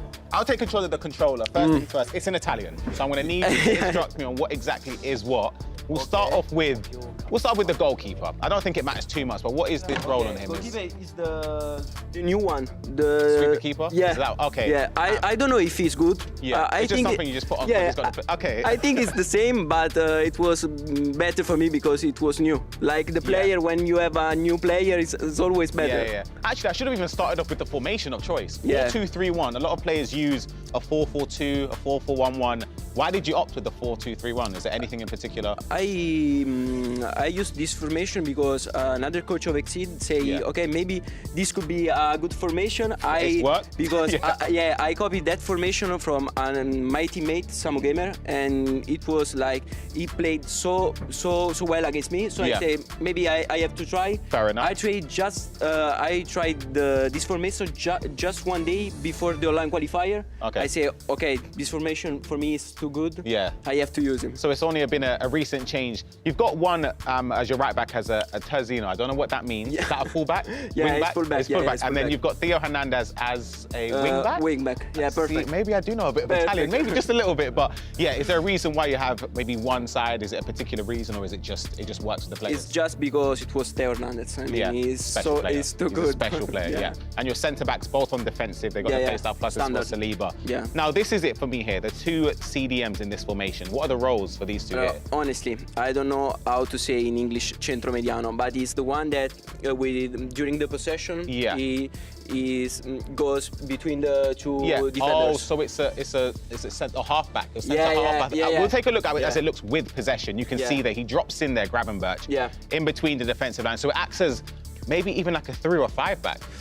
Yeah, it's similar. Interesting. Okay, see, I'm going to have to note this down. And then you've got the 3 attacking midfielders here. Yeah. Regis, is that a playmaker role? Just playmaker standard, Yeah, so playmaker standard on Ginola and Savanier, and then Bonmati on the... Is that? It's standard. It's the standard as well. Balance. Yeah, okay. it's balanced. And again, your Didier Drogba, he's been unbelievable. Advanced forward on offensive as well. But yeah, those are the tactics from Obrun. I know for certain I'm going to be noting them down, implementing them into my ultimate team. Because what was it, 11 points today from a possible 15? You've been incredible. Yeah, thank you. Incredible. Yeah, so thank you so much, Obrun. And we're heading on back over to Casey at the host desk. Yes, oh my goodness. I'm writing down everything. I need to add this into my weekend league because I need all the help that I can get. So guys, get ready to screenshot some of those tactics. Pi, which one are you looking forward to bringing into your ultimate team? I'll tell you something, I need the Drogba tactics. I think firstly I need to pack him, and then secondly I need to use him. We've seen some insane stuff from these guys today. And as I say, as a casual level player, to be able to copy how these pros play is awesome. Brandon, how about you? Yeah, I mean, I love the fact that at the start of the show, Obrun did say the cheap beast was Didier Drogba. He's nearly 2 million coins from everyone that's buying him. I'd have to say, look, you're always curious to see what Tekkz is rocking in his tactics. Yes, by his own account, he might not have got all the points he wanted tonight, but still, he's in a lot better position than he was this time last year. So for me, Tekkz's tactics. And Tom, are you taking any of these into yours, or are you comfortable with your own tactics? Yeah, I mean, I'm always watching people and looking to get better. And I think when I watch these players, I try and think who's the one that's closest to me in the way they play. And I like the way Emre Yilmaz plays. I think his game style is something I look at and think, oh, I can replicate that. Because I'm not going to lie, sometimes I watch Obrun and think, how on earth are you doing that? I can't do that myself. So I think I like the look of Emre, the way he plays. He makes it look easy. I remember we watched one of his goals earlier where it's like 10, 15 passes into a goal. They're the kind of goals I like to score. So Emre, I've got an eye on your tactics, my friend. Well, I have an eye on all of them because I definitely need the help. But as we see the Group C standings as it stands now, obviously Obrun is top of the group with Emre Yilmaz. Wow, Emre Yilmaz, Yuval, and Umut all on 7 points, Guibarros on 6 points, and Tekkz on 4 points. Brandon, any shockers here, or we didn't really know what to expect as it's the group of death? It's hard to say really a shocker. I think the key thing tonight is that everyone's taking points off each other. Obviously, we've been able to see Obrun remain unbeaten, which is incredible, but across the other 5 players in that group, we expect it to be narrow and tight. And look, yes, Tekkz might be bottom, but is that really bottom? 4 points, 1 win changes it next week, and there's 15 more points up for grabs. Exactly. And Tom, how important is that goal differential going into this second week? Because it is so close, right? Yeah, I mean, Obrun is 4 points ahead, but with his goal difference, he might feel like he's 5. Like, it's worth another point when people, if they're going to catch him up, they're going to need to score goals to get there. So I think, I would say it could be decided by goal difference here, and it's something for all the players to bear in mind for week 2. It's really, really important. If you are going to lose, keep it tight. Don't lose your head. Don't go 2, 3, 4 down just because, you know, oh, I've lost this game, so I'm not really too bothered. You're going to need to keep it close in a group like this. Well, there you have it. The group of death for week 1 is now over, but we're going to take a look at what's happening next week because Group D is also going to be very, very entertaining as we have some very big names. Pieface, I know you mentioned PH Zin. You're looking forward to see him on this list. Anyone else stand out for you? Yeah, I like Levy. I like the way he plays. I like the way he plays the game. Obviously, Abu Makar is currently world #1 now in there. There's some big names in that group. I mean, we called this week the group of death. That's crazy. I think that was the argument, wasn't it? Which was the group of death? Group C was great. That could also be the group of death. We can just reword it differently because that group is ridiculously stacked as well. Now, Tom, I'm going to put you on the spot. Who tops Group D? Oh, I am actually going to go for... I'm going to go Levy. Yeah, Levy. I think he's got the Weghorst Nation on his back as well. People are going to want him to win next week. He's going to have a lot of support. I've actually just played him recently as well. I was impressed with the way he plays. And these Team Hullet boys, they come to these events and they bring their A game every time. So I think I'm going to go Levy, although I reckon a lot of people are probably backing PH Zin. All right, well, I'm glad you guys haven't asked me what my prediction is because I'm not going to give it. But Pieface, last question of the day for you. What was your favorite moment of the group of death? Oh, you know, it's hard to pick out one moment, but the general thing I'm giving is the pure passion. I love the celebration. You said it. Whenever there's goals, you hear it. You've got headphones on. I love that. I love that. All right, so I enjoyed every single second. Thanks to everyone so much here in London. But thank you to everyone at home for tuning in. The group of death was definitely one to watch. But be back next Monday because Group D is also going to be very, very entertaining. We'll see you guys then.